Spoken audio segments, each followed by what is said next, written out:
Chapter 339, Making an Enemy Out of Everyone. Chapter 339, Making an Enemy Out of Everyone. What's going on in White River City? Surefong thought as he looked at the overbearing crowd blockading the entrance of the teleportation hall. Do they recognize me somehow? However, Surefong quickly rejected this idea, realizing that he should not be this crowd's target. In order to avoid attracting attention, Surefong donned the black cloak before he teleported to White River City, hiding both his appearance and ID. Moreover, he had not told anyone of his whereabouts, so why would anyone expect him? Furthermore, this was the teleportation hall of White River City. What reason was there to blockading this place? The White River City guards were not just for show. Hence, Surefong was sure that these guilds occupied the teleportation hall for some other purpose. Interesting. I wonder what sort of evil plan these guilds have this time. Surefong revealed a faint smile as he walked towards the entrance of the teleportation hall. Currently, Zero Wing was like the sun at noon. Naturally, many guilds would feel insecure about losing their position, so it was normal for them to take action. At this moment, the entrance of the teleportation hall was filled with noise. Several guilds had gathered, many of which were third-rate guilds. Even the members of Dark Star and World Dominators, two of the top 6 guilds of White River City, were present. What are you guilds trying to do here? Didn't we tell you already that we're not interested in joining you? A female guardian knight growled in annoyance. The woman was an extraordinary beauty with bright eyes. Lady, don't say that. Interest is something that can be nurtured. Your disinterest is simply because you don't fully understand us right now. I believe that as long as we spend some time together, your enthusiasm in joining us will grow, a level 18 male assassin insisted, laughing. The assassin was fully geared with mysterious iron equipment. After the male assassin spoke, the tens of players behind him tightened their blockade of the entrance with no intentions of letting anyone get past them. Are all guilds in White River City like you guys? The female guardian knight said as she wrinkled her brows. Ha ha ha. Don't misunderstand us. We aren't forcing you to join any of the guilds present. If you aren't interested in joining any of us, you only need to pay a 5 silver coin service fee. After all, you can't expect us to make a trip here for nothing. The male assassin chuckled coldly. You all are going too far.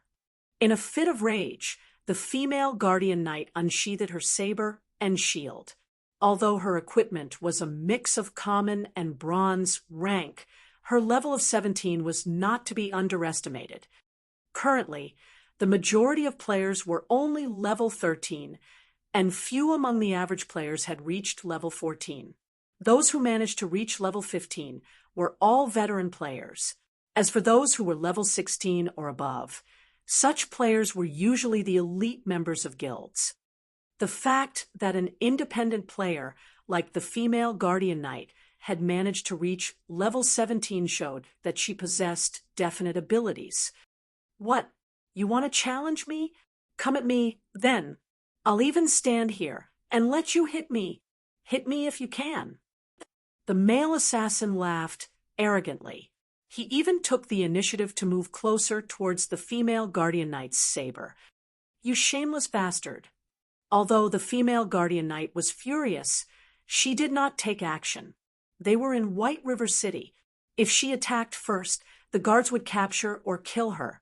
Yet, with so many people blocking the entrance, there was simply no way to leave the building. However, she was also unwilling to pay these bastards. To teleport to White River City, they had spent a lot of money. Now, these guilds wanted to charge them a passage fee of 5 silver coins per person. That was practically everything an average player would have. Turtledove, don't let them get to you, a tall and sturdy male berserker said, pulling back the female guardian knight. Big Brother Shadowsword, they are simply too much. I need to teach them a lesson. At worst, the guards will just lock me up. The female guardian knight named Turtledove persisted, the expression on her face showing that she was not afraid of death. Even if you take action, you might not necessarily be able to deal with the problem at hand. We've just arrived at White River City, and we don't have any reputation here. However, they are different. They have already accumulated a certain amount of reputation in White River City. Even if they aren't nobles, they will still be citizens of White River City. If we attack them, they can retaliate without suffering any consequences, the berserker named Shadow Sword warned. Oh, it seems that you still possess some insight. The male assassin sneered. That's right. We have earned enough reputation to become White River City citizens. Some of us here are even first-class citizens, which is only a rank behind nobles. I believe you should know what a first-class citizen signifies, right? In God's domain, citizens of any particular city would receive a special treatment. When a confrontation occurred between players inside a city, as long as no damage occurred, the guards of the city would not pay any attention. Meanwhile, when attacking a first-class citizen inside a city, if one were not a citizen of that particular city, then the punishment they received would double. If Turtledove dared to attack a first-class citizen of White River City, a very severe punishment would await her. Even if said first-class citizen killed her, she would still be arrested and jailed once she respawned. She would also have to pay a fine. If she did not possess sufficient funds to pay the fine, she would have to pawn the items she had on her to make up for it. At this moment, Turtledove came to a realization. She was inwardly relieved that she had not acted rashly just now. Otherwise, she would have truly played into those bastards' hands. Did you think that you could leave just because you didn't make a move? The male assassin laughed, glaring at Turtledove contemptuously. If first-class citizens strike, I wonder how you will respond. You shameless bastards. Turtledove understood what these guild players were trying to do. Suddenly, she said in a frosty tone, "We have come to White River City to join Zero Wing. Are you guys not afraid that Zero Wing will retaliate because of this despicable display?" Ha ha ha, Zero Wing. So what? This daddy here is a member of Dark Star. Even if Zero Wing has great potential, it is still not a match for Dark Star right now. Those bastards from Zero Wing don't even dare to fight us out in the open, the male assassin said in disdain. Moreover, haven't you noticed that there are other guilds present here as well? You guys are really foolish. You actually fell for the crap that some newly established guild like Zero Wing spews. Did you guys really think that White River City belongs entirely to Zero Wing? Just Dark Star alone is enough to send Zero Wing trembling in fear. Right now, there are 7 third-rate guilds and more than 10 unrated guilds with over 3,000 members present. Even if Zero Wing grew a spine, do you think they would dare to provoke all of us? Do you really think Zero Wing is willing to make an enemy out of everyone present? Turtledove's composure wavered at the male assassin's words. Zero Wing was indeed a newly established guild. Moreover, although there were over 1 million guild players in White River City, only a fraction belonged to the top 6 guilds of White River City, whereas the majority belonged to normal unrated guilds. Although these unrated guilds only possessed 3,000 to 5,000 members on average, there was a large number of unrated guilds in White River City. If their numbers combined, the total members that these unrated guilds possessed far surpassed the top 6 guilds of White River City. If these unrated guilds allied with each other, not even the top 6 guilds of White River City would be a match for them. With so many guilds working together, how could Zero Wing possibly oppose them? Thinking up to this point, Turtledove started growing anxious. Turtledove, my inconsideration has implicated you in this matter. In a moment, I'll hold them off while you take the chance to escape. As long as you leave the teleportation hall, none of these guilds can do anything to you, Shadow Sword whispered to Turtledove. No, at worst, we'll die together. Isn't it just losing some levels and equipment? It's not my first time suffering such a setback. Turtledove shook her head, tightening her grip on her saber. I applaud you for your bravery.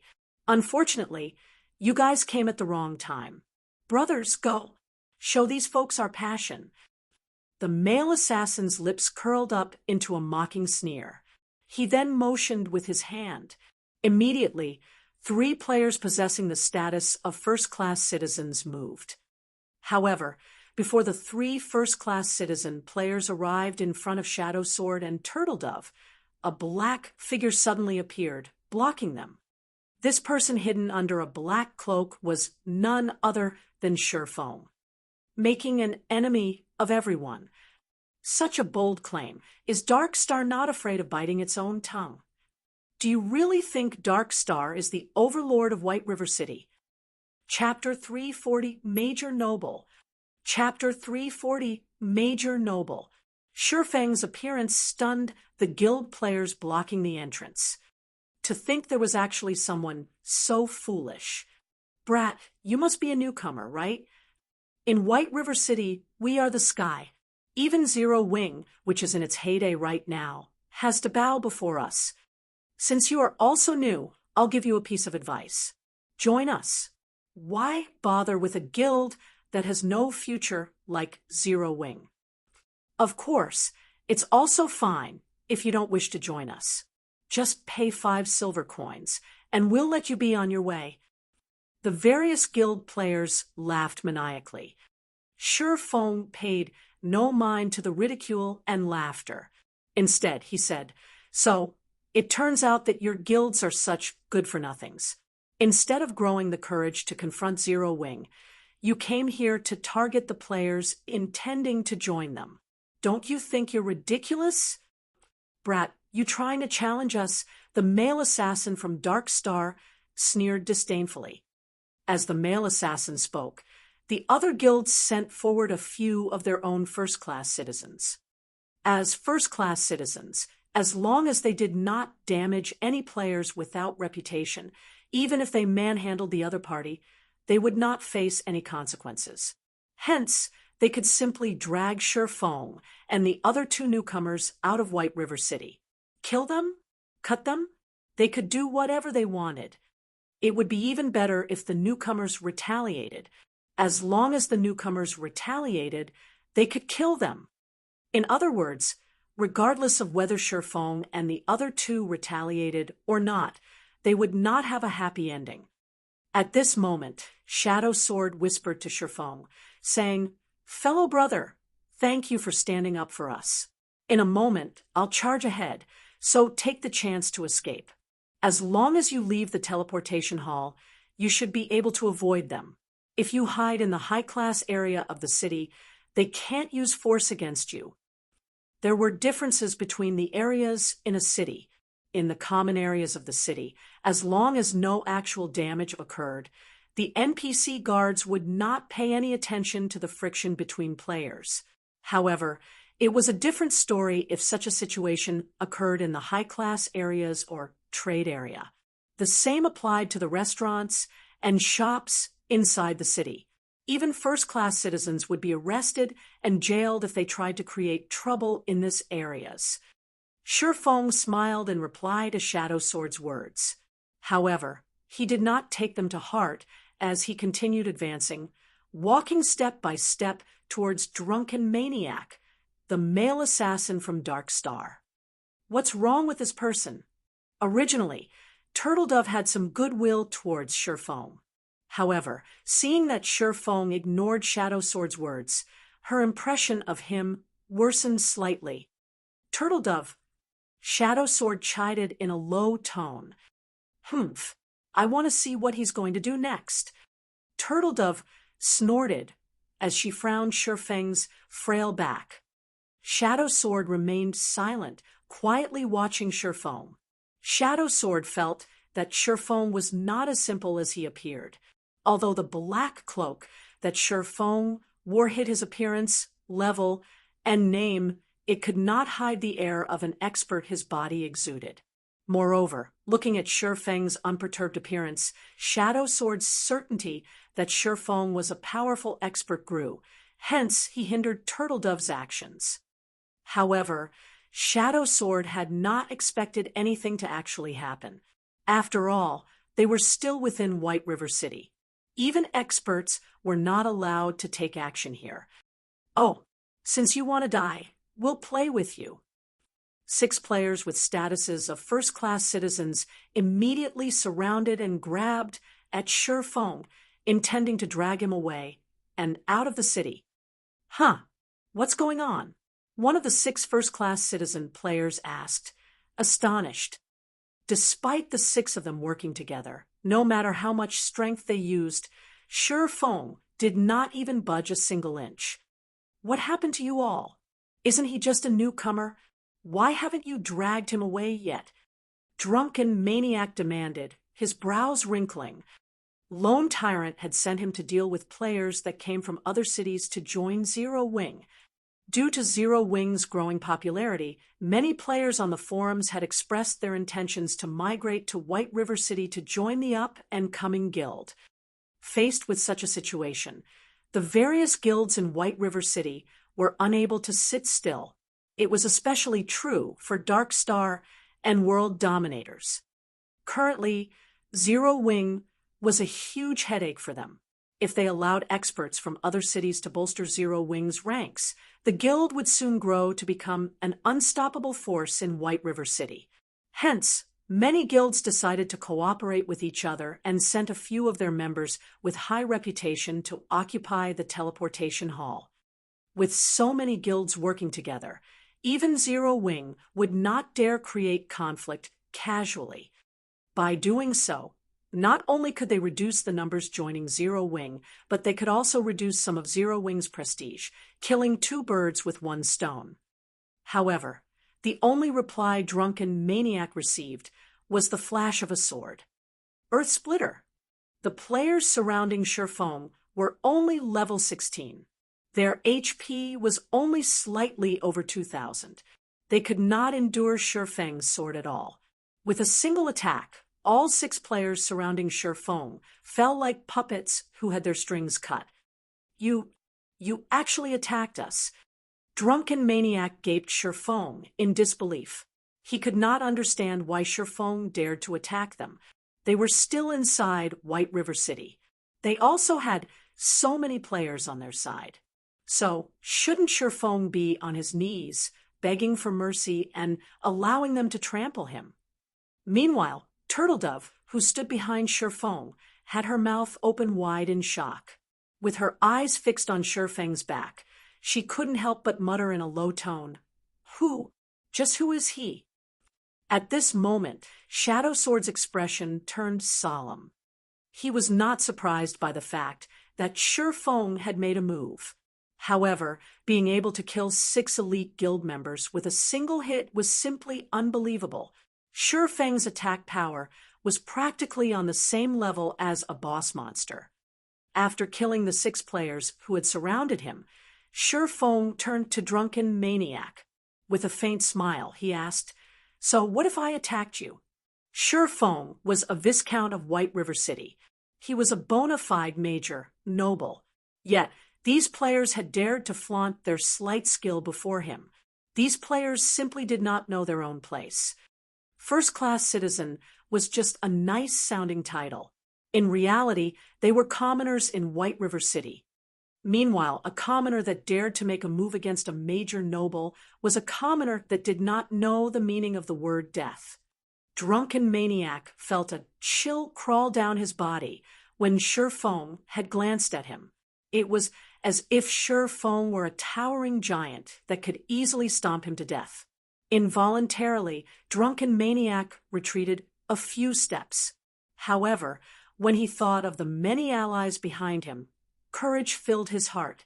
He then pointed at Shifeng with unflattering rage. "Brat, you're courting death.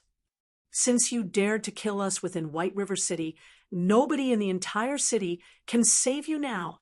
It would be the same even if Black Flame were here right now. Brothers, kill him." Tens of Dark Star members charged at Shurfeng. In the distance, over a dozen mages had also begun to chant their spells. In the next moment, however, everyone discovered that they were actually unable to use any of their skills. Immediately, Shurfeng swung the abyssal blade and sent 3 arcs of lightning at the group charging at him, causing damages of over -1,000 points to appear 3 times over everyone's head. Under the lightning's might, none survived. At this moment, even a fool could tell that Shurfeng was not a simple character. Originally, the members of the various guilds present had laughed at Shurfeng for his foolishness. Now, however, no one laughed. Shurfeng's first strike had killed 6 players, while his second had killed tens of players. At this moment, nobody dared to make even the slightest movement, deeply afraid that the next person to die would be themselves. The only thing they could do right now was to wait for the arrival of the city guards. Only the city guards could deal with a monster like Shurfeng. Just who are you? Drunken maniac retreated, his body trembling uncontrollably. Shurfeng was simply too powerful. This was the first time Drunken Maniac had felt such an invisible power. Although there was nothing surrounding his body, Drunken Maniac felt as if his body were made of lead. Even his breath became extremely heavy. You said that it would be useless even if Black Flame were here. Well, I'm standing here right now. What you are going to do about it? Shurfeng removed the black cloak. He then smiled at Drunken Maniac, once more, slowly advancing towards the assassin, step by step. Without the black cloak, everyone recognized him as Black Flame. Chapter 341. It has come. Chapter 341. It has come. As long as one was from White River City, they would definitely recognize Black Flame. It's Zero Wings Guild leader, Black Flame. Why is he here? No wonder he's so strong. The various guild players present started panicking. If Shurfeng were simply an expert from another city, at most they would feel a little nervous. After all, no matter how powerful Shurfeng was, he could not contend with the entire city. However, Black Flame was different. Not only did the man possess astonishing strength, but he also had a powerful guild backing him up. Drunken Maniac retreated as he gaped at Shurfeng, his eyes nearly popping out of their sockets. He had simply been sent here by his guild leader, Lone Tyrant, to harass some independent players. He would never have imagined that he would come across the famous, yet mysterious, Black Flame of White River City. Not long ago, Black Flame had killed Lone Tyrant while surrounded by an army of thousands. Meanwhile, he only had a few hundred men. Moreover, in terms of combat power, he was far inferior to Lone Tyrant. So, how was he going to survive? Guild leader, you've really brought a calamity down on me this time. Drunken Maniac laughed bitterly in his heart. As for escape, although Drunken Maniac was arrogant, he was not a fool. Shurfeng could have killed him with his previous strike. Yet, Shurfeng had not done so. Why? It was because to Shurfeng, taking his life would be as easy as shooting fish in a barrel. I really did not expect Guild Leader Black Flame to pay us a visit, although I know that I am certainly not strong enough to challenge you. If Guild Leader Black Flame wishes to kill me, I will not resist. However, I stand here today as not just the representative of Dark Star, but also the many guilds in White River City. Guild Leader Black Flame, you should know that by killing me, Zero Wing will show its opposition to the many guilds present today. Drunken Maniac did not wish to die. Moreover, the support of so many guilds standing by him emboldened and strengthened the assassin. However, although Drunken Maniac's words sounded awe-inspiring and many guilds stood by his backup, Shurfeng's footsteps did not stop. Guild Leader Black Flame, our guilds have chosen Drunken Maniac as our representative here today. If you kill him, Your actions will offend our guilds. So, I hope Guild Leader Black Flame will think things through. That's right, that's right. Although Zero Wing is powerful in White River City, we are not that easily bullied. Moreover, nobody will benefit from a life and death struggle. Guild Leader Black Flame, you have to think it through carefully. Guild Leader Black Flame, in my opinion, you should just let bygones be bygones. Wouldn't it be better if both sides take a step back? Why must you push the situation to an impasse? Neither party will benefit from such a situation. Zero Wing only has around 5,000 members. However, our guild's combined numbers exceed 100,000. Even if experts are aplenty in Zero Wing, could each of these experts take on 20 people by themselves? After one person stood up Shurfeng, the other guilds also started to voice their opinions. Although these guild players' persuasion attempts seemed gentle, in reality, they were using another method to strike at Zero Wing. If Shurfeng did not retaliate today, it would mean that Zero Wing's invincible momentum had finally broken. To outsiders, it would look as if Black Flame had admitted defeat. At that time, even without their guilds hindering players from other cities from joining Zero Wing, those players might give up on Zero Wing due to their disappointment in the guild. At this moment, Turtledove and Shadow Sword, who stood behind Shurfeng, still wore shocked expressions.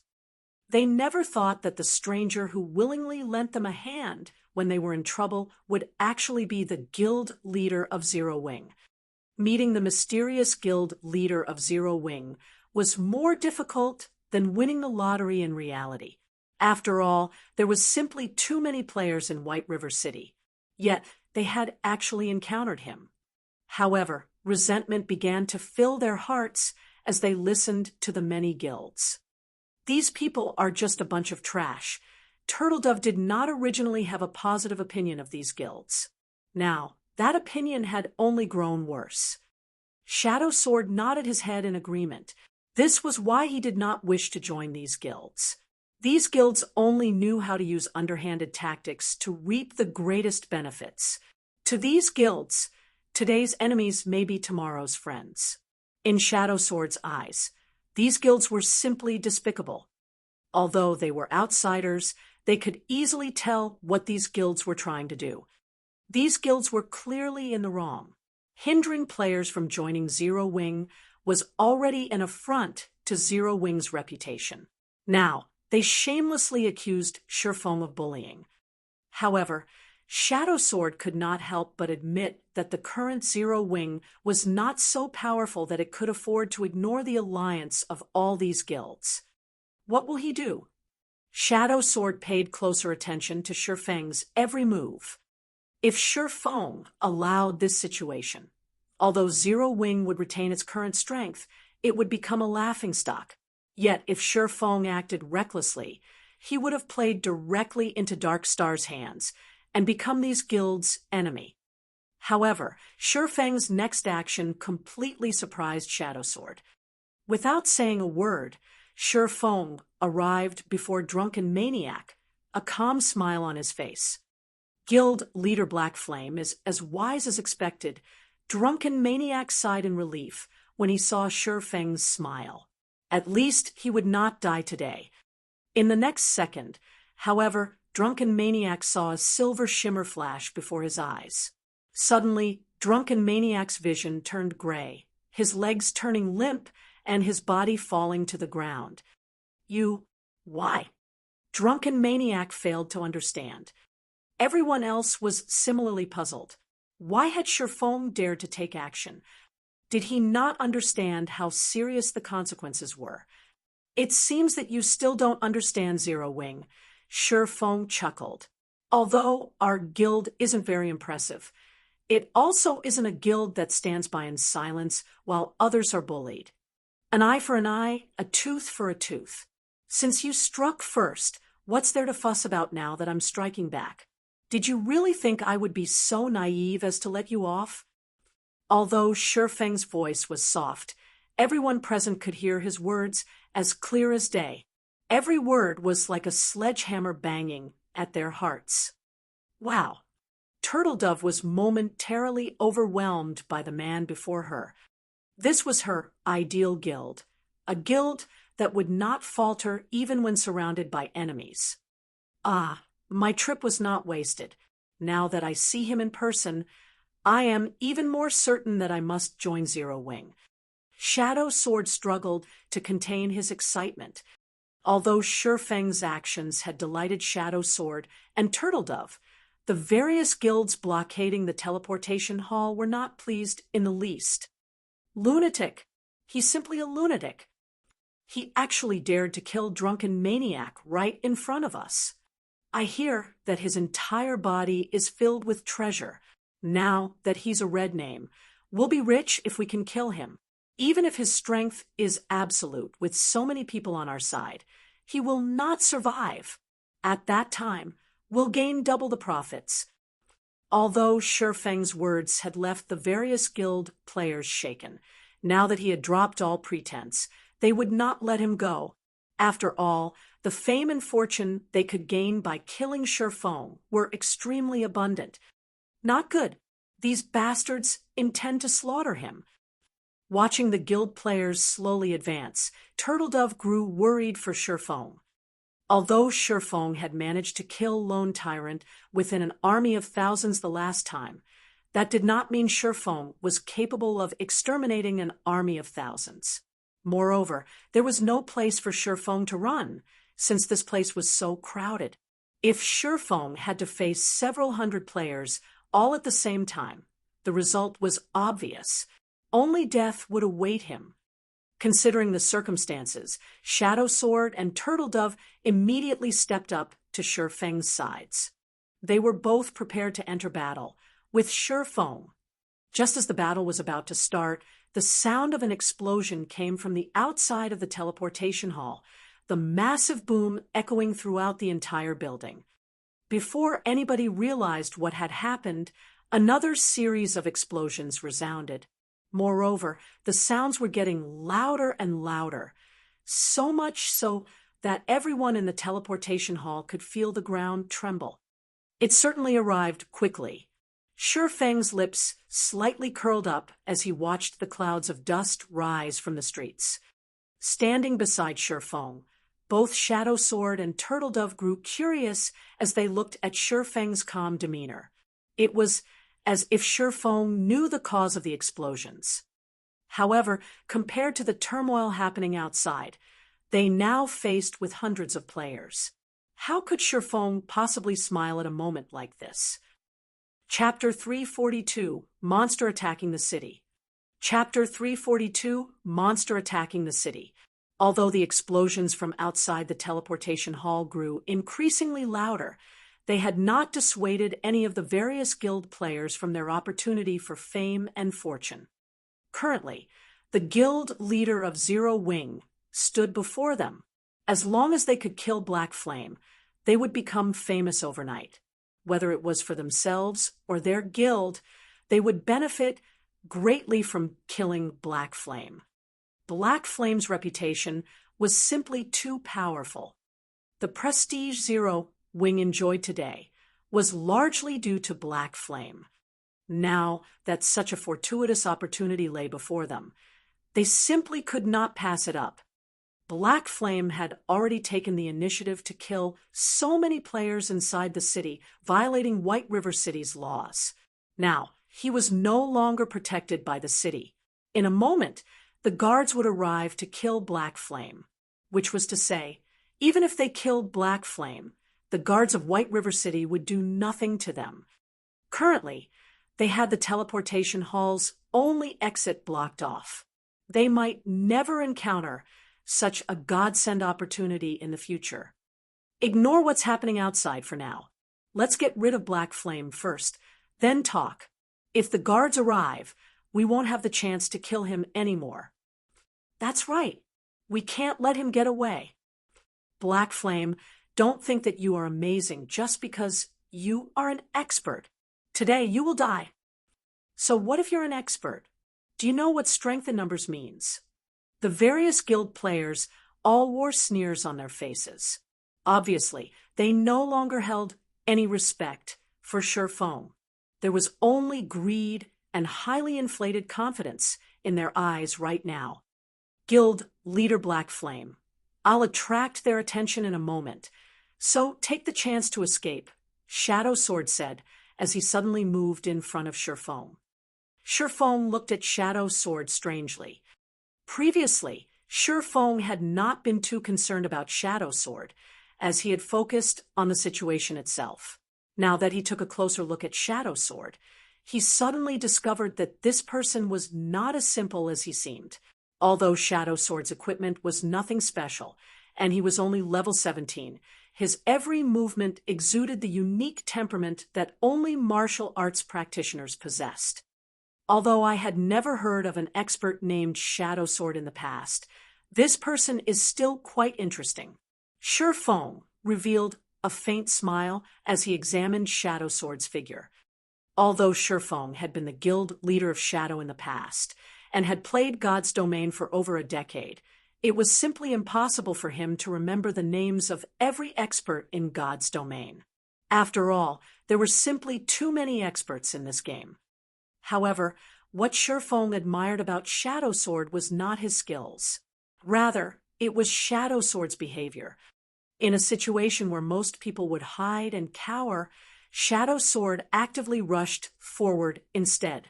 Even though he knew that this was a suicidal thing to do, he had still done it.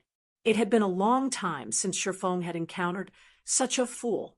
Even while hundreds of players charged at Shifeng, Turtledove discovered that Shifeng had not moved an inch. Instead, he stood there quietly watching the crowd. Inwardly, Turtledove was stunned, wondering what was going through Shifeng's mind. Has he already given up? Oh, there really are a lot of guilds here. It seems that I'll have to use a little effort this time. Shifeng looked around, memorizing all the guilds here today. If he did not give these guilds a taste of Zero Wings might, their actions would only grow bolder in the future.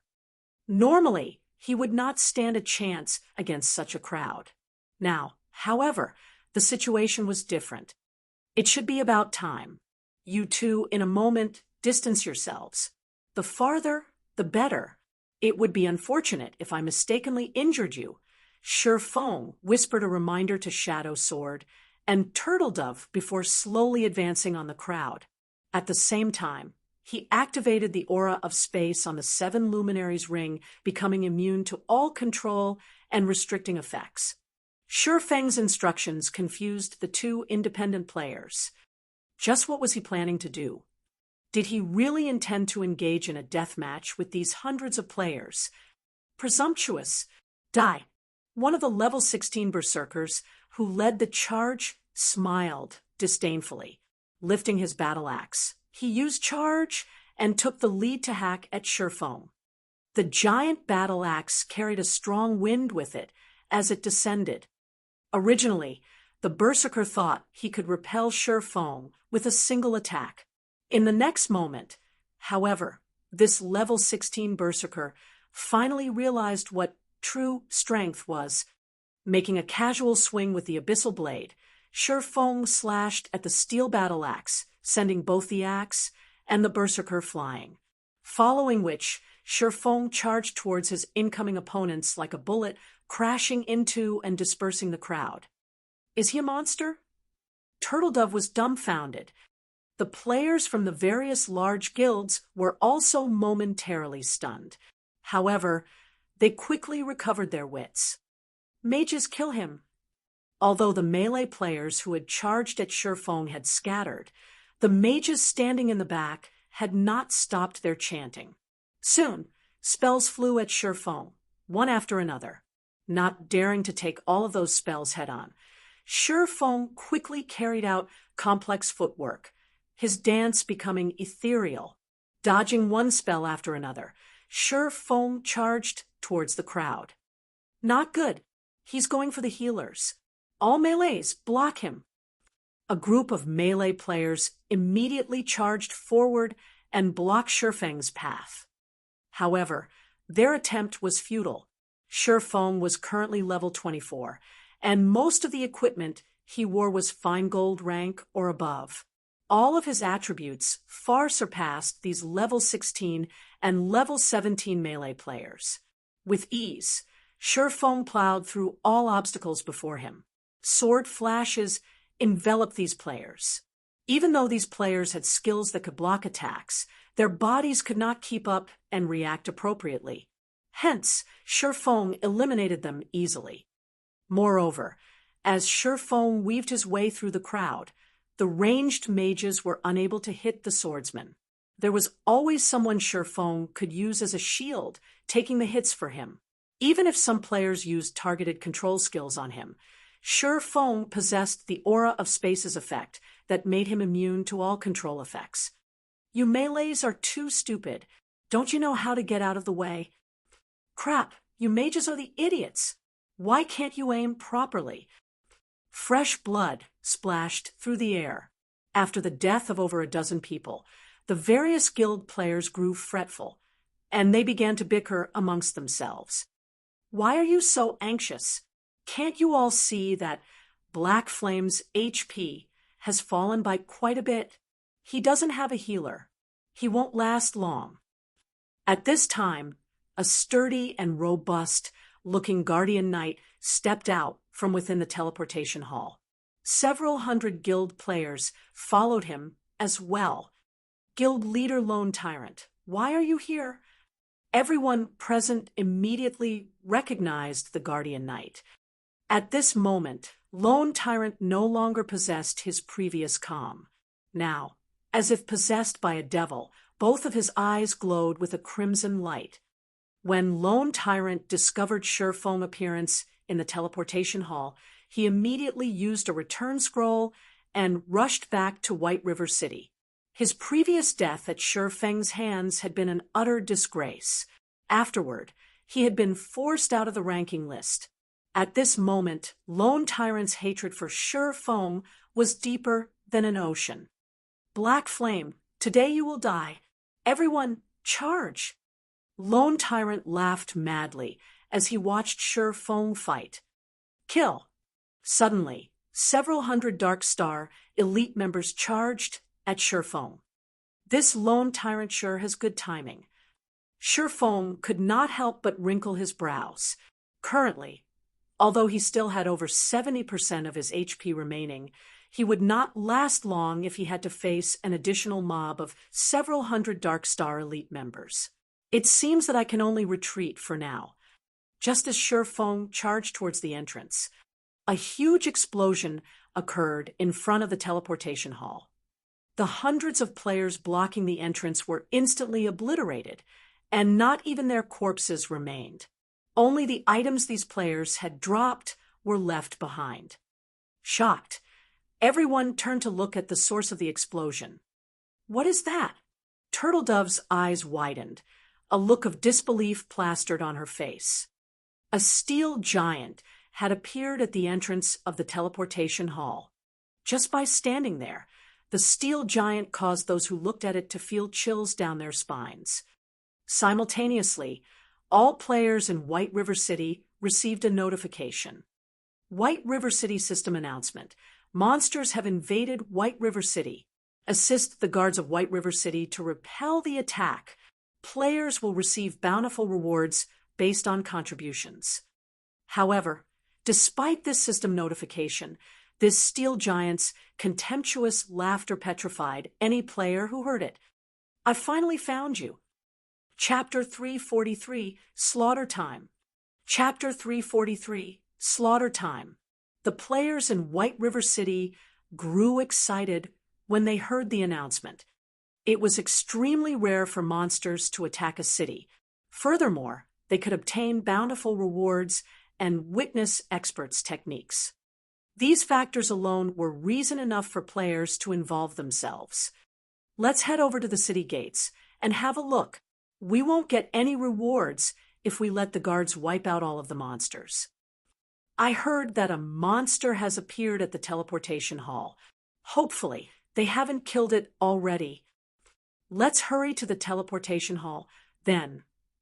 Immediately, groups of players resting inside bars and hotels started running towards the teleportation hall, which was only a short distance away from White River City's gates. At this moment, silence filled the inside of the teleportation hall. The steel giant that had suddenly appeared currently captivated everyone's attention. Mechanical Slayer, Mutant High Lord rank. Level 50, HP 40, 000 000/40 000 Compared to the first time Shurfong had seen it, the Mechanical Slayer's current HP had undergone an earth-shattering change. Its HP of 40 million shook the players inside the hall, despair seeping through the crowd. Moreover, the Mechanical Slayer had killed over 100 players with a single attack. Any player who witnessed this scene would feel one thing: fear. However, what surprised everyone was that the steel giant's gaze was locked on Black Flame. It was clear that the steel giant's words, "finally found you," were meant for famed guild leader. But why was such a powerful monster looking for Black Flame? This question filled everyone's minds. Why would a level 50 High Lord appear here? Lone Tyrant looked at the Mechanical Slayer that had suddenly appeared, feeling greatly astonished. This was also the first time Lone Tyrant had heard of or seen the rank Mutant High Lord. There were hundreds of level 150 guards and level 150 Tier 2 guard generals in White River City. The Mechanical Slayer, a level 50 High Lord ranked monster, stood no chance against these NPCs. Yet, the Mechanical Slayer still chose to appear here. Such a situation was simply unbelievable. However, what was even more surprising was the Mechanical Slayer's performance and actions. Its speech, which carried a playful tone, was nothing like a monster. In Lone Tyrant's opinion, the Mechanical Slayer seemed more like a haughty and overbearing player than a monster. These factors revealed that this mutant High Lord was definitely more powerful than an ordinary High Lord ranked monster. Boss Tyrant, what should we do about that monster? Should we escape? The members of Dark Star struggled to swallow their fear when they thought about the Mechanical Slayer's level and frightening, destructive power. Escape. Lone Tyrant sneered. With such a God-given opportunity, why would we escape? Right now, the monster has the exit blocked. Meanwhile, Black Flame is clearly its target. Who else could be a better guard than that monster? First, we need to deal with Black Flame. After we get rid of him, we can deal with that monster. Everyone, charge! We must not let Black Flame get away today. Since Lone Tyrant had given the command, as members of Dark Star, they could not disobey his orders. One after another, the Dark Star members charged towards Shurfong. At the same time, Lone Tyrant had also mobilized members through the guild channel, instructing more to join him. Whether it was Black Flame or the Mechanical Slayer before him, Dark Star would be the one to take them both down. It was especially true for the monster before him. Despite it clearly being a High Lord, the Mechanical Slayer possessed intelligence that far surpassed that of an ordinary High Lord. Moreover, it was also frighteningly strong. If they could kill it. When the other guild players saw Dark Star's hundreds of members charging at Shurfong, they, too, started contacting their respective guilds and rallied for more troops, not wanting to miss out on this opportunity. In addition to taking Black Flame's life, they all intended to fight over the contribution and drops of killing the Mechanical Slayer. It's over. There's a tiger at the front and a wolf at the back. I told him that he should have escaped earlier. It's too late now. Turtledove panicked when she saw their opponents surrounding Shurfong. The steel giant also had the exit blocked off.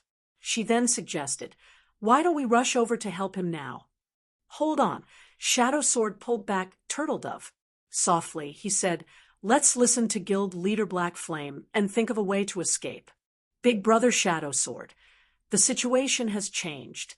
He will die if we don't help him. Turtledove said. Even if we try to help, what can we actually do? Shadow Sword shook his head. Although he wished to help Shifeng as well, a dark feeling had surfaced in his heart. Meanwhile, this darkness told him that if he stayed here, the situation might really conclude, as Shifeng had said. It would be better than doing nothing at all. Ignoring Shadow Sword's words, Turtledove charged towards the crowd. However, before Turtledove made it too far, something unbelievable happened. A massive figure suddenly appeared above Shifeng. The figure then landed heavily on the ground, easily crushing the stone floor into dust and sending tremors throughout the entire teleportation hall. More than 100 players who had charged at Shifeng died instantly under the figure's descent. Only Shifeng, who had activated Defensive Blade, had barely remained standing. You've finally taken action. I've been waiting for a long time now. Shifeng smiled faintly. At this moment, he had less than 50% HP remaining. If he continued battling the sea of players, sooner or later, he would have no choice but to run. However, now that the Mechanical Slayer had made its move against him, things were vastly different. Little Ant, you sure are persistent. However, in front of us, only death awaits you. The Mechanical Slayer lifted its serrated greatsword, slashing the weapon down at Shifeng. Countless air blades flew towards Shifeng. Perfect! Faced with the countless air blades, Shifeng's smile only widened. Using silent steps, Shifeng dodged the air blades that assaulted him like a tsunami easily and appeared where the healers of the various guilds had gathered. Although Shifeng had evaded the Mechanical Slayer's attacks, the Dark Star elites who had focused on Shifeng were not as lucky. Under the assault of the countless air blades, these elite players were as weak as tofu, crumbling with just a touch. In an instant, over 100 elite players died. However, the battle was not over yet. Seeing that its attack had missed, the Mechanical Slayer sent another slash at Shifeng. Shifeng hurriedly activated the aura of wind in conjunction with Windwalk, his speed soaring. Shifeng then jumped abruptly, barely dodging the second wave of air blades. Following which, the healers and mages of the various large guilds suffered a tragedy. Crap, Black Flame is trying to use that Mechanical Slayer's strength to deal with us. Everyone, move away from him. Everyone finally noticed that something was amiss. Although Shifeng seemed to be evading the Mechanical Slayer's attacks, in reality, he took advantage of the Mechanical Slayer's wide range to deal with them.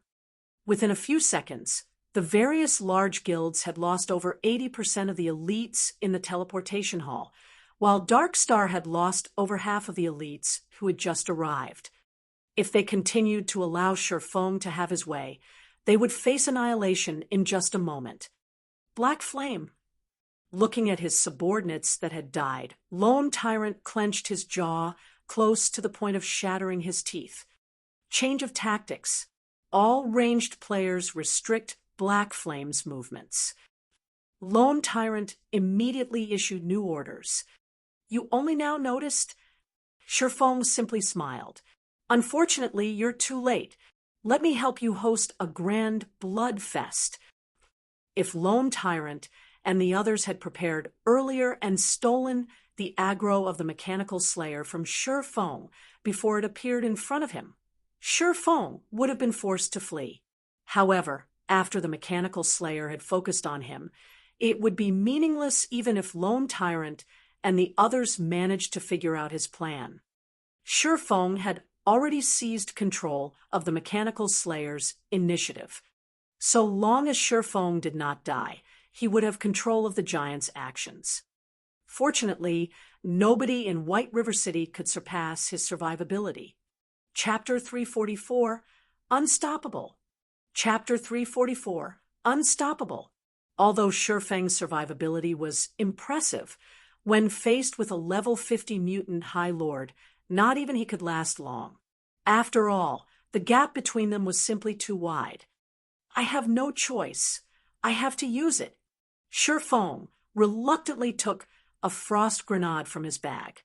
Immediately, the mechanical slayer slid to a halt, its glowing red eyes glaring at the frost grenade in Feng's hand. The mechanical slayer was very familiar with the frost grenades. Feng had once used these frost grenades to freeze it for a long period of time, rendering it helpless. Ha! It seems that it remembers, Feng laughed when he saw the mechanical slayer's reaction. However, Feng had no hope that the frost grenades would scare the mechanical slayer for too long. Taking advantage of the mechanical slayer's hesitation, Feng took a step forward and dashed towards Dark Star's mages. Damn! All mages, fire everything you have at him. Don't let him get close. Lone Tyrant shouted. One after another, spells flew towards Feng in quick succession. Frost arrows, ice spheres, ice walls, spiritual bondage, and other control skills aimed for Feng. Meanwhile, the mechanical slayer behind Feng had finally responded. Immediately, it threw the serrated greatsword in its hand at Feng. The greatsword generated a sonic boom as it flew, punching a hole through the air.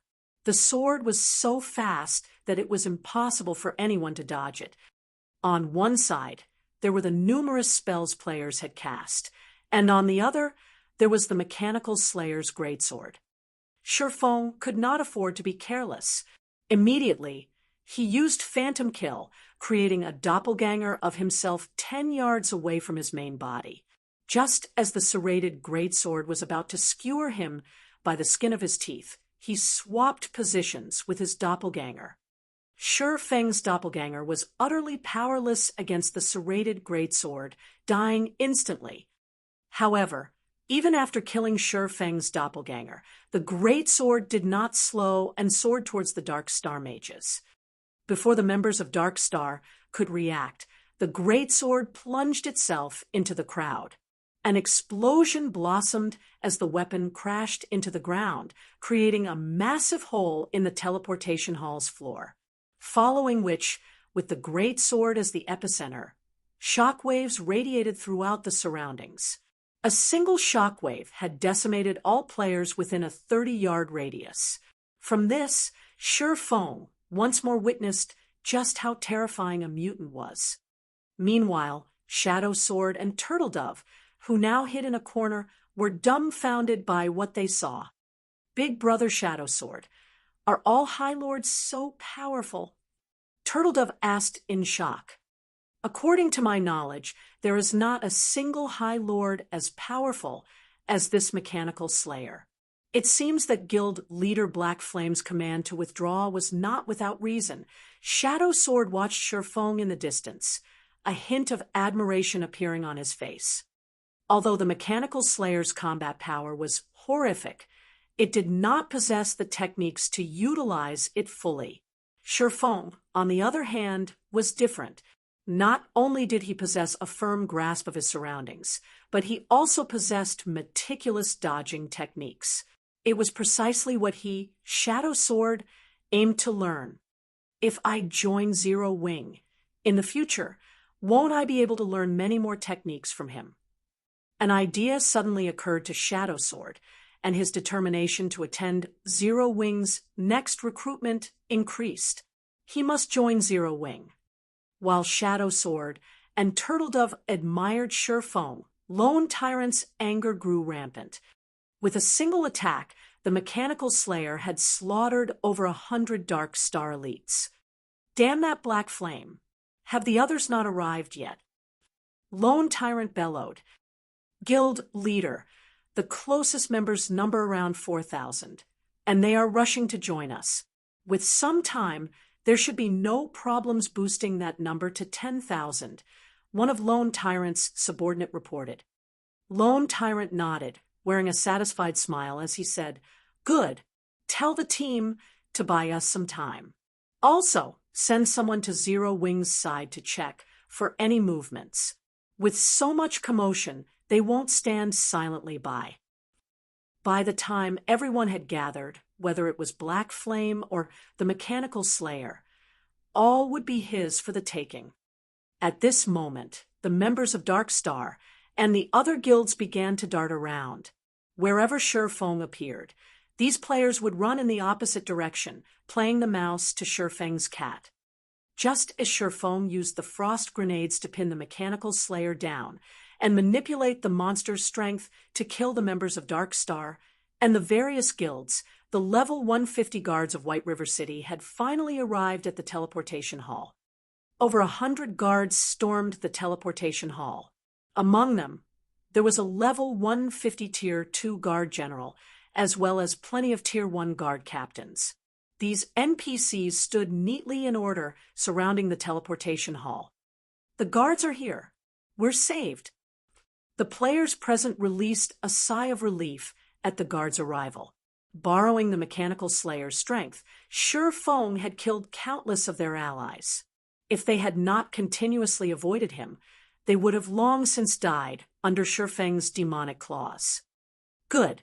Now that the guards are here, when they pin down this monster, they will attract its aggro. We'll see how arrogant you are then. When my men arrive, we'll introduce you to death. Lone Tyrant laughed coldly as he watched Shifeng dodge the Mechanical Slayer's attacks. At this moment, however, Shifeng also revealed a smile. Immediately, he dashed out of the teleportation hall, holding nothing back while doing so. Meanwhile, under the Tier 2 Guard General's command, the guards started their assault on the Mechanical Slayer. The NPCs were uniformly level 150. The ordinary guards possessed 800,000 HP. The Tier 1 guard captains possessed 1,600,000 HP, and the Tier 2 guard general possessed 2,400,000 HP. To players, these guards were invincible. These guards only needed a single strike to kill a level 50 player instantly. Hence, in everyone's eyes, a level 50 monster stood no chance against these NPCs. The same went for the Mutant High Lord with 40 million HP. Unfortunately, mutants were different. When the level 150 ordinary guards attacked the Mechanical Slayer, the highest damage they had dealt was only around minus 1,000 points. Even the level 150 Tier 1 guard captains only managed to deal around minus 3,000 damage to the Mechanical Slayer. As for the most powerful level 150 Tier 2 guard general, he could only deal around minus 10,000 damage. Such damages were barely a scratch to the Mechanical Slayer's 40 million HP. Indeed, just like Lone Tyrant had predicted, the Mechanical Slayer's attention immediately switched towards the Tier 2 Guard General, following which the Mechanical Slayer swung its serrated greatsword at the Guard General, while the Guard General responded quickly by raising his spear to defend against the attack. Boom! The attack threw the level 150 Guard General into a wall. The Mechanical Slayer then brandished its greatsword repeatedly, creating a storm that engulfed the entire teleportation hall. In retaliation, the other guards began a frenzied assault on the Mechanical Slayer. After a short moment, the entire teleportation hall had changed beyond recognition. Under the barrage of the countless sword auras, none of the level 150 guards survived. Even the 10 Tier 1 guard captains and the Tier 2 guard general died under the Mechanical Slayer's sword. Meanwhile, the Mechanical Slayer still had 91% of its HP remaining. Just what kind of monster is this? Lone Tyrant could not believe his own eyes. Before today, players had believed that these NPC guards were invulnerable, yet they had all been annihilated, while the Mechanical Slayer remained healthy. There had been over 100 level 150 guards. A Tier 2 NPC had even led the attack, but in the end, they all died. At this point, Lone Tyrant began to wonder if anyone could defeat the Mechanical Slayer. Seated on top of a roof, Shifeng enjoyed a few refreshments while resting. Previously, to dodge the Mechanical Slayer's attacks. Shi Feng had exhausted himself, both mentally and physically. Meanwhile, the arrival of the guards had been the perfect chance to break away from the battle and rest. Only he had not imagined that his break would be so short-lived. A mutant mutated from a High Lord is scary indeed. With this, I can safely proceed with the next part of the plan. Shi Feng smiled, shifting his gaze towards the tens of thousands of players in a distance who currently rushed towards the battle. Chapter 345, Storm Domain. Chapter 345, Storm Domain. Look, there's a monster over there. It's massive. Wait, why does a level 50 High Lord possess 40 million HP? This is the most powerful High Lord I've ever seen. I wonder what items it will drop after it dies. At the very least, it should drop some fine gold items, right? Are all of you blind?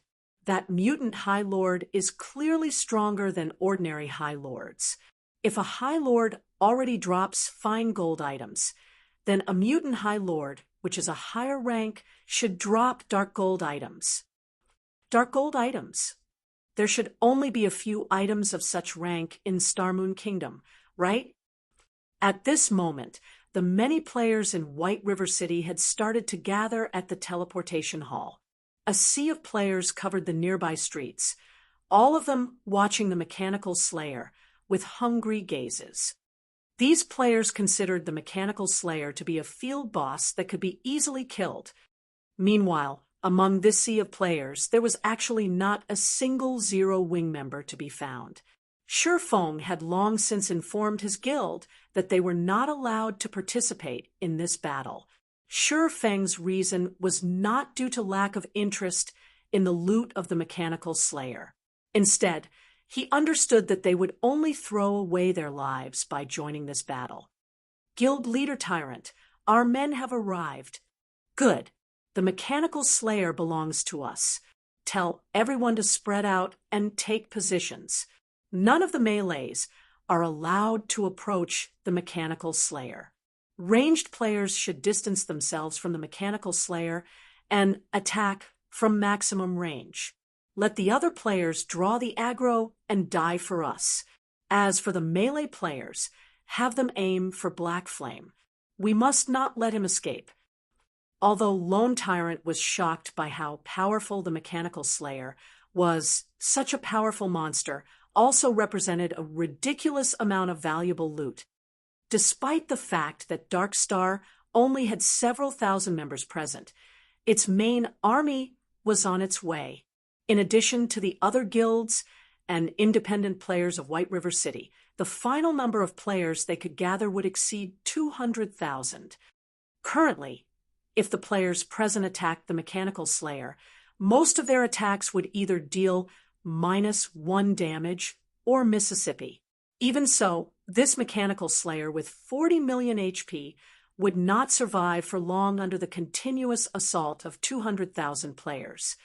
Moreover, there weren't just 100 or so guards in White River City. In time, the city would send more guards into the fray. In a way, the Mechanical Slayer's death was a guarantee. It was only a matter of who would obtain the loot of the Mechanical Slayer after it died. At the same time Dark Star took action, the other guilds also initiated their assault. After witnessing the power of the Mechanical Slayer, only ranged players dared to attack it.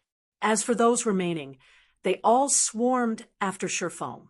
Only those who had just arrived and were unclear of the situation dared approach the frightening Mechanical Slayer. That Lone Tyrant sure is concerned about me. Even now, he still sends so many after me. Standing on top of a roof, Shi Feng had obtained a clear view of the battle.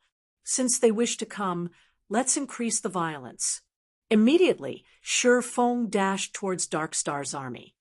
Although countless spells and arrows barraged the Mechanical Slayer, a majority of these attacks were a miss, and only a small number managed to deal a mandatory -1 damage. Hence, Shi Feng was still the Slayer's main target. Due to the large number of players standing in between it and Shi Feng, the mechanical slayer wielded its sword, massacring everything in its path. Every time the mechanical slayer swung its serrated greatsword, swaths of players died. This scene caused the witnessing players to shiver in fear. However, it was precisely because of these players that the mechanical slayer's speed was greatly reduced, allowing Shurfeng to have an easier time dodging. Meanwhile, when the members of Dark Star saw that Shurfeng quickly approached them, ridiculing sneers started appearing on their faces. This black flame must have damaged his head. Instead of running away from us, he actually dares to run in our direction. Is he that eager to die? Isn't that better? He's saving us the time of chasing after him. However, just as the members of Dark Star mocked Shurfeng for his stupidity, Lone Tyrant angrily bellowed in the guild channel. "You bunch of trash, run. Get away from Black Flame. Don't let him come close to any of you." The command confused Lone Tyrant's subordinates. Initially, Lone Tyrant had commanded them to surround Shurfeng, yet now he told them to run as soon as they saw Shurfeng. However, Lone Tyrant's reminder was useless. Shurfeng had already arrived before the members of Dark Star. Meanwhile, the mechanical slayer's greatsword descended towards Shurfeng. Using silent steps, Shurfeng reappeared beside a player 20 yards from his original position, deftly avoiding the mutant's fatal strike. After a series of dodges, almost 90% of the thousands of Dark Star members who had encircled Shurfeng died, and only a few with dazed expressions remained. Lone Tyrant trembled in anger. Thousands of members had died, just like that. Lone Tyrant was greatly confused. He could not understand why the mechanical slayer so vehemently chased Shurfeng. Just what had Shurfeng done to it before this? Right now, with Shurfeng's high-speed movements, it was simply impossible for any ranged players to land an attack on him. Yet, if the melee players approached Shurfeng, the shockwaves of the Slayer's attacks would slaughter them. With the mechanical Slayer's aggro locked onto Shurfeng, he was practically a walking bomb. However, Lone Tyrant could not stop Shurfeng. Even with so many players, none of them could pin down Shurfeng. If someone could have pinned him down for just a moment, Shurfeng would have long since died. At this moment, Lone Tyrant finally realized the great importance of top-tier experts to a guild. Even if he had an army of thousands, the role they could play in this sort of battle was far inferior to top-tier experts. Damn Black Flame.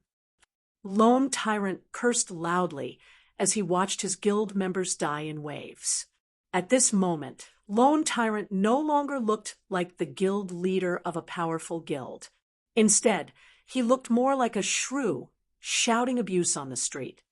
Lone Tyrant's performance left witnesses stupefied. It turned out that even the guild leader of Dark Star had such a side to him. One could just imagine how helpless and infuriated Lone Tyrant felt at this moment. As for the other guild leaders watching this, at this moment, rather than expressing ridicule, they all wore gloomy expressions. Their guilds were in the same boat as Dark Star. After Shurfeng finished dealing with Dark Star, he would certainly turn his blade in their directions. So, how could they possibly feel happy over Lone Tyrant's miserable fortune? Why don't we admit our mistakes and apologize to guild leader Black Flame? Are you kidding me? If all of our guilds lower our heads to zero wing, how are we supposed to succeed in White River City in the future? But if we don't apologize, what will we do if he retaliates against us? Wait, look over there. More guards have shown up. While the guards deal with the mechanical slayer, we can work together to get rid of Black Flame. With so many on our side, Black Flame can't survive regardless of how powerful he may be. As long as he dies, Zero Wing will lose its momentum in becoming the overlord of White River City. At that time, we might still be able to thrive. Watching the hundreds of guards who had already surrounded the mechanical slayer, the guild leaders of the various large guilds agreed with the logic. Black Flame's death would be a huge blow to Zero Wing's prestige. If unrated guilds like them wished to thrive, they could not allow a single guild to obtain an absolute advantage in White River City. Currently, Zero Wing was like the sun at noon. If they allowed the guild to continue, sooner or later, they would stand no chance against Zero Wing at all. Hence, the various guild leaders instructed their members to focus all of their strength on killing Shurfeng. Shurfeng wrinkled his sharp brows when he saw the NPC guards charge at the mechanical slayer and the various guilds who took action. Knowing that his situation had become unstable, Shurfeng spun around and started running towards the mechanical slayer, no longer charging towards the members of the various guilds. Within a moment, everyone from the various guilds had surrounded both Shurfeng and the mechanical slayer. However, these guild players had finally wisened up. Instead of recklessly rushing forward to attack Shurfeng, they allowed the ranged players to attack him as they slowly tightened their circle around him, forcing Shurfeng into a constant retreat. Just as Shurfeng was about to enter the mechanical slayer's attack range of 30 yards, the mechanical slayer's HP fell to 80%. Suddenly, its eyes shone a bright red, and clasping its greatsword with both hands, the mutant slammed the weapon into the ground. Naturally, Shurfeng understood what the mechanical slayer intended to do. This was none other than the mechanical slayer's ultimate move, Storm Domain. The skill had a radius of over 100 yards, and even his level 50 tier 1 guards had died from a single hit.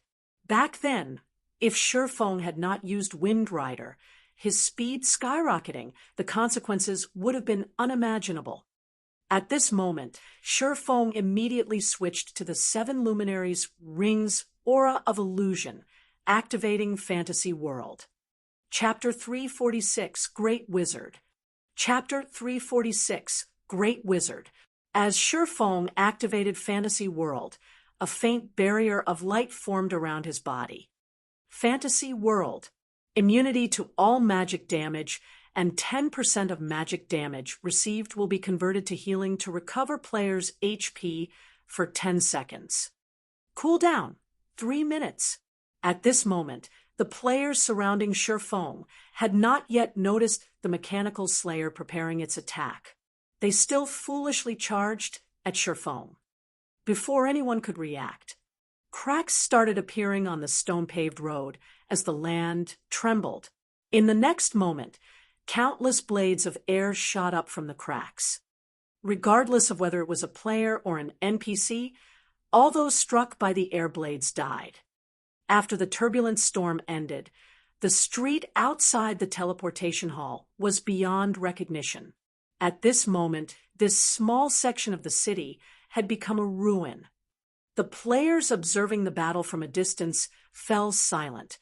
This was the first time they had ever seen such frightening, destructive power. With a single attack, the mechanical slayer killed thousands of players.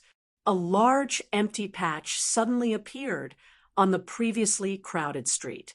Even the level 150 guards had not survived the attack. How were they, players, supposed to deal with such a monster? Powerlessness bloomed in the hearts of the players who were originally intent on killing the slayer. No. At this moment, the guild leaders of the various guilds who had ordered their members to encircle Shurfeng no longer possessed the calm they had before. Only regret and anger filled them right now. The mechanical slayer's storm domain had instantly obliterated thousands of their members. Moreover, a majority of these members were elite players. As unrated guilds, they did not possess many elites. At most, each guild would have 600 to 700 elite players. Hence, even the death of a few dozen elite players was a huge blow. Now, however, each of these unrated guilds had lost over 100 elites. That single attack had dealt a fatal blow. Guild leader Black Flame's tactic was awesome. Turtledove giggled as she observed the carnage from afar. Let's see if those guilds dare to bully others in the future. Standing beside Turtledove, Shadow Sword nodded in agreement. Although this matter appeared simple, in reality, it was extremely difficult to carry out such a feat. While directing the Mechanical Slayer's attacks, Shifeng also had to dodge the attacks from other players constantly. Shifeng also had to know where he could and could not run. If Shifeng did not have a perfect grasp of his surroundings, even the slightest mistake would result in his death. Following the disappearance of the storm domain, the momentary calm also shattered. When the Mechanical Slayer discovered that some people were still alive, especially Shifeng, it was humiliated. Suddenly, the Mechanical Slayer jerked its serrated greatsword from the ground. The Mechanical Slayer then started spinning, transforming into a bladed tornado. This was one of the Mechanical Slayer's skills, Bladestorm. The tornado possessed a powerful suction, easily pulling players into its attack. Moreover, the tornado's movement speed was very fast. It can affect my movement even when I'm 30 yards away. If I stand closer, even I might get sucked in. Shifeng hurriedly took out a speed scroll from his bag and used it. He then charged towards the gathering of the various guilds. Meanwhile, a level 150 tier 2 guard general standing only half a dozen yards away from the tornado was immediately yanked into it, a series of damages over minus 10,000 points appearing above the guard general's head. In only a moment, the guard general died under the Mechanical Slayer's Bladestorm. The frightening damage caused everyone to break out in cold sweat. Now, all thoughts of killing this mutant vanished from the minds of these witnesses. Currently, they only had a single thought: run. Suddenly, many players who stood closest to the Mechanical Slayer began to flee in a panic. Naturally, the members of the various guilds were no exception. When these guild players saw Shifeng running towards them, each and every one of them immediately turned and fled, having completely forgotten about attacking Shifeng. There were no fools here. Nobody wanted to gift themselves to death. This chase scene occupied the streets of White River City. Many players who had just arrived were dumbfounded. They had often seen a group of players chasing another group of players. But now, tens of thousands of players were actually running from a single player. Moreover, these players looked as if they had just seen a ghost. This was truly the first time they had seen such a miracle. Aren't those guys members of the third-rate guild? Angel's Crown? Why are they running away? A ranger who had just arrived asked in wonder. You think Angel's Crown is the only guild running away? Don't you see that there are members belonging to dozens of guilds running with their tails between their legs? A druid who knew more about the situation commented from the side. Now that you've mentioned it, that really does seem to be the case. Just what is going on here? The ranger was confused further after he realized the scope of the situation. Normally, the members of these guilds were extremely arrogant and overbearing. These guilds dominated the densely populated monster areas, and if independent players like them had an opinion about it, these guild players would kill them without hesitation. For a time now, many independent players harbored a great hatred for these guild players, though none of them had actually dared to voice that hatred. Now, a miracle had actually occurred. It turned out that even the mighty and arrogant guild players had times where they were afraid. In particular, the members of Dark Star could also be seen among the crowd of fleeing players. Dark Star was one of the top 6 guilds of White River City. Why were its members running away as well? Don't you recognize the player chasing them? The druid pointed towards Shifeng, who was at the far end of the sea of fleeing players. That person looks somewhat familiar. Wait, isn't that Black Flame, the guild leader of Zero Wing? That's right. Black Flame is the one chasing these guilds. I heard that Dark Star allied itself with many other guilds and sent their members to blockade the teleportation hall in an attempt to prevent players of other cities from joining Zero Wing. After Black Flame discovered their plot, well, this is the result. Listening to the druid's explanation, shock filled the ranger's heart. A single player was actually capable of facing dozens of guilds. Was Black Flame even still considered a player? The other players standing near the druid and ranger pair, who had been clueless about the situation, were also stupefied by this revelation. Although they had long since knew that Black Flame was strong, they had not known exactly how strong. He was actually capable of forcing tens of thousands of players to run for their lives frantically. Were they even playing the same VR game? Guild leader Black Flame, why don't we talk out our differences peacefully? Dark Star forced us to join their scheme. We really have no intentions of becoming enemies with Zero Wing. That's right, Guild leader Black Flame. We have our own difficulties as well.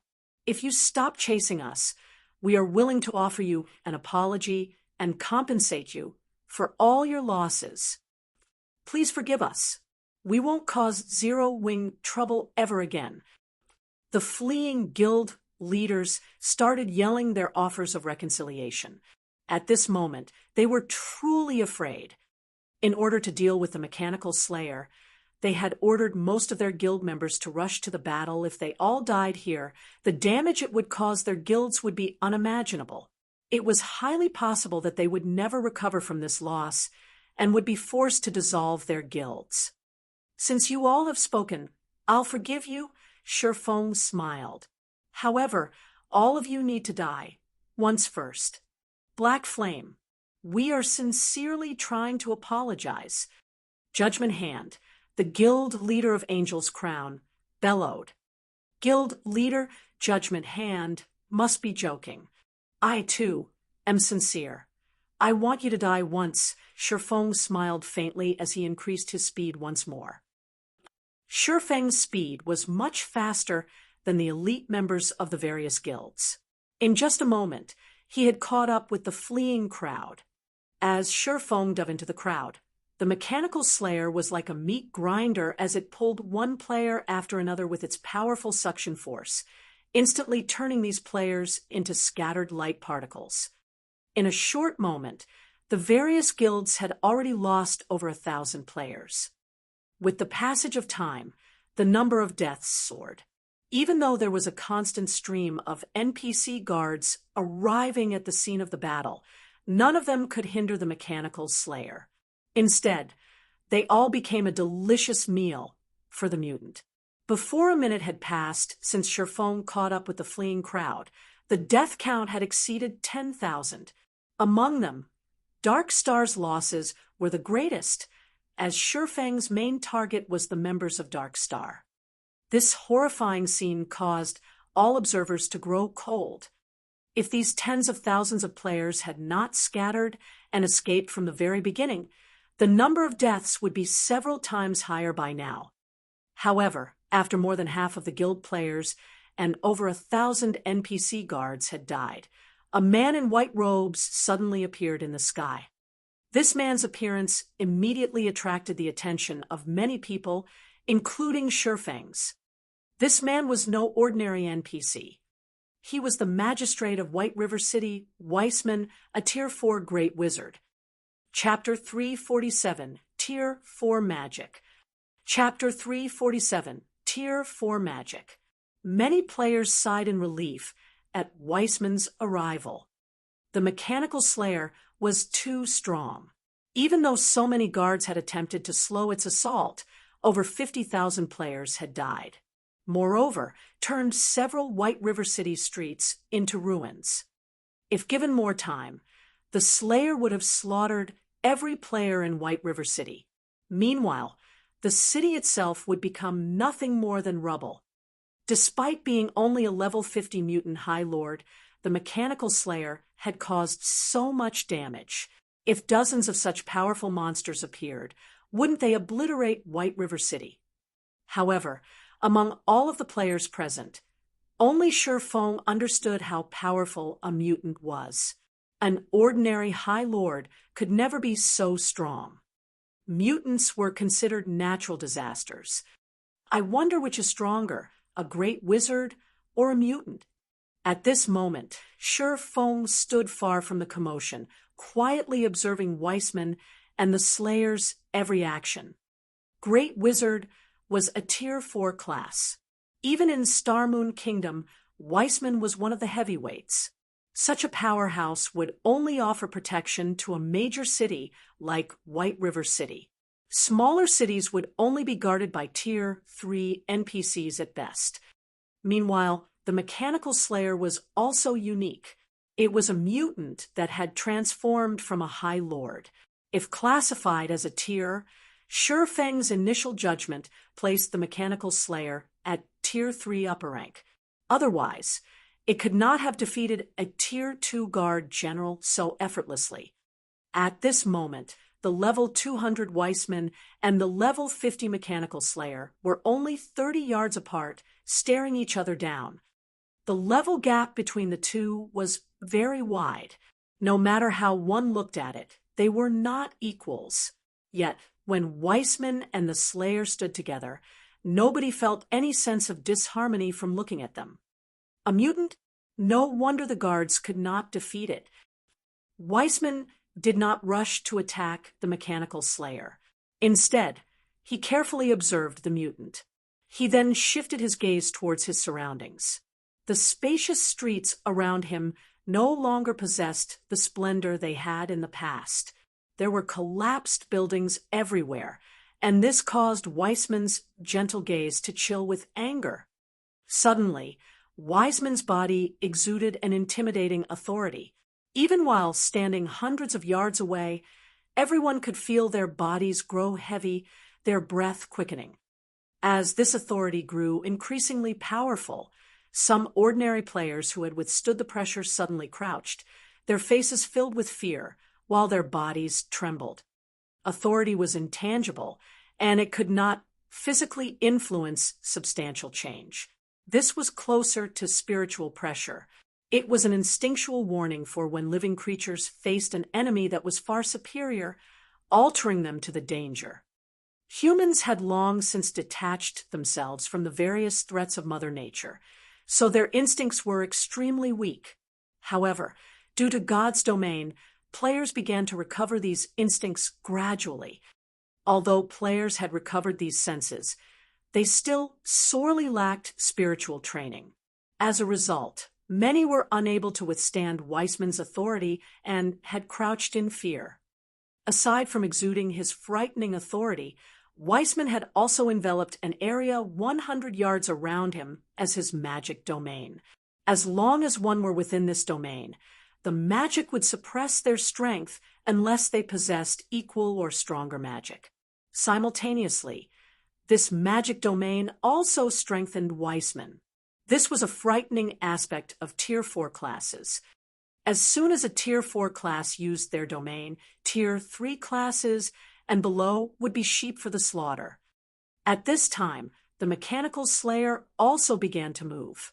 Raising its serrated greatsword, it sent a powerful slash at Weissman. Just as countless air blades swept across the expanse, Weissman suddenly vanished. In the blink of an eye, he appeared on the other side of the Mechanical Slayer. Responding quickly, the Slayer swung its greatsword towards Weissman's new location. However, the result was the same. Weissman dodged the attack using instantaneous movement again.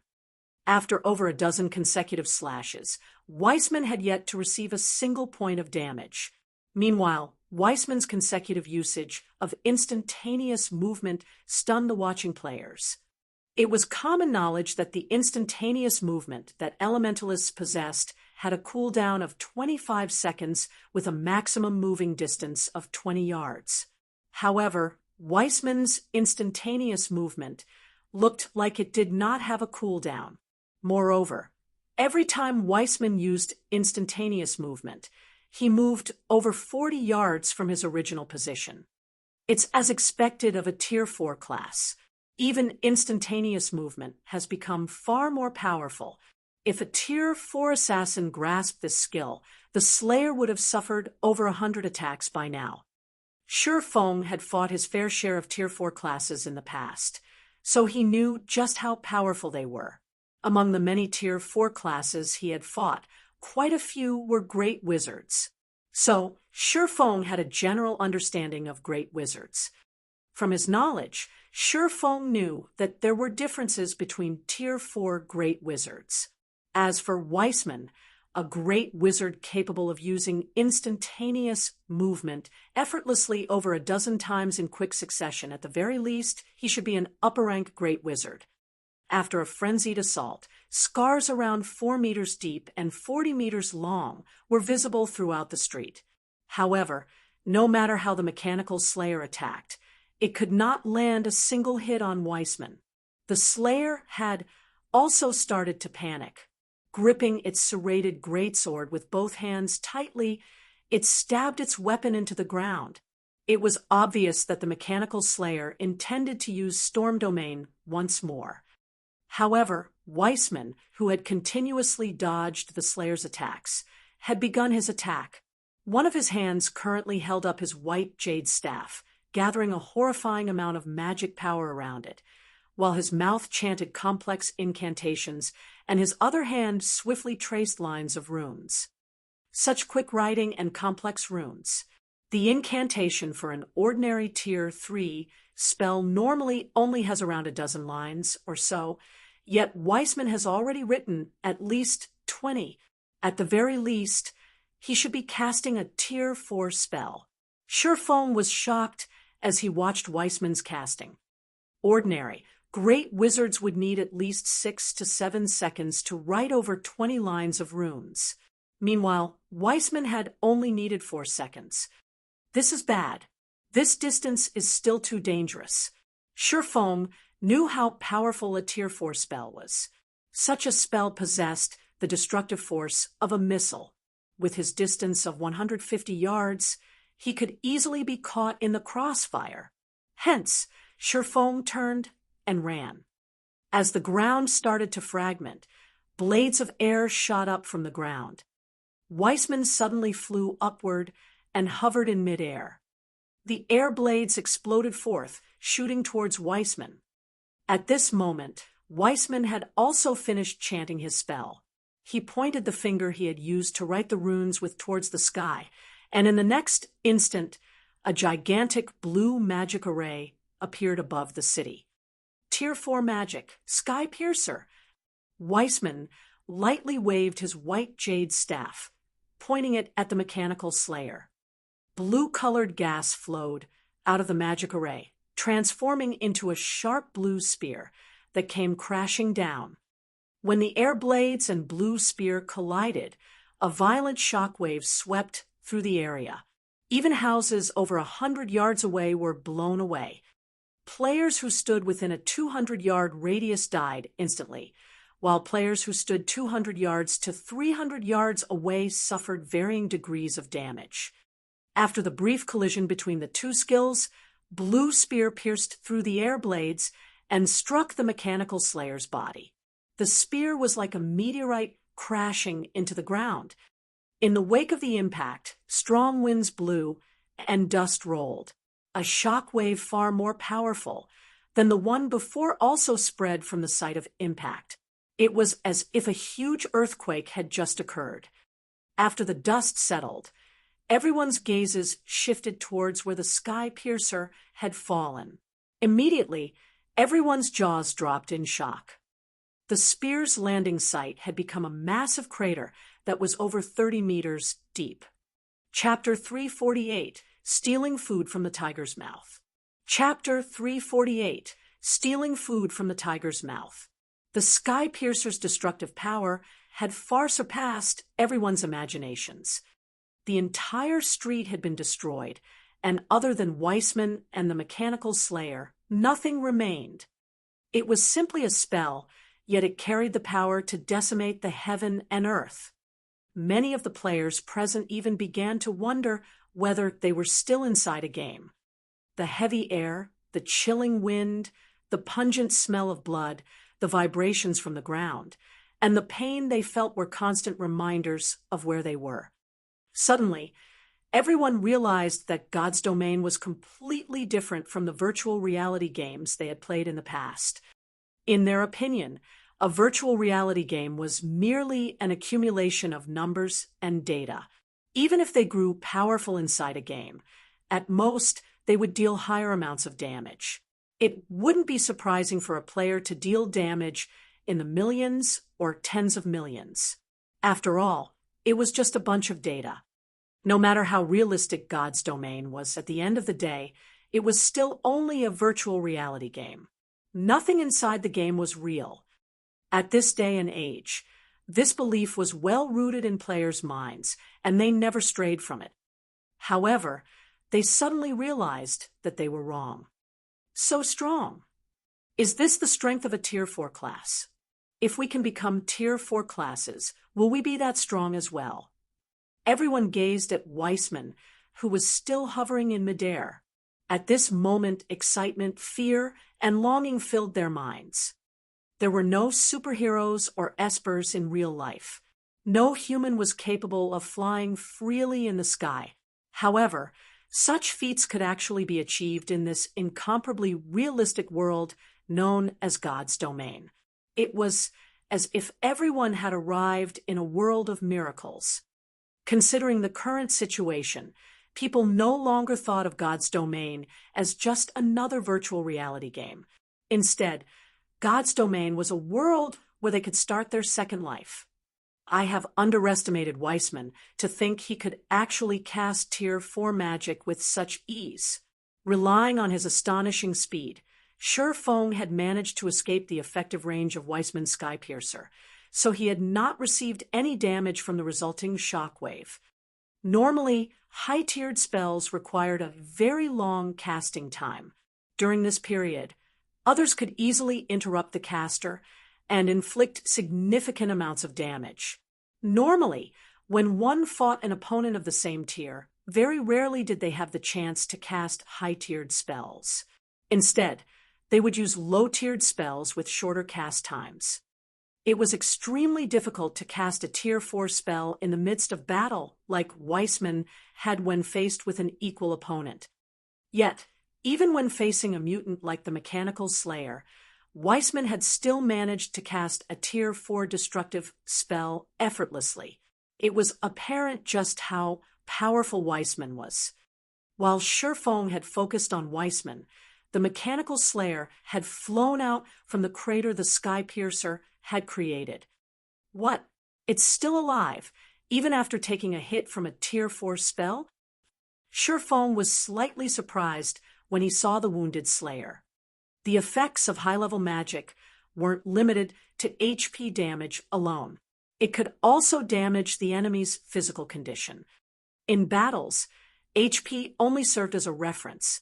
In certain cases, even when players only had 1 HP remaining, their combat power would not be affected in the slightest. They could still display 100% of their actual combat power. Yet, sometimes, despite losing only a thread of their HP, players' combat power might be greatly affected, leaving them capable of displaying only 10%. High-tiered skills were so powerful was because not only could they cause a frightening amount of damage, but they could also greatly affect the enemy's combat power. At this moment, although the Mechanical Slayer looked like a mess with many wounds covering its body and less than 50% of its HP remaining, the spell had not significantly damaged its combat power. What an enviable physique. Feng had been a Tier 3 Sword King in his past life, so he understood how important a strong physique was to a player. Although the Mechanical Slayer had less than 50% HP remaining right now, its remaining HP was not much different than the HP Weissman possessed. With its combat power unaffected, the Mechanical Slayer could still challenge Weissman.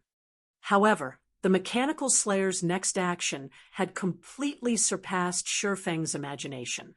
After flying into the air, instead of launching an attack at Weissman, the Mechanical Slayer turned tail and ran.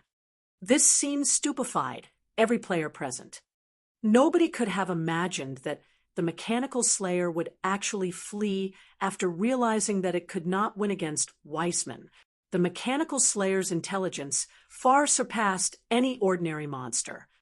Unfortunately for the mechanical slayer, Weissman had no intention of letting it escape. Using instantaneous movement, Weissman teleported to the mechanical slayer's side and immediately used Snowy Explosion. Countless frost arrows pelted the mechanical slayer's body. In the blink of an eye, the mechanical slayer had frozen into an ice sculpture. The mechanical slayer's frozen body then plummeted towards the ground, the impact creating a massive hole in the ground. Following which, Weissman waved his staff. Suddenly, multiple aqua-blue magic arrays appeared around his body. Water dragons emerged from these magic arrays and shot towards the mutant. These water dragons wrapped around the slayer and buried their vicious teeth in its flesh, restraining the mechanical slayer in a large ball of water. This was the Tier 2 spell, Water Binding. When used, it restricted the target's movements. Now unable to move, the mechanical slayer immediately used Blade Storm. Not only did the skill increase its movement speed, but it also made the mechanical slayer immune to all magical control effects. After breaking out of Weissman's Water Binding, the mechanical slayer spun towards the Great Wizard. Reacting quickly, Weissman immediately started chanting the incantation of another spell, his hand having already written 3 lines of runes. A moment later, an ice shield appeared, covering his body. The ice shield could absorb a massive amount of damage. At the same time, the shield would slow enemies who managed to land a hit. Even after the mechanical slayer's greatsword repeatedly struck Weissman's ice shield for 3 full seconds, the ice shield remained in one piece. At this moment, however, multiple scars had appeared on the ice shield, and from the looks of it, the layer of ice would not hold on for long. At this moment, Weissman had also readied the Tier 3 spell, Earthen Spear. Suddenly, brownish-yellow spears protruded and shot out of the ground, bombarding the spinning mechanical slayer. Not only did these spears cause significant damage, but they had also forced the mechanical slayer into a constant retreat. After being struck by a total of 21 earthen spears, the mechanical slayer had been forced back over 30 yards. In a fit of rage, the mechanical slayer threw its serrated great sword at Weissman. Unperturbed, Weissman used instantaneous movement to dodge the simple attack. Immediately after, Weissman bombarded the mechanical slayer with dozens of lightning snakes. While Weissman and the mechanical slayer clashed, Sherfone quietly snuck closer to them. After the battle had reached this point, Sherfone could tell that the mechanical slayer was no match for Weissman. Although the mechanical slayer was not weak, mutants needed time to grow. Originally, the gap between the mechanical slayer and Weissman should not have been so wide. However, aside from having a severely lacking repertoire of skills, the mechanical slayer was also inexperienced with evading attacks and controlling its own body, resulting in such a wide gap between itself and its opponent. With the mechanical slayer's current combat power, it would have no problems dealing with Tier 3 upper-rank NPCs. If given more time to grow, even Weissman might not be a match for the Slayer. After all, a mutant transformed from a High Lord-ranked monster possessed extremely frightening potential. Meanwhile, if such a powerful mutant were killed, whether it was the EXP or loot, the rewards would be astonishing.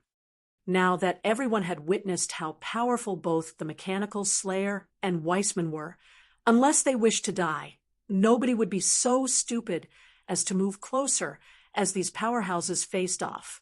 So, the players present quietly observed the battle from a distance. The moment Weissman killed the mechanical slayer, they would rush forward to fight for the mutant's loot. Hence, Sherfone intended to make his move first.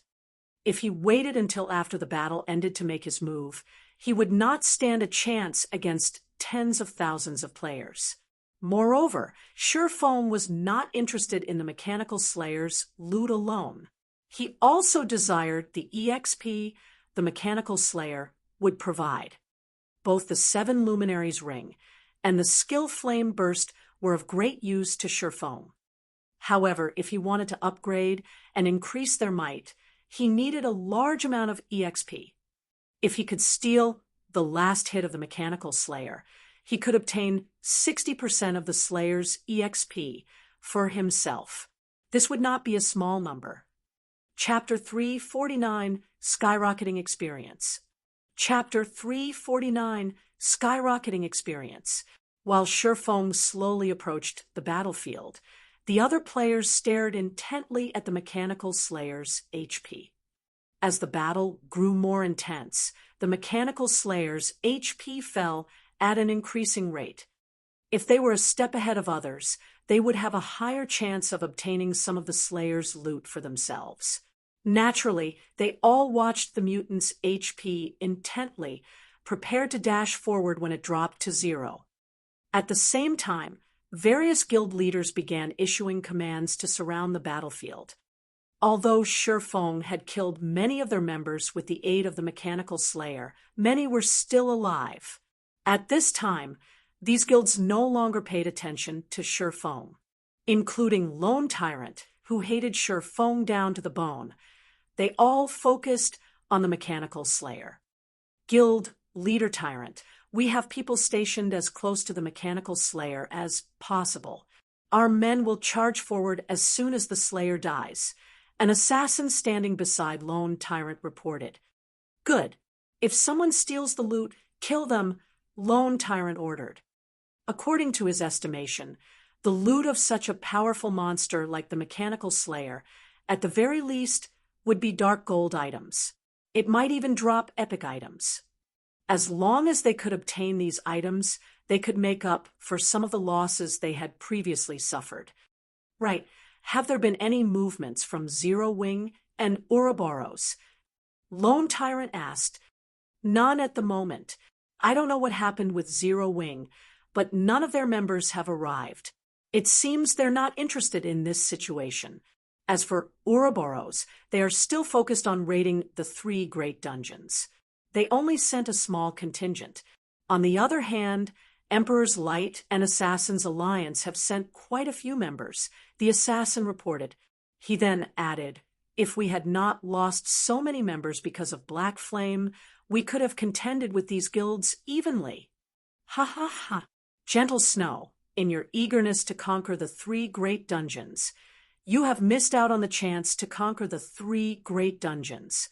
Pass down my command. Have everyone focus on grabbing the most valuable items.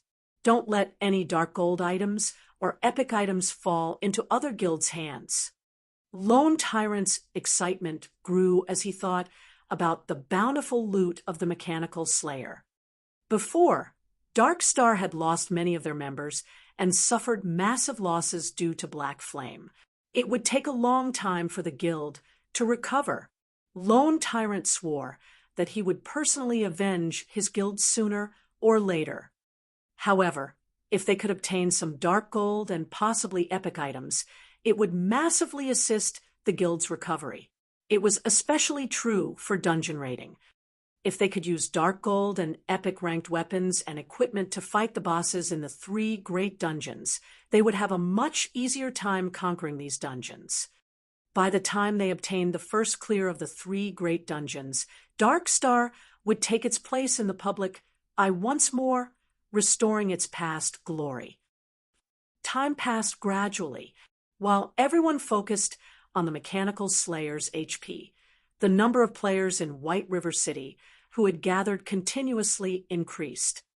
After all, it was the first time a monster attack had occurred in Starmoon Kingdom. Shortly after the White River City system announcement appeared, a report appeared on the God's Domain official forums. Even players from other cities rushed over to experience this rare event. However, the teleportation fee between cities was very expensive. So, there weren't a lot of players from other cities. Meanwhile, The players from other cities were those who were well off in God's domain. A majority of these players were the elite members of guilds.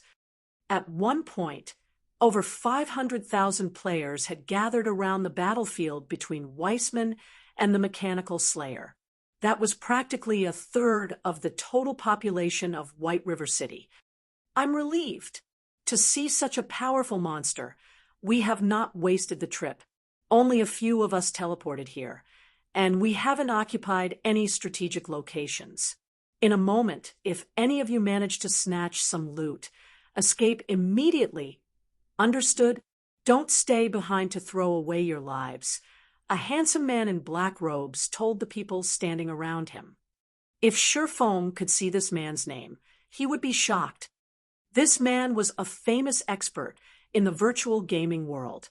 His fame even surpassed Gentle Snow's. The man was also an individual ranked within the top 1,000 on the global experts list. This man was Red Feather, and he was one of the elders of the first-rate guild, Star Alliance. Boss Red Feather, rest assured, you should know our strengths the best. Not in another 100 years could these noobs of White River City compete with us, a level 20 assassin with tan skin said disdainfully as he observed the various guilds members of White River City. Big Brother Red, you're being overly cautious. We are the trump card of Star Alliance. Since we've arrived, how could we not walk away with all of the loot? Flourishing Willow, a female ranger with an enchanting body, chuckled. You guys. Red Feather helplessly shook his head, his companion's confident words. There are still plenty of experts in White River City. Although Gentle Snow is not participating, don't forget that there are still the branch leader of World Dominators, Blood Halberd, the guild leader of the Assassins Alliance, Cruel Sword, and the branch leader of Emperor's Light, 13th Swallow. There is also the expert that has recently appeared, Black Flame. In addition, experts from other cities have also come to take part in this event. No matter what, we have to act prudently. Unfortunately, Red Feather's reminder fell on deaf ears. None of his companions took his words to heart. After all, every one of them was above level 20, and a majority of the equipment they wore was secret silver rank. One of them even wore nothing but secret silver equipment. In addition, they were all veteran gamers who had fought in the virtual gaming industry for many years now. They were all top-tier experts. Their levels, techniques, and equipment were all first-rate. So, how could they possibly lose to any other guild? Big Brother Red, that Mechanical Slayer's HP is about to bottom out. Should we rush over there? Flourishing Willow asked. In a moment, the more powerful a monster is, the more powerful its counterattack will be before it dies. You have all personally witnessed how powerful the Mechanical Slayer is for yourselves. Anywhere within 200 yards is a danger zone. If we don't have any invulnerability skills, the splash damage will kill us before we get close. Red Feather stopped his companions. However, we can approach the 200-yard range. Just as Red Feather finished speaking, suddenly, a black figure charged towards the Mechanical Slayer, so fast that it left observers tongue-tied. Ha ha ha! What a fool! The Mechanical Slayer still has 2% of its HP left, yet he dares to rush ahead. Based on his speed, that person should be an expert. Unfortunately, his greed has overpowered his judgment. If he waited until the Mechanical Slayer died, with his speed, he could have snatched one or two items. Many onlookers ridiculed the figure that had boldly charged into the fray. Nobody believed that the figure would survive to reach the Slayer. However, there was also a small number of players who rushed after him. Meanwhile, the black figure leading the charge was none other than Sherfong. At this moment, the Mechanical Slayer was already on the verge of death. Weissman only needed 2 or 3 more skills to finish it off. Naturally, Sherfong would not wait any longer.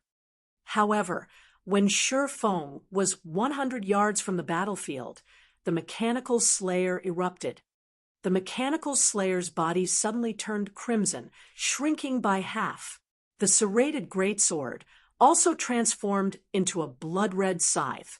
A pitch-black aura of death surrounded the blade. Tightly gripping the scythe with both hands, the slayer swung it at its surroundings. Suddenly, black streaks of light shot out in all directions. Why does it have the Tier 4 skill? Death's Scythe. Feng panicked at the sight of this skill. Hurriedly, he activated Fantasy World. The instant the black lights collided with the barrier of light formed by the Fantasy World. Although Feng had not lost any HP, he felt as if he had been struck by a sledgehammer. Feng had even wondered if Fantasy World could hold up against this Tier 4 skill. The black lights illuminated the surroundings for 6 full seconds, covering a range 200 yards in all directions. The area looked like it had been enclosed by a black dome. Everything within this dome was pitch black, and nobody outside the dome could see anything within it. After Death's Sigh ended, everything in the space was dead. Aside from Feng, who was safe inside his light barrier, every player who charged forward had died. Meanwhile, the Ice Guard Weissman had summoned also shattered. At this moment, Weissman had lost a significant amount of his HP. He even spat a mouthful of fresh blood. Evidently, the Slayer's attack had severely injured him. However, this could not be helped. Nobody would have thought the Mechanical Slayer would use such a frightening skill as its dying counterattack. When caught unaware, even a Tier 4 Great Wizard would receive heavy damage from such an attack. However, after using Death's Sigh, the Mechanical Slayer was like an oil lamp exhausted of fuel. It only had a final thread of HP remaining. Weissman then used Ice Descent, a Tier 3 spell. Suddenly, ice and snow fell from the sky, landing on the Mechanical Slayer. Wave after wave of icy air enveloped on the Slayer, devouring the last of its HP. Your head is mine. At this moment, seeing as the Mechanical Slayer was about to die, Feng had grown anxious. Immediately, he activated Windwalk and dashed at the mutant. The moment he was in range, he used Silent Steps to appear behind the Mechanical Slayer. As Weissman's spell was not yet over, Feng had to endure Weissman's Ice Descends as well. Feng then retrieved an intermediate frost grenade from his bag. After accurately gauging the Slayer's HP, Feng threw the intermediate frost grenade and dealt -500 damage to the mutant. The frost grenade destroyed the Mechanical Slayer's remaining 300 HP before the next wave of icy air could. Feng had pushed himself to his very limit to grasp the Mechanical Slayer's HP, and he very nearly lost the last hit to Weissman. After the Mechanical Slayer died, over 100 items burst forth from the mutant. Meanwhile, Feng also received a series of system notifications. Before Feng could check the notifications, his experience bar started to soar. In just a moment, Feng's level 24 experience bar filled before breaking through to level 25. Even after reaching level 25, Feng's experience bar did not stop. Level 26, level 27, level 28, level 29. Golden light continuously flashed over Feng's body, only gradually fading after Feng reached level 34. In the end, Feng rose to 74% of level 34. Feng had leveled up 10 times consecutively. The EXP he had obtained had completely surpassed his imagination. Even in his previous life, never once had he managed to level up 10 times in a row. It was clear how bountiful the EXP provided by the Mechanical Slayer was. If he had obtained 100% of it, he would have leveled up further. Chapter 350, Sword in the Stone. Chapter 350, Sword in the Stone. Before Feng could celebrate his success of stealing the last hit, he felt deep-seated malice directed at him from all directions. although Shifeng was wearing the black cloak, and nobody had yet recognized Shifeng. The system notification that appeared after the mechanical slayer died had betrayed Shifeng. Star Moon Kingdom System announcement. Congratulations to Black Flame for being the first player to kill a mutant, rewarding 50 reputation points in Star Moon Kingdom, 30 free mastery points, and 30 gold coins. White River City System announcement. Player Black Flame has killed the mechanical slayer that invaded White River City, rewarding 50 reputation points in White River City, 10,000 merit points in Star Moon Kingdom, and 20 gold coins. These two notifications popped up 3 times. After reading these notifications, even a fool could tell that the cloaked figure covered in a golden glow was none other than Zero Wings Guild leader, Black Flame. Now, not only Shifeng had obtained a wealth of EXP by killing the mechanical slayer, but he also received a bountiful reward from the system. How could others not be envious? Sure enough, his reputation is well-deserved. He actually stole the last hit while Weissman and the mechanical slayer fought. After watching Shifeng's previous performance, Red Feather could not help but compare himself to Shifeng. Suddenly, Red Feather discovered that, regarding timing, he was inferior. Black Flame is quite good. However, at the end of the day, he still can't make it onto the Secret Pavilion's experts list. How powerful could he possibly be? On the other hand, Big Brother Red Feather is an expert ranked within the top 900 on the experts list. Flourishing Willow giggled, smiling faintly. The Secret Pavilion's experts list contained the names of 1,008 great experts in God's domain, and it was extremely hard to place on that list. After all, there were too many players in God's domain. Moreover, that number continued to increase. Hence, even if it were the 1,008th ranked player on the experts list, that expert would be a monster-like existence. In the virtual gaming world, players took pride in ranking on the experts list. Not only was it a symbol of strength, but it was also a symbol of honor. Since Red Feather ranked in the top 900, it sufficed to say that he was very powerful.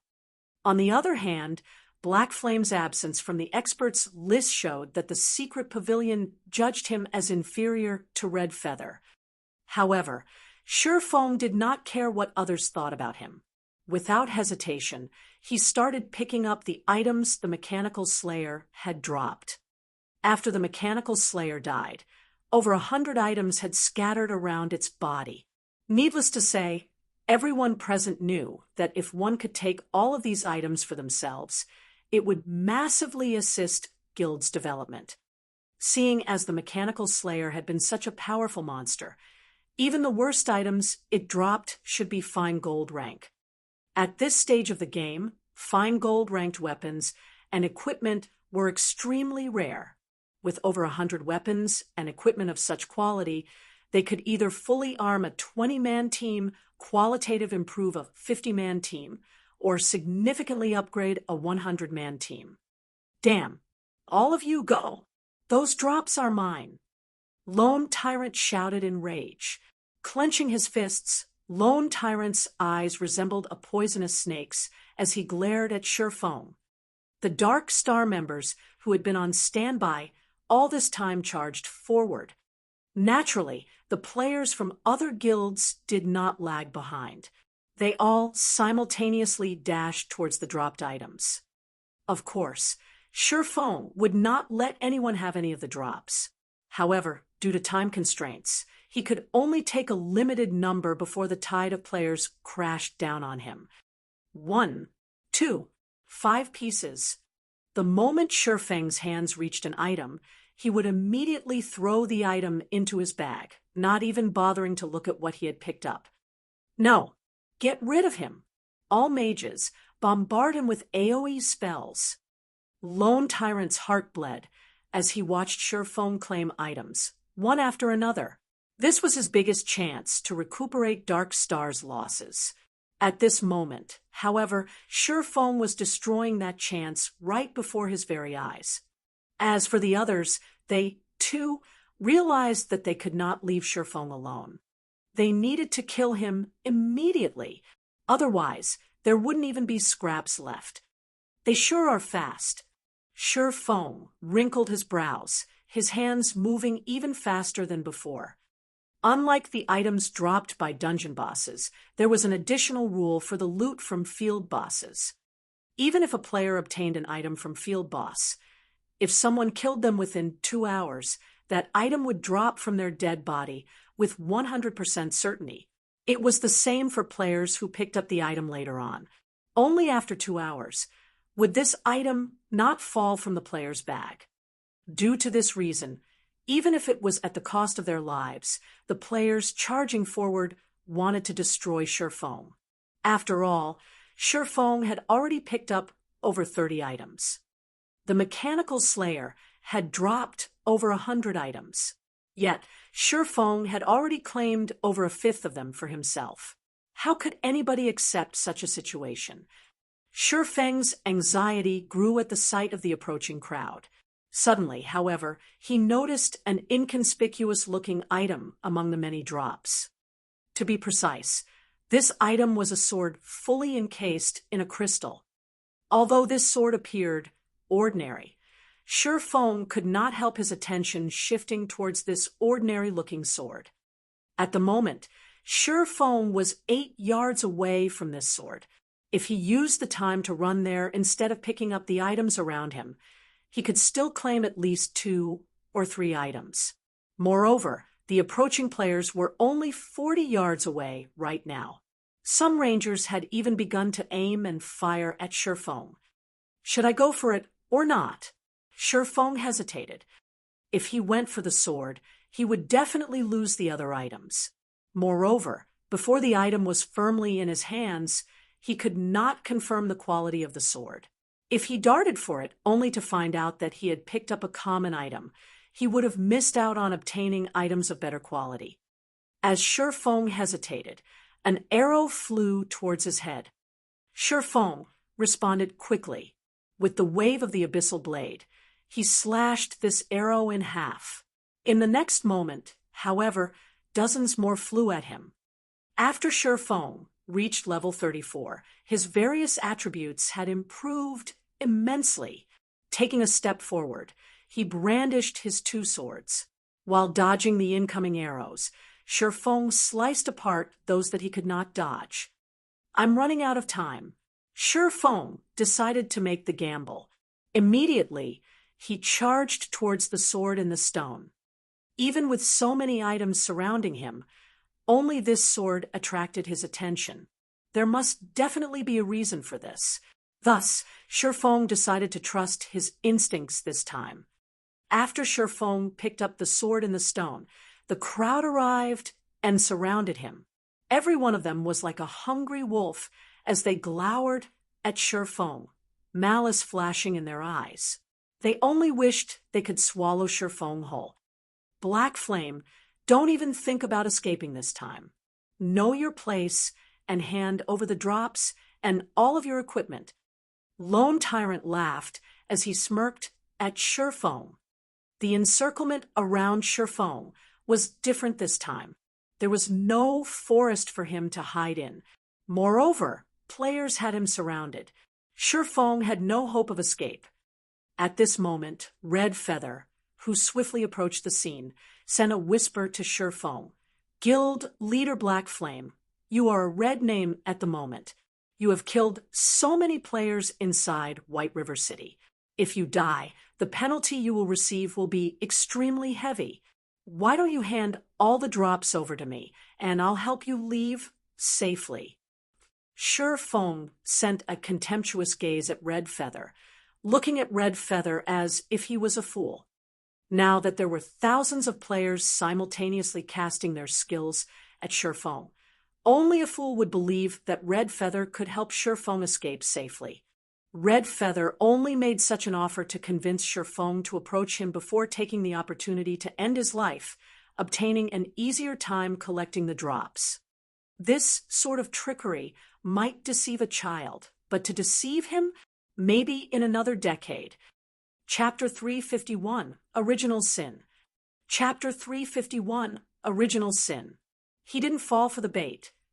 Red Feather was slightly surprised when he saw Sure Feng's contemptuous gaze. Indeed, he had planned to trick Sure Feng all along. After Sure Feng approached him, he would kill Sure Feng, gaining easier access to the dropped items. When people were desperate, they would grasp at even the tiniest bit of hope. This was a basic human instinct, and Red Feather had sought to take advantage of this. For many, even if they knew they were being cheated, they would still choose the risk. However, what about Sure Feng? Currently, tens of thousands of players surrounded Sure Feng in all directions. Even a fly could not escape. Simply put, Sure Feng had zero hope of escaping alive. Faced with such overwhelming numbers, any normal person would have long since broken down from the pressure. Even Red Feather could not guarantee that he would not be affected. No ordinary person could endure the condemnation of thousands, not to mention the murderous gazes of tens of thousands. Yet, even in such a situation, Sure Feng seemed unaffected in the slightest. Sure Feng even had the spare time to send him a contemptuous gaze. Red Feather started to wonder whether or not Sure Feng was a human.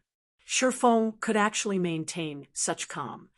However, even if you don't take my bait, you still won't escape. Although Red Feather felt somewhat disappointed, his intention to kill Sure Feng had not changed. Fire and arrows blotted out the sky above Sure Feng. Even though he was level 34 now, and possessed a severe level suppression over the other players, he still would not survive these attacks. Not a single person present believed that Sure Feng could leave this place alive. In the next moment, however, Sure Feng confused everyone. At this crucial moment, Sure Feng activated Defensive Blade and continued to pick up drops. One after another, he placed the items in his bag, showing that he valued money more than his own life. Many players expressed their confusion. Does Black Flame really think he can escape? Does Black Flame believe that as long as he claims the loot, those items will not drop after he dies? However, Sure Feng still smiled, faintly. He paid no attention to the incoming attacks, following which wave after wave of spells and arrows landed within 20 yards around Sure Feng, transforming the area into an ocean of ice and fire. Meanwhile, all players within this 20-yard radius turned into ash. Sure Feng was no exception. Ha ha! Black Flame. Finally!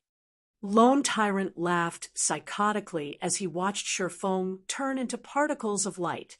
Although Lone Tyrant had not done the deed personally, when the news of Black Flame's death spread, he would definitely become the laughingstock of God's domain. Zero Wings Guild leader, Black Flame, had actually thrown his life away because of greed. What could be more ironic than this? Wait, none of the items Black Flame picked have dropped, a player with powerful eyesight suddenly shouted in surprise. Hearing this, a realization struck the crowd. Indeed, just as the player had said, although Black Flame had died, the number of items on the ground had not increased. Rather, there even seemed to be a few more pieces missing. What was happening? Did this mean that there was no 2-hour wait to claim the loot from the Mechanical Slayer? At this moment, Lone Tyrant was stunned as well. His eyes were glued to the location where Sure Feng had died. However, no matter how hard he racked his mind, he could not figure out what had happened. Even if there really was no 2-hour waiting time for the dropped items, as a red name, Black Flame should have at least dropped a few pieces of the equipment he wore upon death. Yet, he had not dropped a single item after he died. Big Brother Red, this is bad. If the items don't drop from a player's inventory, it will be far more difficult to steal them. Flourishing Willow panicked. Since that is the case, we'll grab as many as we can. Let's go. Originally, they had prepared their path of retreat. However, he never would have expected that the drops from the mechanical slayer would play such a trick on them, destroying his plans. As for whether Shifeng had actually died or not, Red Feather had no doubts. Thousands of attacks had bombarded the area, and any stealth effects would have been useless. Moreover, even in the very end, he had not seen Shifeng activate any skills. Brothers, attack. Don't let the powerful guilds take the drops. As long as we put the drops into our bags, the items will be ours. Originally, the independent players had only intended to observe. They had no plans to compete for the loot. After all, without a guild protecting them, the moment they picked up an item would be the moment they lost their lives. At that time, not only would they lose the items they picked up, but they would also lose their own equipment and levels. Only a lunatic would try their luck. However, the situation had changed. Black Flame had picked up so many items as everyone watched, yet, after he died, not a single item that he had picked up had dropped. This showed that the Slayer's loot would belong to whoever picked them up. Previously, none of the independent players saw any chances or hope of obtaining an item for themselves. Now that there was a glimmer of hope of obtaining a fine gold or even dark gold item, why wouldn't they be excited? Suddenly, the tens of thousands of players went into a frenzy. They frantically launched spells and attacks towards the dropped items, barring anyone from claiming the loot. Unknowingly, the largest war in the entire Starmoon Kingdom, no, in the entire God's domain, had begun in White River City. The battle was a complete mess. Even great experts could not play much of a role in a war involving tens of thousands of players. They might even find it difficult to survive. Big Brother Shadow Sword, should we try for some of the drops as well? We might grab ourselves a dark gold item. If we're lucky, we might even get an epic item. If we do, we won't have to worry about futures anymore, Turtledove said in excitement. Currently, she stood on a rooftop far from the battlefield. A war of this magnitude would shock anyone. They would find themselves wanting to join the battle and display their skills and obtain some treasures while they're at it. All right, we'll try out luck. As a person who pursued combat techniques, Shadow Sword would certainly not miss out on this golden opportunity. Although Shifeng had warned them not to involve themselves, Shadow Sword had to agree with Turtledove's suggestion. If they could be like Shifeng, grabbing 30 to 40 items for themselves, even if they died, it would be an admirable death. After all, facing the attacks of tens of thousands of players, even the top-ranking expert on the Secret Pavilion's experts list, the undefeated god, could not possibly survive. For your own good, I advise you not to go. Even if you snatch an item, you won't get anything after you die. At this moment, a calm and indifferent voice reached Turtledove and Shadow Sword's ears. When the two heard this voice and promptly turned their heads towards the source, shock immediately appearing on their faces. How did you resurrect? Turtledove gaped at Shifeng with disbelief. Currently, Shifeng still wore his black cloak, a calm expression on his face. Resurrect? I never died, so why would I need to resurrect? Shifeng chuckled. Making one-way trips was not brave, but stupid. Since he had charged into battle, naturally, he had long since prepared an escape. Before Shifeng had charged towards the mechanical slayer, he had already activated Phantom Kill. He had then sent his doppelganger away from the battlefield, while he forged ahead to steal both the last hit and the treasure. After he had his fill, he immediately swapped positions with his doppelganger, letting his doppelganger endure the rain of attacks while he departed from the battlefield. You didn't die? How is this possible? I saw countless spells hit before you turned into particles of light and disappeared. Turtledove walked up to Shifeng, her bright eyes scanning his body. After an extensive examination, she revealed a look that said, "You can't deceive me." Shifeng laughed and said, "That's only a doppelganger." Doppelganger. Originally, Turtledove had not believed Shifeng in the slightest. However, at the mention of the word doppelganger, she suddenly understood the gist of the situation, feeling slightly shocked. She never expected that Shifeng would have planned an escape. However, Shadow Sword was far more shocked by this revelation. With only the use of a doppelganger, Shifeng had managed to toy with the tens of thousands of players present, causing them to start a massacre. If Shadow Sword and Turtledove knew that Shifeng had come to this tall building to look for an opportunity to re-enter the battlefield. At this moment, Shifeng sat quietly before calling up the system interface for the 7 Luminaries ring. "Finally, I can level these skills." Shifeng looked at the 7 great skills displayed on the 7 Luminaries ring interface, growing excited. Even at level 1, these 7 skills were immensely beneficial. If he could level these skills several times, his combat power would definitely reach the next level. It would also significantly assist with his class change quest. Chapter 352, One Hit Azura 1. Chapter 352, One Hit Azura 1. The battle on the streets of White River City was in full swing now, and a large number of players died with every passing moment. Surprisingly, however, even with such a massive war going on in the middle of White River City, none of the city guards had come forth to stop the players from killing each other. The guards had only sealed off the neighborhood around the teleportation hall, where the battle took place. As long as a battle between players remained in this area, the guards would not pay it any mind. They would silently stand aside with spears in hand. Meanwhile, the players in question had already gone completely crazy over the loot of the mechanical slayer. None of them even noticed Shifeng, who currently sat on top of a building at a distance.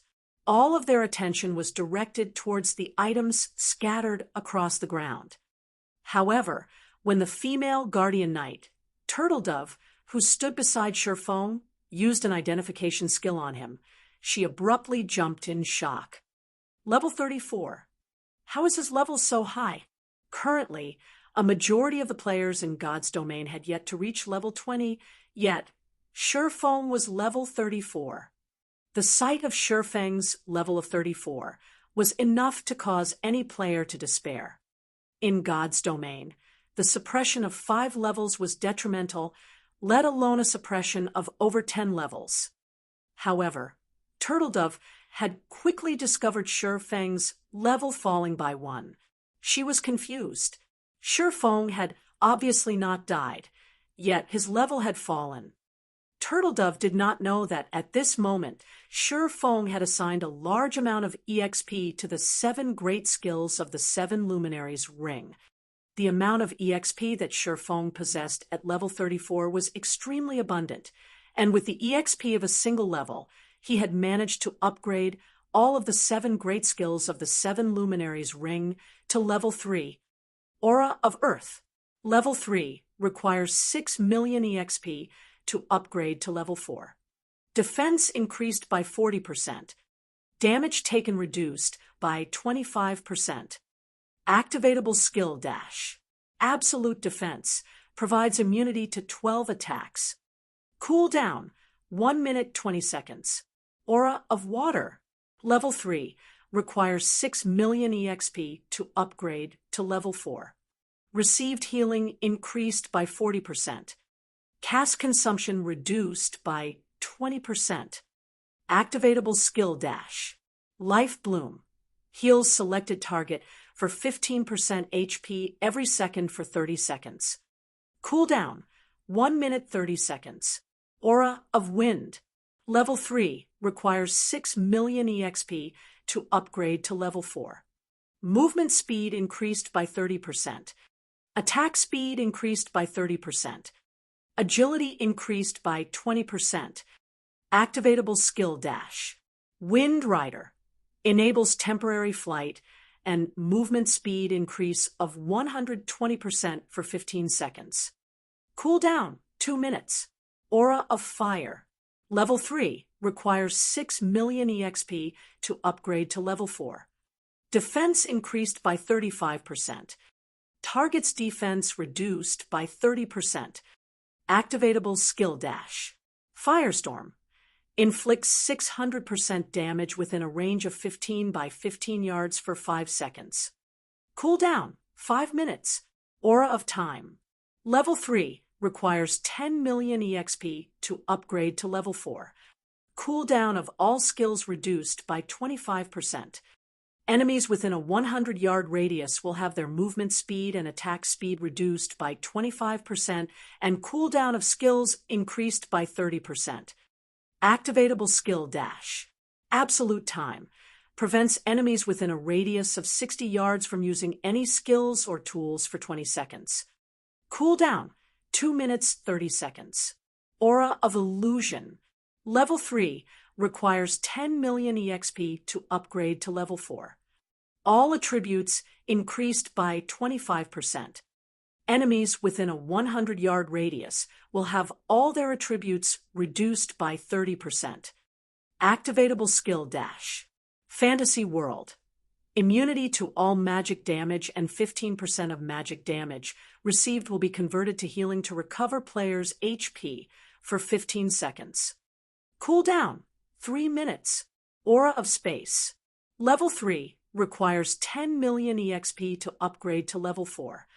Immunity to all control and restricting effects. Activatable skill dash. Space movement. Instantly move to any location within a radius of 360,000 yards. Cooldown, 8 minutes. As expected, the EXP required becomes increasingly abundant at the further levels. However, the skills have indeed significantly improved. I wonder how far I can upgrade them to if I dump in all the EXP I have. Once again, Shurfeng started assigning EXP to the 7 Luminaries ring. This time, Shurfeng had upgraded all of the skills to Level 5, reducing his level to 26. Aura of Earth. Level 5 requires 12 million EXP to upgrade to Level 6. Defense increased by 45%. Damage taken reduced by 35%. Activatable skill dash. Absolute defense provides immunity to 16 attacks. Cooldown, 1 minute 20 seconds. Aura of water. Level 5 requires 12 million EXP to upgrade to Level 6. Received healing increased by 60%. Cast consumption reduced by 30%. Activatable skill dash. Life Bloom. Heals selected target for 20% HP every second for 40 seconds. Cooldown, 1 minute 30 seconds. Aura of Wind. Level 5 requires 12 million EXP to upgrade to Level 6. Movement speed increased by 40%. Attack speed increased by 40%. Agility increased by 30%. Activatable skill dash. Wind Rider. Enables temporary flight and movement speed increase of 150% for 20 seconds. Cooldown, 2 minutes. Aura of Fire. Level 5 requires 12 million EXP to upgrade to Level 6. Defense increased by 40%. Target's defense reduced by 40%. Activatable skill dash. Firestorm. Inflicts 800% damage within a range of 25 by 25 yards for 5 seconds. Cooldown, 5 minutes. Aura of Time. Level 5 requires 20 million EXP to upgrade to Level 6. Cooldown of all skills reduced by 30%.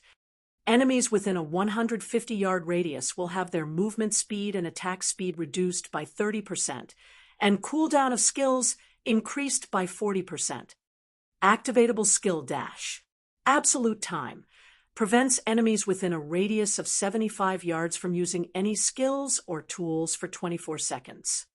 Cooldown, 2 minutes 30 seconds. Aura of Illusion. Level 5 requires 20 million EXP to upgrade to Level 6.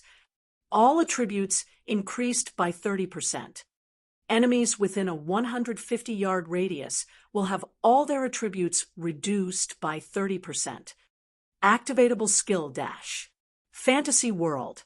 Immunity to all magic damage and 15% of magic damage received will be converted to healing to recover players' HP for 20 seconds. Cooldown, 3 minutes. Aura of space. Level 5 requires 20 million EXP to upgrade to level 6. Immunity to all control and restricting effects. Activatable skill dash. Space movement. Instantly move to any location within a radius of 400,000 yards. Cooldown, 6 minutes. After Shurfeng examined the attributes of the level 5/7 Luminaries ring, his calm heart inadvertently grew excited. In the legends, the 7 Luminaries ring was said to be a godly relic. Even if it were just an epic ranked replica of the item, its strength far surpassed any player's imagination. Currently, the 7 Luminaries ring replica Shurfeng possessed was only level 5. Looking at the replica's current attributes, Shurfeng had even wondered if this 7 Luminaries ring replica could rival the strength an actual legendary item. However, if Shurfeng wanted to continue upgrading the 7 Luminaries ring, he would need a horrifying amount of EXP. In his current position, it was simply impossible to upgrade the ring to level 6. Next, I need to work on the Shurkill skill, Flame Burst. Shurfeng called up the skill interface and began to upgrade Flame Burst. Back in the Flame God's Cave, Shurfeng had upgraded the skill to level 5. Flame Burst. Level 5 requires 4 million EXP to upgrade to level 6. Channeling time, 2 seconds. Gathers the power of flames to a single point and causes 420% damage to the target. Attack count, 6 times. Cooldown, 3 minutes 30 seconds. In a single breath, Shurfeng upgraded Flame Burst 4 times, the skill reaching level 9. Meanwhile, Shurfeng's level had fallen from 26 to 21. Flame Burst. Level 9 requires 60 million EXP to upgrade to Tier 1 skill. Channeling time, 1 seconds. Gathers the power of flames to a single point and causes 750% damage to the target. Attack count, 12 times. Cooldown, 3 minutes. Chapter 353, One Hit Azura, 2. Chapter 353, One Hit Azura, 2. I never really have enough EXP. However, I can only leave it for now. Even if I fall back to level 0, I won't have enough EXP to upgrade the skill. Shurfeng laughed bitterly as he looked at his own level. Level 21. His current level was even lower than before he had returned to White River City. However, his combat power was much higher than any ordinary level 34 player. Meanwhile, Turtledove and Shadow Sword were completely stupefied right now. Within minutes, a level 34 player had fallen to level 21. Turtledove and Shadow Sword had even wondered if their eyes were playing tricks on them. How could a player's level decrease by itself? Although they both eagerly wanted to ask Shurfeng about his level, they felt embarrassed to do so. After all, they had yet to join Zero Wing officially. As the leader of a guild, how could they presume to ask for Shurfeng's secrets? Although Shurfeng could discern the doubts filling the minds of the 2 minds beside him, he did not bother to explain himself. This was his secret. If the matter of the 7 Luminaries ring were revealed, a calamity would definitely befall him in the future. At this moment, Shurfeng received another system notification. System: Guild Crusade quest completed. Zero Wing's popularity increased by 30,000 points. System: Congratulations player for completing a Guild Crusade quest, rewarding 70 White River City reputation points and 5 million EXP. Suddenly, Shurfeng's level recovered to level 22. Guild Leader: We've secured all of the treasure in Creek Town. Everyone's reputation had increased beyond 100 points, and we've become nobles. We won't suffer any consequences if we enter the city as red names now. Fire Dance and the others have returned to the city to accept their class change quests. Aqua Rose suddenly reported through the team chat. Good. The rest of you should return as well. While you're at it, summon all members of Zero Wing to the teleportation hall, Sherfong said, smiling faintly as he watched the current stalemate on the battlefield. Today was destined to be an extraordinary night. It was also the night when Zero Wing would fully emerge from the shadows. I understand. We'll hurry over immediately, Aqua Rose answered without hesitation before disconnecting the call. At this point, Aqua Rose no longer doubted Sherfeng's decisions. After the call ended, Sherfeng remained sitting on the rooftop, quietly observing the intense battle below. After another hour had passed, the number of players still alive on the battlefield had dwindled down from the initial 500,000 to less than 100,000. The brutality of the war far exceeded everyone's imaginations. Throughout this period, other players would slaughter anyone who dared approach the loot from the mechanical slayer regardless of who they were. Even when a guild had sent hundreds of members charging forward, the result was the same. In the end, the situation had devolved into one where it became impossible for one side to steal any of the drops without annihilating everyone else. However, along with the decrease of players, guilds' advantages began to reveal themselves. Among the tens of thousands of players remaining, a large majority of them were guild players. Meanwhile, the number of independent players decreased as some independent players had opted to give up and retreat from the battlefield. Without the interruption from independent players, the various guilds had also started to make their moves. Gradually, one guild after another charged towards the unclaimed loot. However, how could the other guilds willingly sit by and watch as other guilds obtained the drops of the mechanical slayer? Hence, the guilds present split their members into two groups, one to hinder the other guilds and one to seize the items. As a result, the various guilds initiated another intense battle with each other. These items all belong to Dark Star. Do you think small guilds like you are worthy of fighting us? Lone Tyrant swung his shield, slamming it into a swordsman from a small guild and sending him flying. He then bellowed, "Assassins, go for the items. Everyone else, protect them."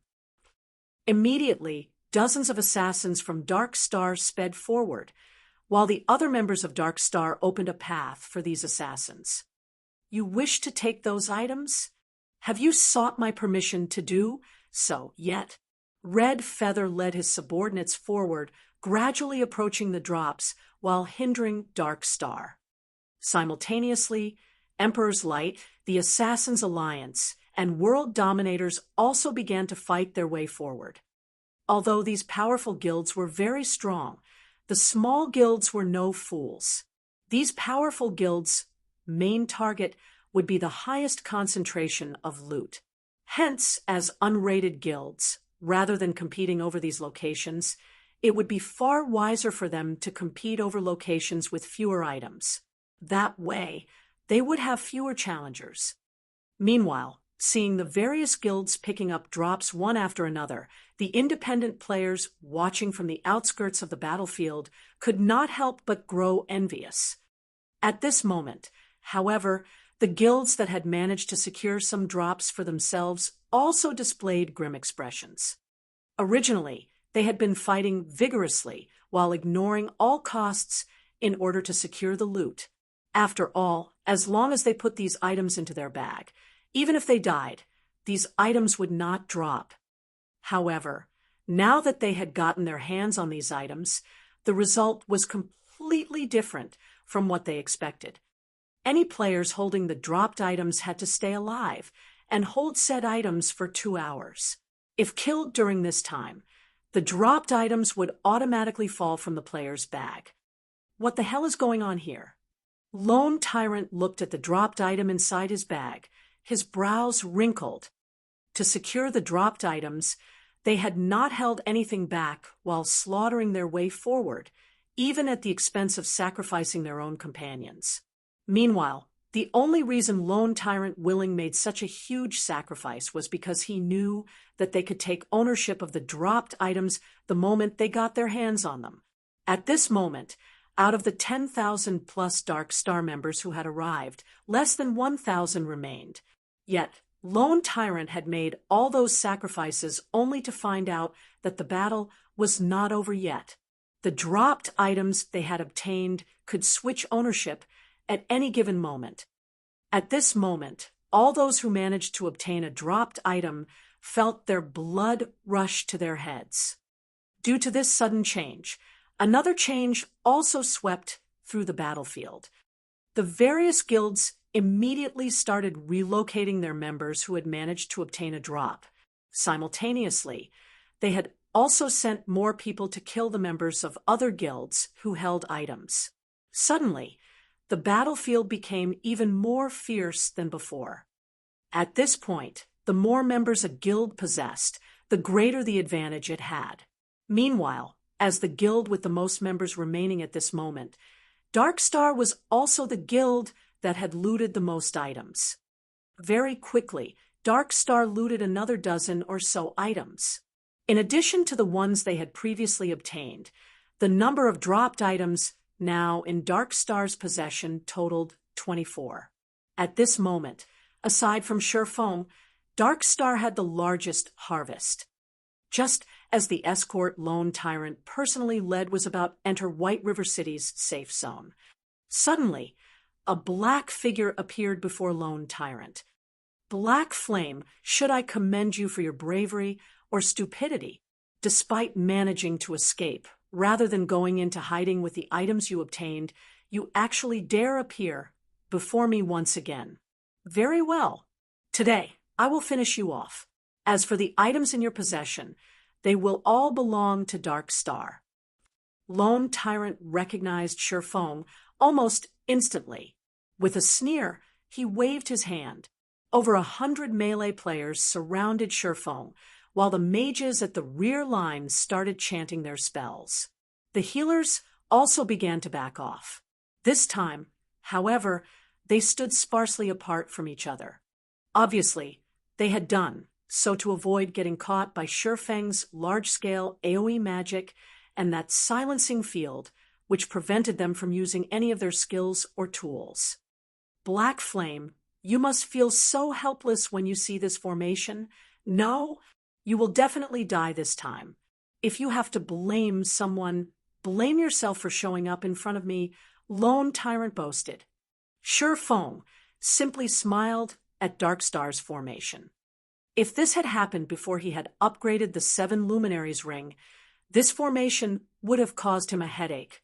With several hundred people standing so sparsely, the effective range of Firestorm and Absolute Time would indeed be insufficient to deal with all of them.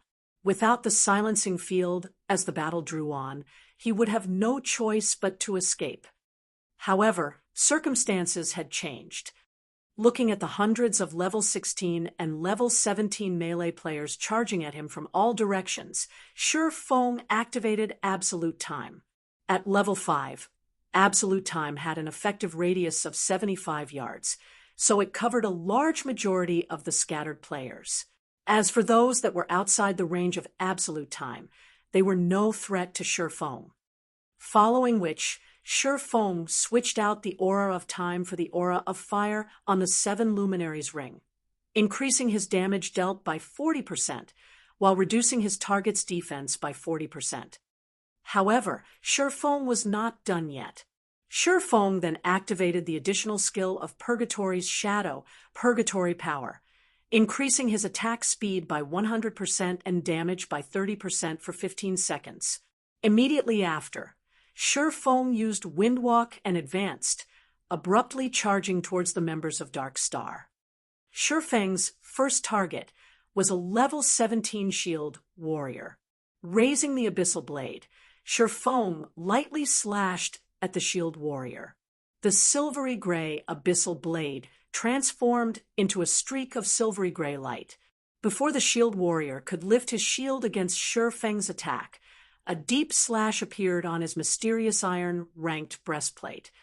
A critical damage of minus 3,216 appeared above the shield warrior's head. Following which, this level 17 shield warrior, which possessed slightly more than 2,600 HP, died. Before this shield warrior's body hit the ground, Shi Feng had already arrived in front of a berserker. Similarly, Shi Feng struck once before leaving behind an afterimage and charging towards the next swordsman. From an outsider's point of view, they could only see a dark shadow passing by the members of Dark Star. Then, for reasons unknown, those Dark Star members suddenly fell to the ground, their HP bars completely depleted. Meanwhile, this dark shadow was so fast that it only took around 6 seconds to move through every single member of Dark Star. By the time this shadow stopped moving, the several hundred Dark Star members had become corpses. Only silence and hundreds of dropped items accompanied these corpses. The players watching this scene play out from afar were completely stupefied. This was too horrifying. Are you a ghost or a human? Lone Tyrant gaped at the hundreds of dead Dark Star elites in front of him in disbelief. Before he could make sense of what was happening, all of his companions had died. The word fear was no longer sufficient to describe what Lone Tyrant currently felt. "What do you think?" Shi Feng said, smiling faintly as he shifted his gaze to Lone Tyrant. Lone Tyrant's heart jumped when he saw the ridiculing smile on Shi Feng's face. At this moment, he no longer thought of retaliating. He even doubted that the person before him was Black Flame, but an evil Rakshasa of God's domain instead. Otherwise, how could he possibly explain the unbelievable sight before him? How was it even possible for a player to be so powerful? At this moment, escape was Lone Tyrant's only hope. Even if he had 10 lives, they wouldn't be enough against such an evil Rakshasa. However, as soon as Lone Tyrant turned around, he discovered that Shi Feng had already appeared in front of him. Immediately after, he saw the abyssal blade in Shi Feng's hand give off a dazzling light. He also felt himself melt at the immense temperature radiating from Shi Feng's sword. This skill was none other than Shi Feng's recently upgraded level 9 flame burst.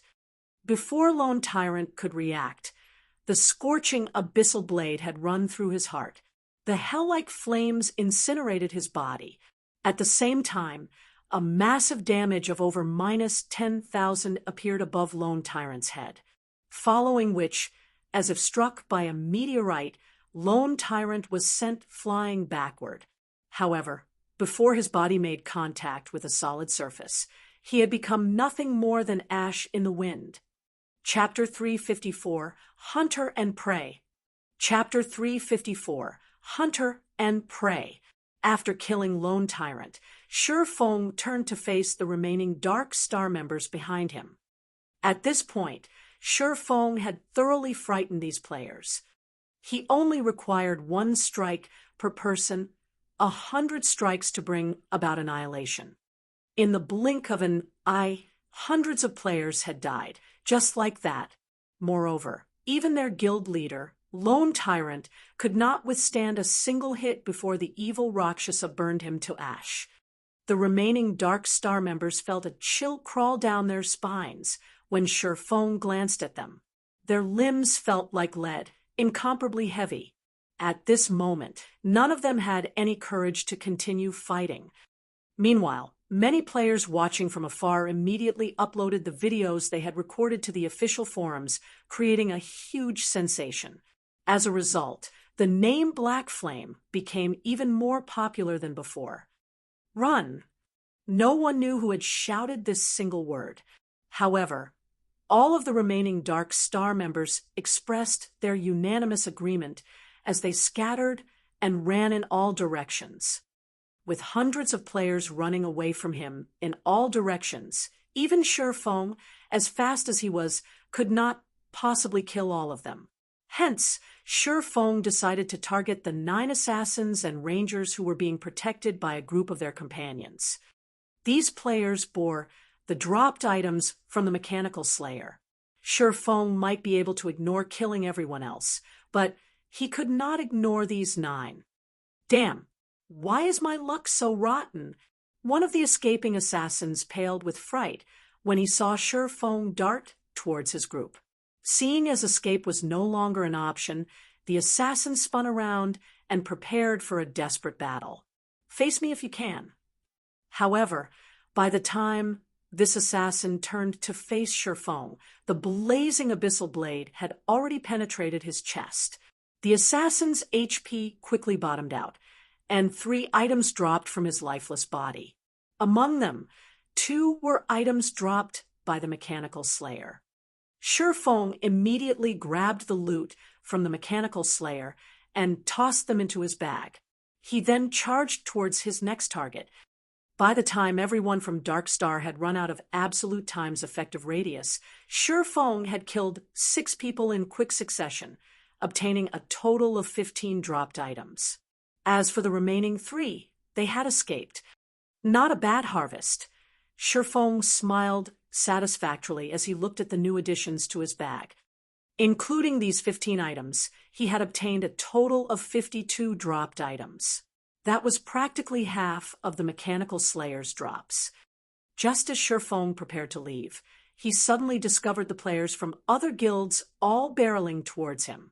Meanwhile, every one of these players wore greedy expressions, and they all thought of Shi Feng as a fat sheep. If Shi Feng had only taken a handful of the loot, they would not have dared strike at Shi Feng even if someone put a gun to their heads. However, the number of dropped items Shi Feng obtained was simply too shocking. Hence, their greed had overtaken their fear. Although the strength Shi Feng displayed defied all reason, everyone had the courage to charge at Shi Feng because they knew that his explosive strength could only last for a short time. Moreover, large-scale silencing skills like the one Shi Feng used would definitely have a very long cooldown. Knowing that the situation had become unfavorable, Shi Feng immediately turned and ran. He had only recently used absolute time, so the skill was still on cooldown at that moment. Without the skill, he stood absolutely no chance against thousands of players. Boss Red Feather, Black Flame is trying to flee. It will be difficult to deal with him if we allow him to escape into White River City's safe zone. Should we use that item now? A Cursemancer asked. At this moment, Red Feather carefully considered the situation. Standing by his side, Flourishing Willow said, "Big Brother Red, are we really going to make a move against him?" Flourishing Willow's words surprised her teammates.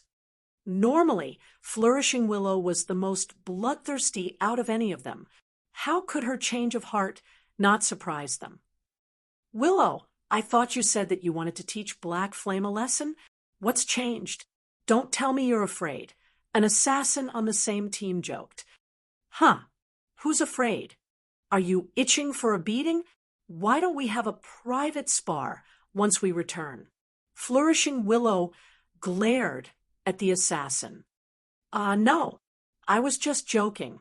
You're a great expert who ranks on the experts list. Why would you bully me?" The assassin hurriedly said, concerned for his safety. Aside from their boss Red Feather, Flourishing Willow was the strongest powerhouse in their team, and nobody dared provoke her. "Humph," Flourishing Willow proudly snorted. She then shifted her gaze to Red Feather, whose expression appeared melancholic, wondering what his decision would be. Previously, Shi Feng had meant nothing to her. Even if Shi Feng's past performances were outstanding, at most, he would only shine in White River City. However, things were different now. Now that she had personally witnessed Shi Feng's skilled and rapid movements, Flourishing Willow was sure that his strength would carry him beyond the confines of just a city. It was especially true for that frighteningly accurate swordsmanship of his. In just a few seconds, Shi Feng had brandished his sword over 100 times. He had even done so while moving at high speeds. It would have been reasonable if Shi Feng had simply killed the players of Dark Star. However, Shi Feng had actually managed to bury his sword in the heart of every player. Even Red Feather could not achieve such a feat.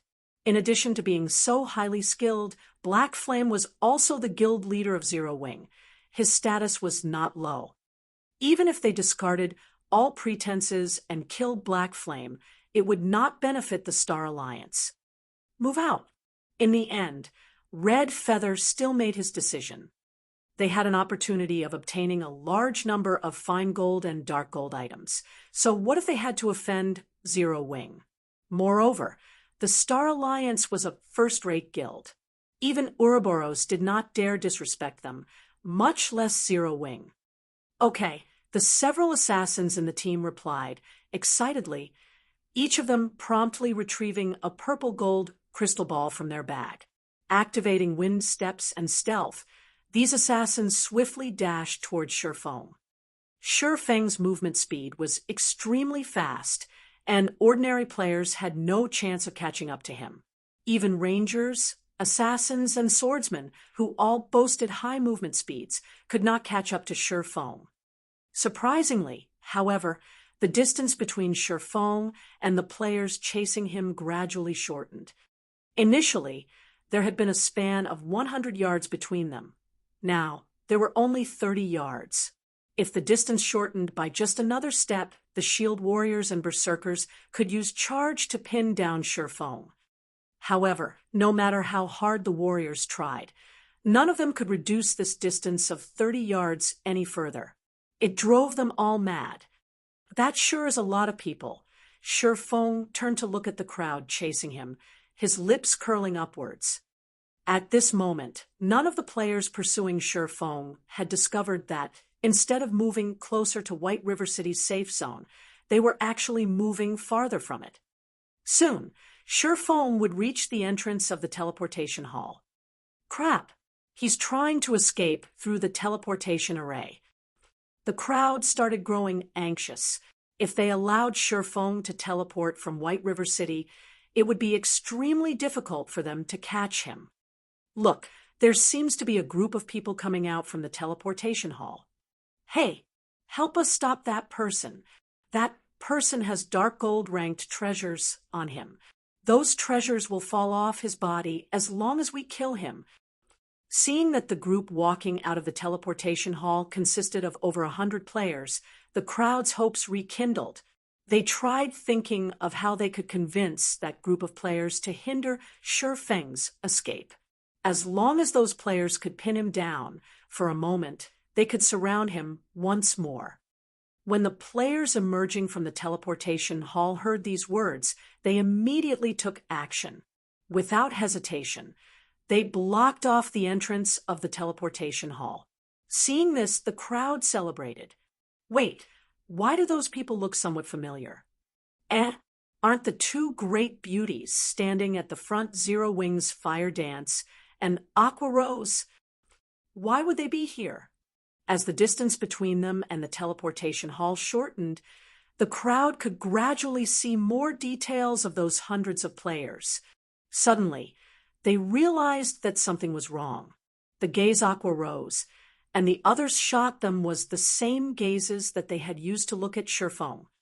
It was neither a gaze of ridicule or laughter. Rather, it was the predatory gaze a hunter used while watching prey. Chapter 355, Biggest Winner. Chapter 355, Biggest Winner. We've been had. This Black Flame is too cunning. He wasn't trying to run away at all.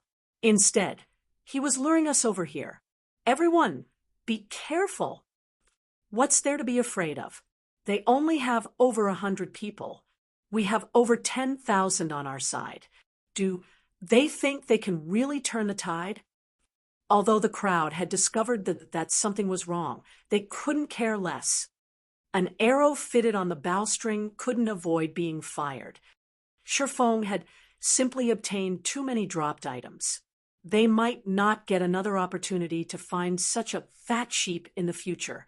Right now, The total number of drops all of their guilds obtained was nowhere near what Shifeng carried.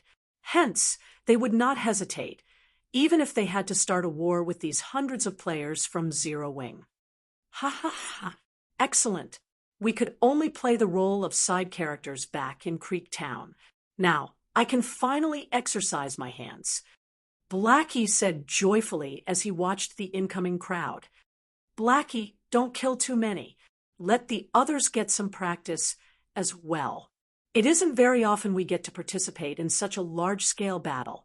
Fire Dance smiled faintly as she unsheathed her daggers and entered stealth. Black and Fire Dance's excitement left their teammates speechless. In Zero Wing, it was common knowledge that Blackie and Fire Dance were the two gods of slaughter in the guild. In the previous war involving 4 of the top 6 guilds of White River City, if Blackie had not wielded large-scale magic such as the Stars of Light, Fire Dance's total number of kills would have definitely surpassed his. Everyone be careful. Since these people have survived until now, they should have some strength. Aqua Rose simply ignored Blackie's and Fire Dance's actions. The attack power the two of them possessed was simply not something others could replicate. Big Sis Aqua, don't worry. Now that we have upgraded our equipment, this is a perfect chance to see how much we have improved. The others started laughing. After the death of the Mechanical Slayer, the magic barrier protecting the treasures of the Blood Hand Association also disappeared. The Blood Hand Association's treasures were a great eye-opener for everyone. In total, they claimed several hundred mysterious iron items. There were also plenty of secret silver and fine gold-ranked weapons and equipment. After distributing and equipping these items, everyone's equipment standard had significantly improved. Now, although their opponents numbered over 10,000, they possessed the advantage of levels and equipment. They also occupied a strategic location. After all, the teleportation hall could only hold so many people at a single time. It was not possible for all of the incoming players to squeeze into the hall simultaneously. In other words, despite the overwhelming odds, they were not without a chance for victory.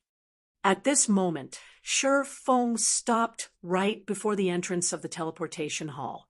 He then turned to face the various guilds charging at him. On one side, there were over 10,000 players, while on the other, there were 100 or so players. The difference in numbers was over 100 times. However, the various guilds abruptly stopped when the distance between them and Shifeng shortened to 50 yards. Black Flame, don't think that you are invincible, just because you now have backup. If you hand over the loot, we will consider sparing your life. Otherwise, today will be the day that your legend comes to an end. Hand over the drops, and we'll spare you your life. Otherwise, you and your team will be finished. The guild leaders of the various guilds glared at Shifeng with crazed eyes.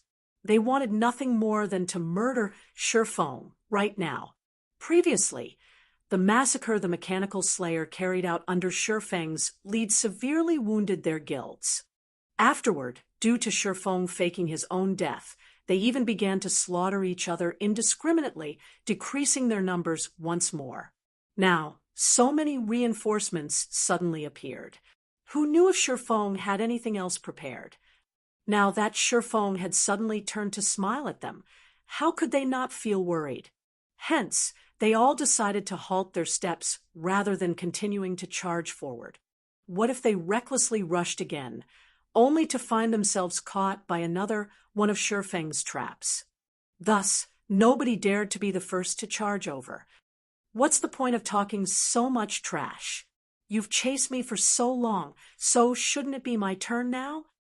Shifeng smirked at the army of players before him.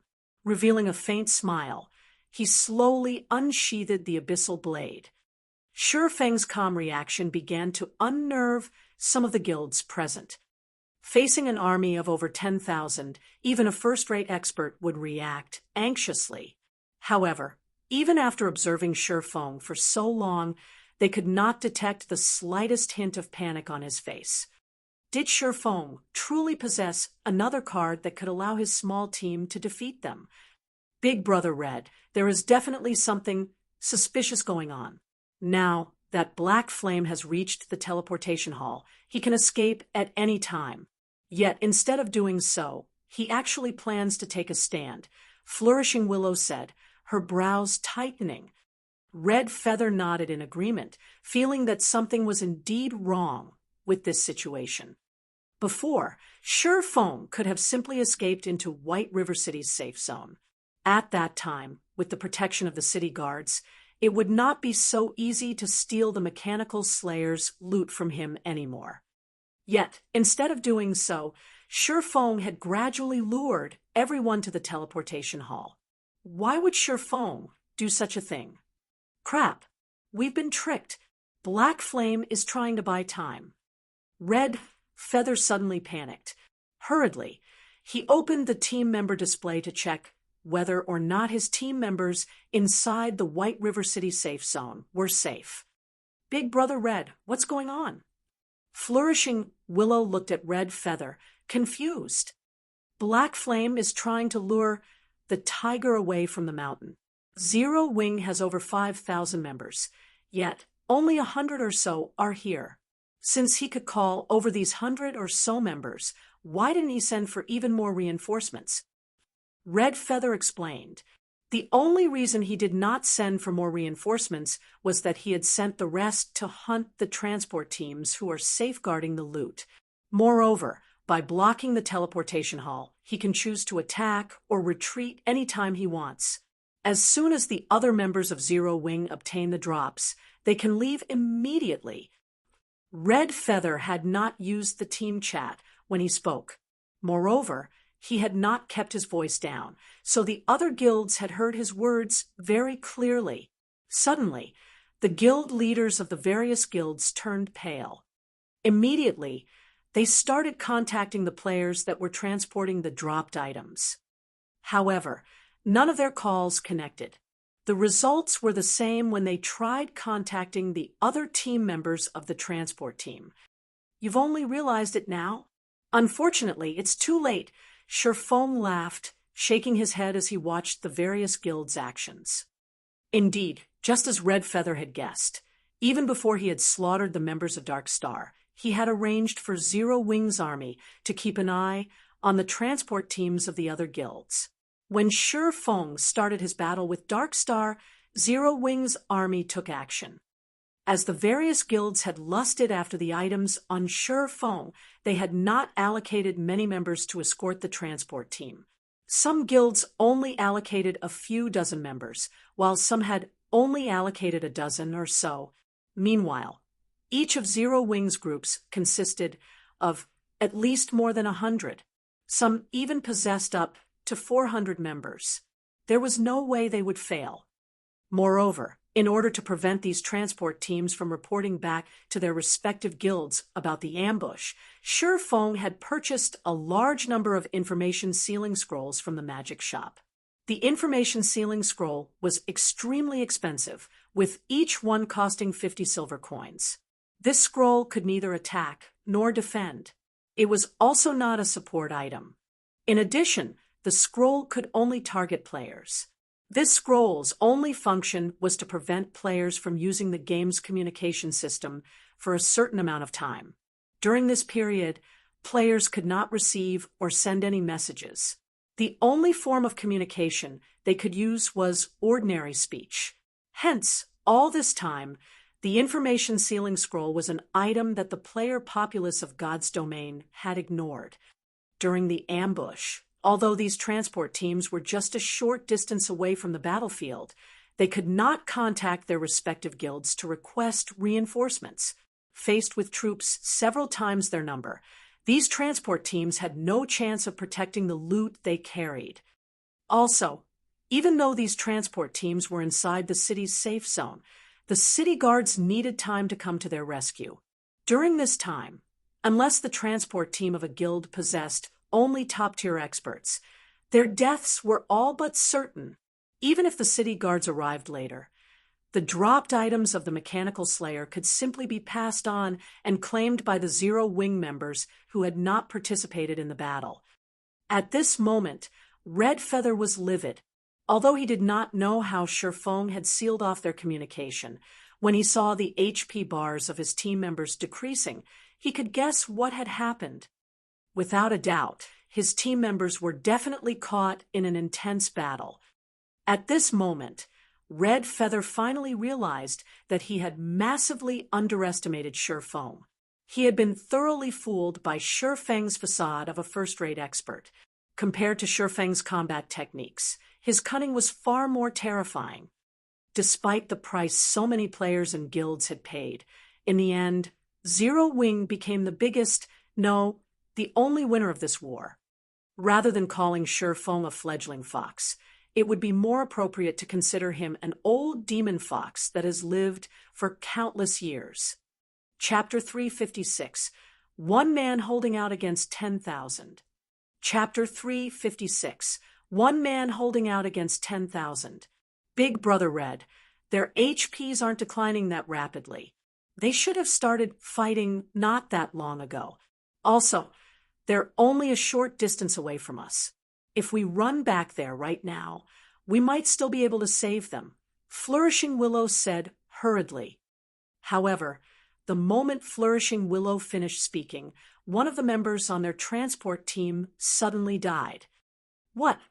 Flourishing Willow looked at one of the HP bars on the list of team members in disbelief. The dark HP bar proved that this player was already dead. She was very clear on the strength of the team transporting the dropped items. They were all elites of the Star Alliance. Yet just shortly after the battle started, one of these elites had already died. How could she not be shocked by this situation? It's too late. At this point, we can only kill Black Flame to make up for our losses. Red Feather shook his head. He then looked at Shifeng, rage burning in his eyes. In reality, Red Feather was not the only person present who was angry.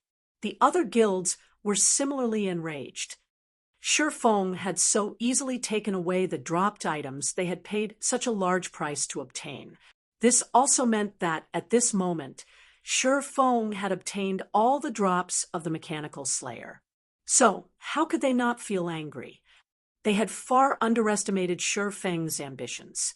From the moment the Mechanical Slayer attacked the city, Shifeng never had any intention of letting anyone obtain a share of the loot. Now, they finally realized how naive they had been. They had lost the battle from the very beginning. The battle between their transport teams and the members of Zero Wing had been going on for some time now. It would be too late even if they tried to rescue the transport teams. The only thing they could do now was to get rid of Shifeng. In any case, the number of drops Shifeng had on him was almost the same as the number of drops of the guilds combined. Kill him. Kill him right this instant. Black Flame, today will be your funeral. None of the guilds present could care less anymore. All of them started charging at Shifeng one after another, not caring whether or not Shifeng had set up any traps for them. However, when the various guilds started charging at him, Shifeng and the others of Zero Wing also retreated into the teleportation hall. Facing death with a smile, the various guilds rushed into the building without a moment's hesitation. Seeing the large number of players swarming into the teleportation hall, Shifeng said in the team chat, "Start." Blackie, who had been eagerly waiting for this moment, immediately cast stars of light. The entrance and hallway of the teleportation hall was not very spacious, with a capacity of only around 100 players or so. Meanwhile, the range of the stars of light just happened to completely cover this area. One after another, stars of sacred light shot down from the sky, rocking the entire teleportation hall. Even with the preparations the guilds made, the might of the stars of light was simply too overwhelming. Despite the healers at the rear trying their best to save their companions, Blackie's Stars of Light destroyed even the MTs, who possessed the highest HP and defense, in just 2 to 3 rounds. After the duration of Stars of Light ended, many members of the various guilds had died. Shi Feng estimated the death toll for Blackie's skill at over 500. At this moment, Blackie's name looked more black than red. If not for the guards of White River City temporarily halting their management over the vicinity of the teleportation hall, the guards would have killed Blackie dozens of times by now. Meanwhile, Blackie's skill had thoroughly shocked the various guilds. The scene before them brought home to the crowd once more the importance of large-scale destruction spells. Even before their frontline players had a chance to clash with the enemy, their side had already suffered so many deaths.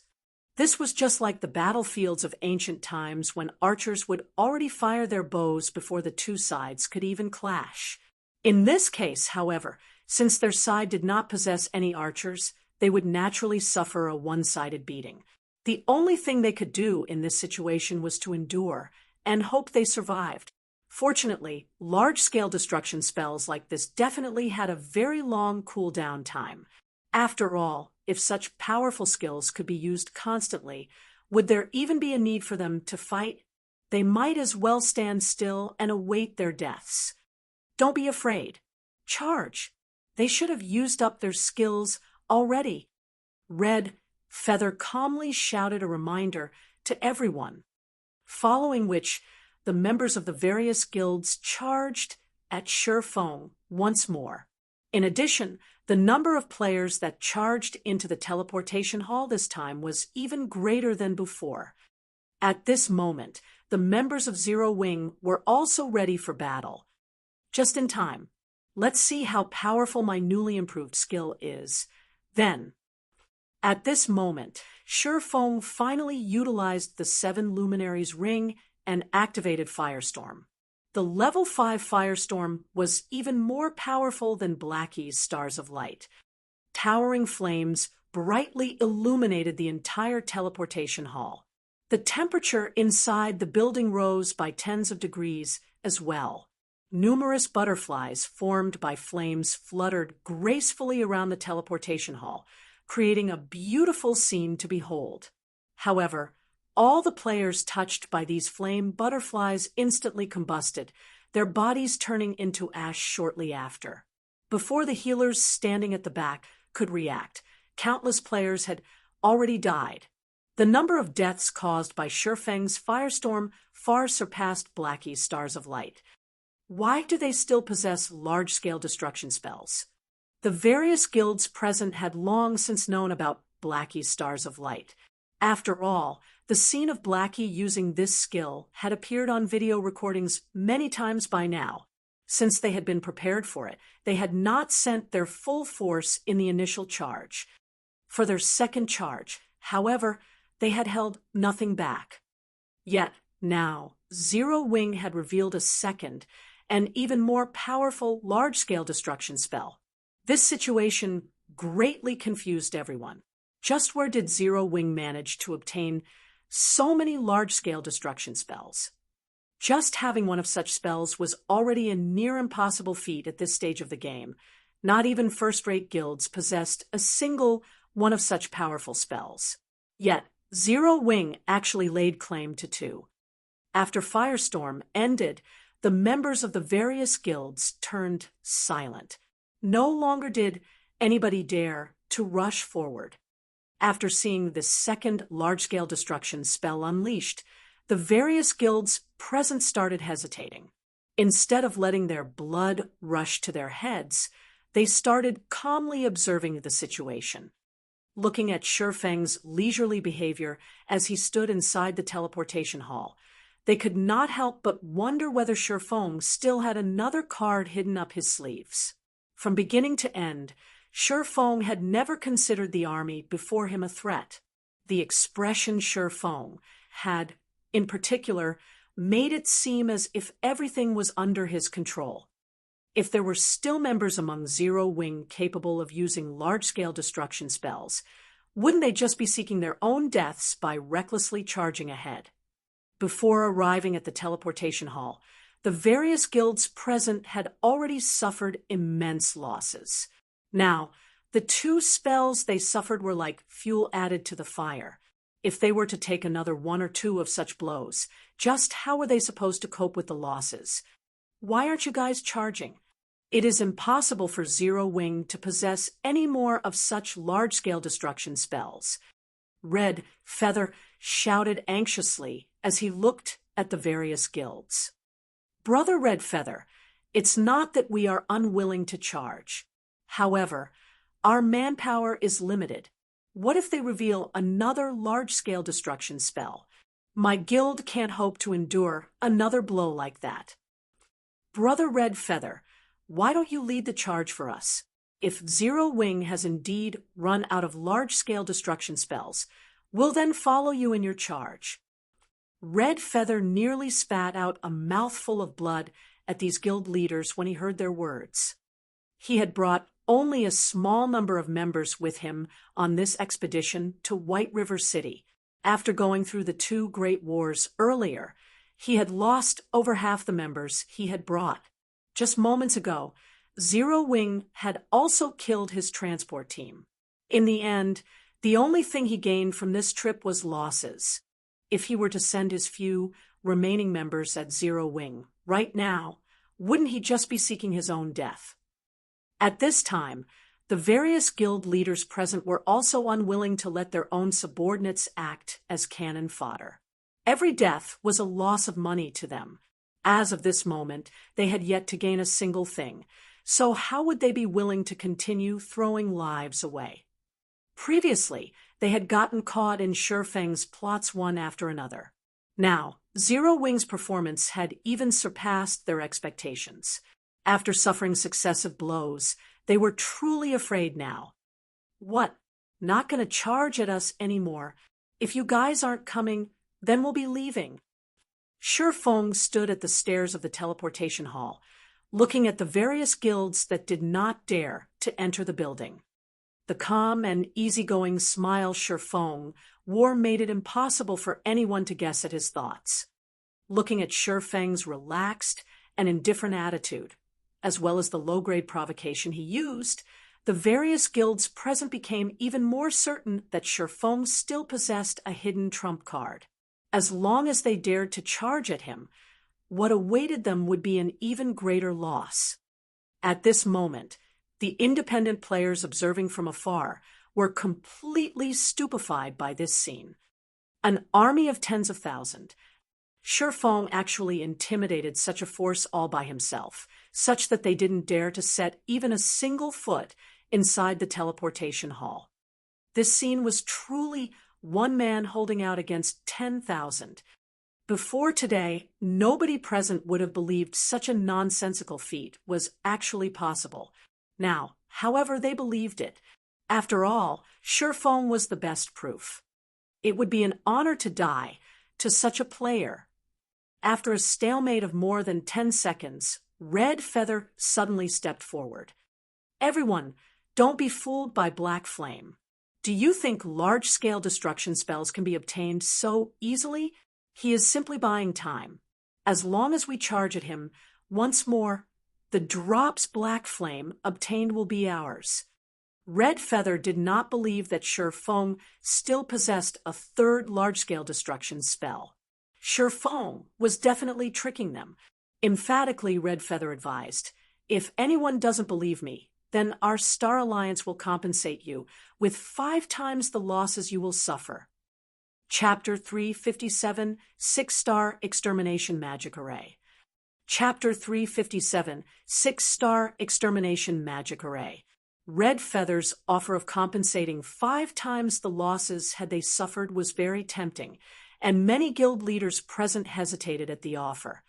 Unlike the powerful guilds in White River City, as unrated guilds, they did not have much financial support as unrated guilds. Their sources for gold coins were also limited. If they signed an agreement with Red Feather, their subordinates' deaths would only profit them in the future. If they took Red Feather's offer, however, they would sacrifice a lot of their guild's strength. Moreover, They would also lose the faith of their guild members. Seeing these guilds hesitate, Red Feather started to panic. Although he was unsure of whether Zero Wings still possessed large-scale destruction spells or not, he had a guaranteed method to kill Black Flame. As long as he could approach the man, Black Flame would die even if he were an expert ranked on the God's Domain experts list. Once Black Flame died, the dropped items he carried would fall from his bag. Meanwhile, Red Feather would be the first person to grab those items. Afterward, he could simply use the teleportation array to leave White River City. Now that the dropped items his team had previously obtained were no more, if he could not snatch the items on Black Flame's body, how could he walk away with satisfaction? Don't tell me that none of you want the loot from the Mechanical Slayer. That was a monster that even a Tier 4 Great Wizard struggled to kill. Not to mention dark gold items, it would not be odd to find epic items among the drops. Don't you want the power of an epic item? Red Feather's comments excited the various guild players. None of them had even seen a dark gold item before, let alone an epic item. If a guild obtained an epic item, it would instantly become a hot topic throughout the entire God's Domain. At that time, even an unknown guild would become famous, attracting the attention of many guildless players. Although it would still be no match for a truly powerful guild, it could still become an overlord of a city. The might of an epic item was unimaginable. In God's Domain, dungeons were one of the main sources for players to obtain weapons and equipment. As only a limited number of players could enter a dungeon, if one wanted an easier time rating, they could only do so by upgrading the combat power of a limited number of players. Hence, not only were epic items significant symbols to a guild, but they also played a very large role in the guild. At this stage of the game, if a guild could obtain an epic item, the strength of the guild would instantly soar to the next level. The Mechanical Slayer's loot needed to be appraised before anyone could discern quality and attributes. Hence, nobody knew the exact quality of the Slayer's loot. However, seeing as the Mechanical Slayer had been such a powerful monster, it would not be surprising even to find epic items among its loot. As long as there was the slightest possibility, nobody among the crowd would easily give up on this chance. Charge! For the epic items. Black Flame, hand over the epic items, and we'll spare your life. The various guilds charged at Shurfeng once more with passion, setting aside Red Feather's offer. The lure of an epic item alone was worth any price. At this moment, Aqua Rose walked up to Shurfeng's side, suggesting, "Guild leader, they're charging at us once more. We've bought enough time now. Should we depart?" Although they had the absolute advantage of levels, equipment, and terrain, if they had to face so many players, death and injury would be inevitable. Since they have already achieved their goals, it was not necessary to continue fighting. "Okay, let's withdraw." Shurfeng nodded. "Pass me the Tier 3 magic scroll that you obtained from Creek Town. I'll stall for time and leave them with a memento. Take this chance to activate the teleportation array." Indeed, just as Red Feather had guessed, large-scale destruction spells were not so easy to come by. At this moment, only he and Blackie possessed such spells. Although they had plenty of small-scale AoE attack spells, the might and range of these spells were not enough. They would not play a significant role in this battle. Are we really going to use that Tier 3 magic scroll? That's the only one we received from the Crusade. Why don't we just have everyone hold those players off for a bit? In any case, we only need to stall for a moment. If we don't have to fight for that long, we should not incur any casualties. Aqua Rose's heart ached when she heard Shurfeng's intentions. The value of a Tier 3 magic scroll far surpassed a single dark gold item. It doesn't matter. Now is the best time to use it. Shurfeng waved his hand. Aqua Rose simply sighed in response to Shurfeng's decision. With a heavy heart, she handed the Tier 3 magic scroll over. She only had herself to blame for working under such a guild leader. Normally, Shi Feng spent his money lavishly, not bothering with a budget. However, it was also a fact that the results of his spendthrift actions would always pay off. Go. Leave this to me. The Tier 3 magic scroll Aqua Rose had handed Shi Feng was deep blue, with gold inlaid around its edges. Upon receiving the scroll, Shi Feng unrolled it and clicked Use. The Tier 3 magic scroll they had obtained from the Blood Hand Association's hidden warehouse was entitled Water Dragon's Flurry. This magic scroll contained a very rare large-scale destruction spell with a 2-second cast time. As water-type mana began to gather around Shi Feng, a large-scale, deep blue magic array formed beneath his feet. Crap! It's another large-scale destruction spell. The Tier 3 spell's generated momentum was so immense that the incoming tide of players quickly discovered its appearance. The crowd immediately panicked and tried to withdraw. At this moment, Red Feather's face turned ashen. He would never have thought that Shi Feng still possessed another large-scale destruction spell. Although the crowd retreated quickly, it was too late, as Shi Feng had already unleashed the magic of the Tier 3 magic scroll in his hands. Water gushed down from the sky like a massive waterfall, rolling into a tidal wave that was over a dozen meters high. The wave smashed across all of the guild players within the teleportation hall, and in the blink of an eye, the violent tidal wave devoured hundreds of players. Following which, the turbulent water flooded from the building's entrance. It was like a tsunami. The massive wave devoured many of the players outside the hall, and every victim of the spell became nothing more than an icy corpse. As to how many players had died, even Shi Feng himself was not sure. However, what Shi Feng did know was that the Water Dragon's Flurry had killed more players than both Stars of Light and Firestorm combined. It's about time for me to leave as well. Shi Feng examined his surroundings, satisfied. The teleportation hall was void of any members of the various guilds. Oh, that's not right. Someone's still here. Shi Feng suddenly sensed danger. Shi Feng was very familiar with this feeling, so he knew to keep his guard up. Such a feeling only occurred when he encountered life-threatening danger.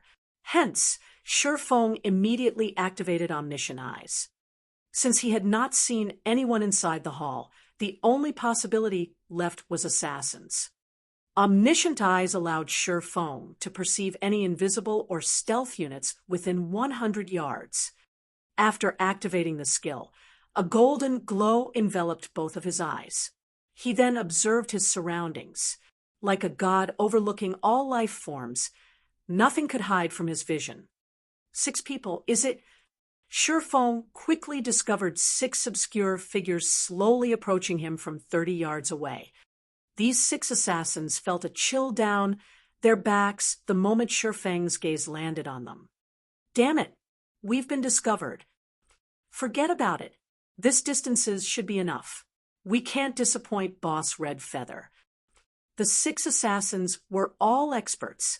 Hence, they immediately decided to reveal themselves and take out the purple gold crystal balls. That's the 6-star extermination magic array. How could they have it? Shi Feng was abruptly shocked when he saw the purple gold crystal balls in the hands of the 6 assassins. These items were no less rare than a Tier 3 magic scroll. Though they were far more powerful than a Tier 3 magic scroll, the requirements and limitations were also far more troublesome than a Tier 3 magic scroll. Chapter 358, Cornered Beast. Chapter 358, Cornered Beast. Although Shi Feng knew that these assassins intended to use the 6-star extermination magic array, it was too late for him to stop them. In the next moment, the crystal balls released a dazzling purple glow. Purple flames then burst forth, enclosing Shi Feng and the 6 assassins within a barrier of purple fire. This barrier only covered a small area of 30 by 30 yards.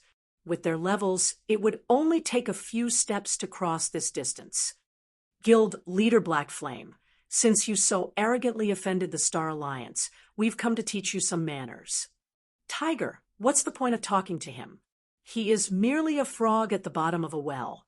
How could he possibly know how amazing our Star Alliance is? Let's finish him off immediately. Boss Red Feather is waiting for us. I'm trying to give him some time to mourn his own loss. Now that the barrier has been activated, nobody can possibly interrupt us. We can take our time dealing with him, since there's no way for him to escape anyway. You're right. Wouldn't it be boring if we killed this insufferably haughty Guild Leader Black Flame in just 2 to 3 hits? Does Guild Leader Black Flame have any last words? Ha ha ha. The 6 assassins chatted merrily among themselves. They looked at Sure Foam as if he were an ant. It was as if everything was within their control and victory was already within their grasp. The 6-star extermination magic array was a magic barrier that possessed several restrictions. Unlike a normal magic scroll, activation required 6 players. Moreover, once the barrier was cast in a specific location, excluding the 6 wielding the crystal balls, it would randomly choose 1 player within range and trap them within. As for everyone else who was within the magic barrier's range at the time of activation, all would be sent out of the magic barrier, including players, NPCs, and monsters. After erecting the magic barrier, not even an army of tens of thousands could penetrate it. The same went for those inside the magic barrier. They could not leave. The magic barrier would only dissolve itself when the targeted player died, or the 6 activators were annihilated. In addition, while the barrier did not impose restrictions on the 6 casters, the targeted player, on the other hand, was banned from using any skills. To any player in God's domain, losing one's skills was like a tiger losing its claws and fangs. It was similar to how Sure Foam could one-sidedly massacre hundreds of players after activating Absolute Time, a regional silencing skill. Although part of the reason Sure Foam could achieve such a feat was due to his frightening combat power, the regional silencing skill Absolute Time played a similarly large role. Currently, Sure Foam had to face 6 level 20 assassins who were capable of using all their skills. He was also trapped in this barrier until he defeated these 6 elite players. One could just imagine how dire the situation was. What a pity, Sure Foam sighed as he looked at the purple flames surrounding him before shifting his gaze towards the 6 assassins. Normally, the 6-star extermination magic array was used to deal with high-tiered mage-type bosses, compared to a high-tiered magic scroll. Although barrier crystals possessed many restrictions, players could use it within a dungeon. On the other hand, Tier 3 magic scrolls like the Water Dragon's Flurry were useless inside a dungeon. At this moment, however, these 6 assassins had used such a precious barrier crystal to deal with a single swordsman like Sure Foam. The word waste could not even begin to describe their actions. Guild Leader Black Flame. So even you know the word pity? It would indeed be a pity if we were the only ones to witness your death. However, you can rest assured that we will upload a video of your death to the forums, showing everyone the end of your undying legend. When that time comes, Guild Leader Black Flame, you should not blame us for your ruin. Instead, blame yourself for being too arrogant and greedy. You actually dared to oppose the Star Alliance. The 6 assassins laughed maniacally, having already foreseen how Sure Foam would become the laughingstock of God's domain in the near future. As for the 6 of them, after killing Sure Foam, they too would instantly become the focus of Starmoon Kingdom. Saying so, the 6 assassins immediately activated stealth and advanced on Sure Foam. However, Sure Foam was a step ahead. Without the slightest bit of panic or hesitation, Sure Foam dashed towards the 6 assassins with frightening speed. The The strength of assassins lay in death from the shadows. If exposed, however, they were only half as dangerous. Knowing this, Shi Feng darted forward without hesitation and sliced up the 6 assassins. Dang! Dang! Dang! 6 clangs of metal clashing resounded inside the magic barrier, and the assassins who had just entered stealth were immediately exposed. Enraged, they glared at Shi Feng. Black flame, no matter how much you struggle, the result will be the same. Since you want to die in early, let me fulfill your wish. A tanned and short assassin named Gray Squirrel tightened his grip around one of his daggers and jabbed it at Shi Feng's abdomen. With even greater speed than before, Gray Squirrel drew a strange arc with his other dagger, sliding it smoothly towards Shi Feng's side. Under normal circumstances, players would instinctively try to defend against the first attack and neglect the dagger from the side. Even if they managed to discover the second dagger, their instincts would still focus on the first. This deliberate misdirection clearly displayed how skilled this assassin named Gray Squirrel was. He was not an ordinary player, but an expert. As long as the assassin's blade found its mark, Shi Feng would enter a fainted state. At that time, he would be at the assassin's mercy. They could simply incapacitate him indefinitely until he died. Moreover, while Gray Squirrel attacked Shi Feng, the other 2 assassins beside him had also aimed their daggers at the swordsman. The 3 remaining assassins standing at a distance, however, had not taken action. On the contrary, they simply stood there, watching with ridiculing smiles. In their opinion, Shi Feng was just a cornered beast struggling to stay alive.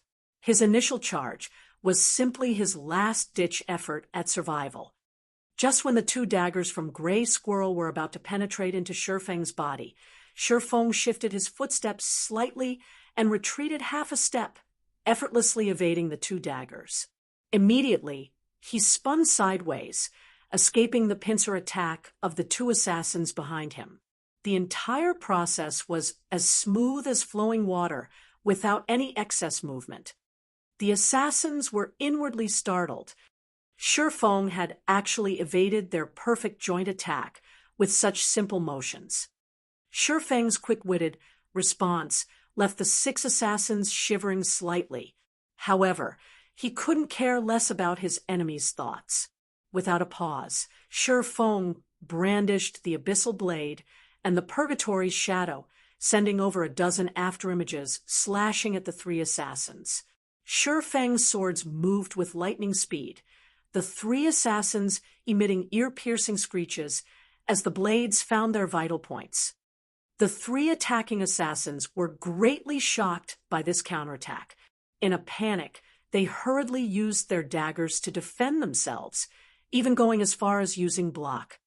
Although all 3 of them managed to defend against the afterimages sent at them, Shi Feng's superhuman strength forced them into a retreat, the clash leaving their hands numb. Such speed and strength. At this moment, these 3 no longer dared to underestimate Shi Feng. During their brief exchange, they could tell how powerful Shi Feng was. Normally, when the 3 of them attacked together, even Red Feather would temporarily retreat rather than face them directly.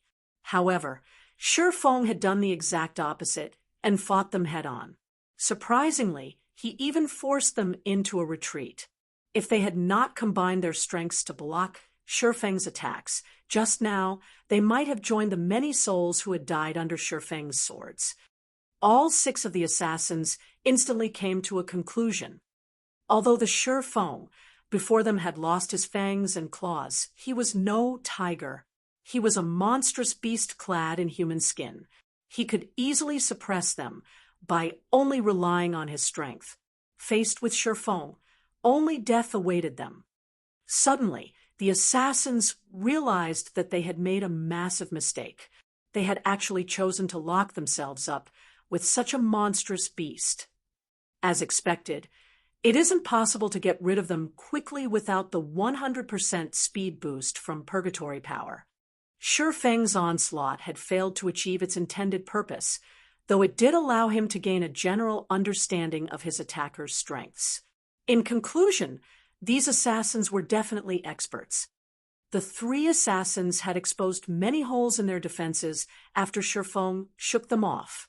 Hence, he brandished his blades once more, intending to strike the iron while it was hot and finish them off before they could reunite with their other companions. At this time, however, the other three assassins had already circled and arrived behind Shi Feng. They immediately launched a flurry of attacks, giving Shi Feng no choice but to stop his attacks and deal with the immediate threat first. Shi Feng abruptly spun around, swinging his swords with all his might at the three new arrivals. Like before, his attack sent all three assassins flying. Shi Feng then charged at the assassin in front of him, brandishing his swords multiple times. The assassin receiving Shi Feng's attacks was greatly frightened.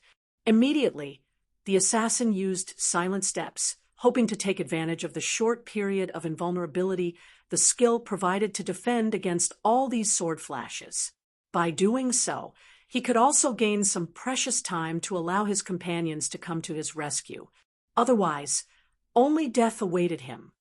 The assassin's decision to use silent steps had undeniably given his 5 other companions plenty of time to react. After regaining their composure, the 5 assassins immediately dashed at Shi Feng, forcing him into a momentary retreat. "We can't let this continue. We can't hold back any longer. All of you, use the Berserk Potion," Gray Squirrel commanded. The other 5 looked at one another and nodded silently. At the same time, they all took out blood-red potions. This potion was none other than the extremely precious Berserk Potion. Originally, this potion was a last resort. They never thought that they would have to use it so quickly. Chapter 359, Breaking Through the Limit. Chapter 359, Breaking Through the Limit. First, they used the 6-star extermination magic array. Now, there are even Berserk potions. Red Feather really is wealthy. Shi Feng immediately recognized the blood-red potions in the 6 assassins' hands. At this stage of the game, there were no players capable of producing a Berserk potion. Moreover, the recipe was not easily obtainable. The only way to obtain these potions was through killing the bosses of a team dungeon. However, the drop rate was very low. Statistically, it was only 0.2%. In other words, one could only obtain 2 bottles after killing 1,000 team dungeon bosses. Hence, without sufficient strength, it was impossible for a guild to obtain 6 Berserk potions. When consumed, the Berserk potion would stimulate a player's physical potential, increasing their strength and agility. The player's physique would also exceed its limits, allowing the player to carry out actions that they normally couldn't do. To put it simply, the Berserk potion was a very overbearing potion. Black Flame, we admit that you are impressive. However, playtime is over. After the assassin, named Gray Squirrel, drank the Berserk potion, his skin began to turn red. The blood vessels all over his body bulged, and his body started emitting waves of heat. His aura had also completely changed.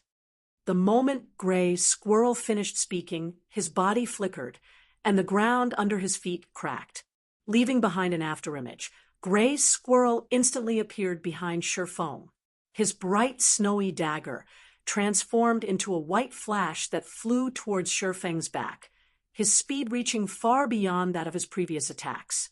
Startled, Shi Feng hurriedly spun and used the abyssal blade to meet Gray Squirrel's dagger.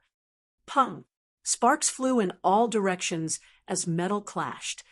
The collision forced Shi Feng back by half a step. Gray Squirrel, on the other hand, was forced to take a full step backward. In terms of strength, Shi Feng was still obviously superior. However, this single exchange forced Shi Feng to take things seriously. From this single exchange, Shifeng could feel that the assassin's attributes were not far below his own. Facing Gray Squirrel and his team, Shifeng's small advantage of attributes was almost non-existent without the use of his skills. Even in a one-on-one battle, it would be very difficult to achieve victory, let alone a 1-on-6 battle. Compared to Shifeng's astonishment, Gray Squirrel and the others were even more shocked by their brief confrontation. After drinking the Berserk Potion, they understood just how amazing the potion's effects were. Yet, even with the effects of the Berserk Potion, their attributes were still inferior to Shifeng's. Shifeng's strength completely surpassed their imaginations. This revelation was astonishing. Just how excellent is Black Flame's equipment? Gray Squirrel kept focused on Shifeng, his expression becoming serious. He then said to his 5 companions, "We'll attack him together." The other 5 nodded. If they only relied on Gray Squirrel to deal with Shifeng, the final victor of the battle would most likely be Shifeng. Seeing all 6 opponents approaching simultaneously, Shifeng dared not underestimate them. Shifeng took out a basic frost grenade from his bag, tossing it at the assassins. Although he could not use skills, there was no restriction on the items inside his bag. Compared to absolute time of the 7 luminaries ring, the 6-star extermination magic array was inferior. When the frost grenade exploded, the 6 assassins charging at Shifeng failed to react in time and froze on the spot. The 6 of them knew the dangers of being restrained. Hence, they all used Vanish to dispel the freezing effect. Originally, they had intended to continue their charge. However, the 6 of them suddenly saw Shifeng remove an extremely familiar item from his bag. Berserk Potion. How do you have one as well? Gray Squirrel's eyes widened, intense fear appearing on his face. What? Your Star Alliance can obtain this item, but our Zero Wing can't. Don't forget that I am also the leader of a guild. There should be a limit to how much you look down on us. Shifeng revealed a faint smile as he held the blood-red Berserk Potion before emptying the contents of the bottle. In the next moment, Shifeng's skill turned blood-red. His entire body shone with a faint blue shimmer as well, following which his body emitted a violent heat wave, and even the 6 assassins, who were over 7 yards away, felt it. The effects displayed, after Shifeng drank the Berserk Potion, were far stronger than theirs. Clearly, the increase Shifeng received was much greater than theirs. The Berserk Potion would display strength corresponding to the potential of the consumer's existing physique. Shifeng was superior to the 6 assassins in every aspect. Hence, after drinking the Berserk Potion, the resulting upgrade was far more impressive. Let's start the second round, shall we? Shifeng cracked his knuckles. He could feel his entire body brimming with strength. Despite the fact that he stood still, cracks already began to form beneath his feet. His strength now far surpassed the strength he possessed after activating Purgatory power. He then smiled at the 6 terrified assassins. The assassins stared at Shifeng as if he were the demon god, and they couldn't help but gulp. Taking a step forward, Shifeng suddenly disappeared. Before the 6 could react, Shifeng appeared before Gray Squirrel. The silvery gray, abyssal blade descended. Gray Squirrel tried to raise his daggers to block the attack. However, he suddenly discovered that his speed could not keep up with Shifeng, as he had already used his life-saving skill. Vanish. Gray Squirrel could only stare helplessly as the abyssal blade cleaved down into his body. A damage of minus 2,641 points appeared above his head, decimating his HP that was barely over 2,000. Moreover, the strike had not been a critical hit. The other 5 broke down at this sight. The speed of that strike was far too fast. Today, they had finally witnessed what the words in the world of martial arts, "There are no impregnable defenses," only swiftness is invincible meant. Before Shifeng drank the Berserk potion, they could cope with his speed and strength. After he drank the potion, however, they had no chance. If they had known, they would never have chosen to drink the Berserk potions. However, it was already too late. Meanwhile, while Shifeng fought inside the 6-star extermination magic array, the various guilds outside the teleportation hall also recomposed themselves. Once more, they charged into the building. The moment they entered the building, however, they noticed a giant magic barrier of purple flame blocking the corridor, preventing them from advancing. The various guilds grew anxious, having no idea what was happening. Red Feather, on the other hand, had an indifferent look on his face when he saw this purple flame barrier. The appearance of this barrier meant that Gray Squirrel and his group had succeeded. Shifeng, who was trapped within the barrier, would definitely die. As soon as the barrier lifted, the drops Shifeng had looted, as well as the equipment he wore, would belong to the Star Alliance. A moment later, the purple flame barrier began to vanish, holding everyone's attention. Good. The next thing we need to do is to get Gray Squirrel and the others out of here. Red Feather felt ecstatic in his heart. Although they had wasted the 6-star extermination magic array, close to half of the mechanical slayers' loot belonged to them now. Compared to such a gain, the loss of a barrier crystal was insignificant. After the purple flames completely dissipated, a figure appeared before the crowd. Red Feather's ecstatic mood instantly fell into an abyss, following which his face turned pale as he glared hatefully at the lone figure that had appeared. Gnashing his teeth, Red Feather bellowed, "Black Flame?" Red Feather could not believe that Shifeng had actually defeated 6 expert assassins. Moreover, Shifeng had done so without the use of his skills. As a precaution, Red Feather had even given each of the 6 assassins a Berserk potion. Yet, the result was still a resounding defeat. Crap! Zero Wing has activated the teleportation array. Black Flame is going to escape. A player shouted, reacting quickly. However, by the time everyone heard this reminder, it was too late. Shifeng's body flickered, easily throwing off the crowd as he drilled his way to the teleportation array. Aqua Rose promptly clicked teleport. In the next moment, the members of Zero Wing disappeared from the teleportation hall, leaving behind a crowd of stupefied guild players, as well as Red Feather, whose heart bled in pain. Not only had Red Feather lost the 6-star extermination magic array and the Berserk potions, but he was also required to compensate the losses of the various guilds present. Meanwhile, he had gained absolutely nothing. As for pursuing Shifeng and the others from Zero Wing, that was impossible. Ignoring the fact that he had no idea where they had teleported to, even if he knew, it was impossible to kill them while inside the city's safe zone without overwhelming force. As of this moment, the war inside White River City had finally reached its end. In this war, aside from Zero Wing obtaining the most astonishing harvest, the Assassins' Alliance, Emperor's Light, and Ouroboros had also gained a small harvest. These 3 guilds had immediately fled the battlefield the moment they claimed some of the drops. They made no attempts to snatch the drops from Shifeng like how the other guilds had. As for the other guilds, every single one of them had suffered immense losses. As for the members of Zero Wing that had escaped, after the restriction on the dropped items lifted, Shifeng allowed everyone to get some well-deserved rest.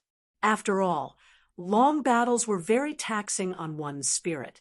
Meanwhile, Shifeng also rented a room at a hotel and promptly logged off. During this war, in White River City, many spectating players had recorded videos of the battles and uploaded them to the official forums.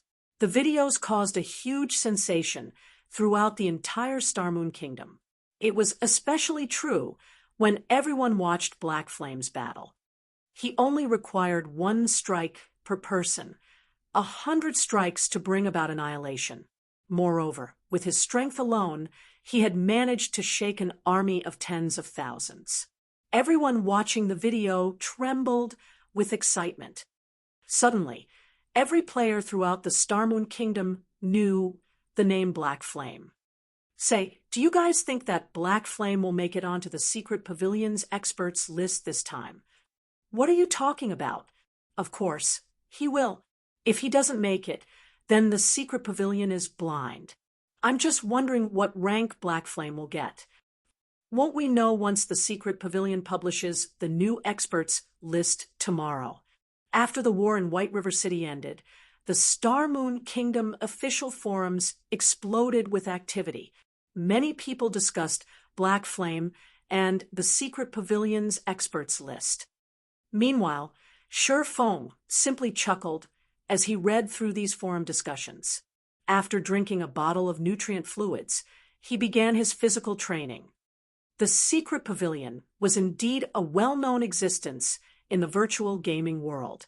Countless players dreamed of ranking on the Secret Pavilion's experts list. In the past, Shi Feng had dreamed of the same thing.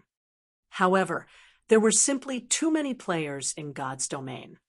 Star Moon Kingdom was only one of the hundreds of countries within God's domain. If the positions on the experts list were averagely allocated, each kingdom and empire in God's domain would only receive several spots. In other words, among the hundreds of millions of players residing in Star Moon Kingdom, only a few would have the privilege of ranking on the Secret Pavilion's experts list. However, through the experts list, Shi Feng had also discovered information relating to the experts of God's domain. For example, he had learned of the cleric god Violet Cloud, the mage god Aqua Rose, and many other god-ranked experts. What's going on today? Why have I suddenly become stronger? Shi Feng, who was currently working out in his room, felt something amiss. In the past, after completing a set of exercises, he would lay paralyzed on the floor for quite some time. Today, however, he could stand and move with ease. He could feel that his body was still far from reaching its limit. Normally, physical improvement occurred gradually. It was impossible to significantly improve within a short time. Yet, such a situation had actually occurred. So, how could Shi Feng not be surprised? It seems that I'll have to head to the Big Dipper Training Center to take a test. Unable to figure out the reason for his sudden improvement, Shi Feng had no choice but to have himself examined. He might even learn some secrets to improving his physical fitness. Chapter 360 Deviated Path. Chapter 360 Deviated Path. When Shi Feng thought of his sudden change, he lost his enthusiasm to train. He then threw on a blue tracksuit and left his new apartment. He hailed for a cab and headed towards the Big Dipper Training Center. As the most famous training center in the city, the Big Dipper Training Center was located in the center of Jinhai. The training center was about the size of 3 stadiums. The training facilities were all top class within the country. Moreover, they also employed many top-class doctors and dietitians as well as first-rate instructors. After arriving at the Big Dipper Training Center, Shi Feng immediately noticed multiple large luxurious buses parked in front of the building. Handsome young men and beautiful young women alighted from the buses, one after another. They were all high school students, and at this moment, they all had excited expressions plastered on their faces. These high school students then orderly entered the building under the lead of a Big Dipper receptionist. Is Big Dipper holding a tour for students?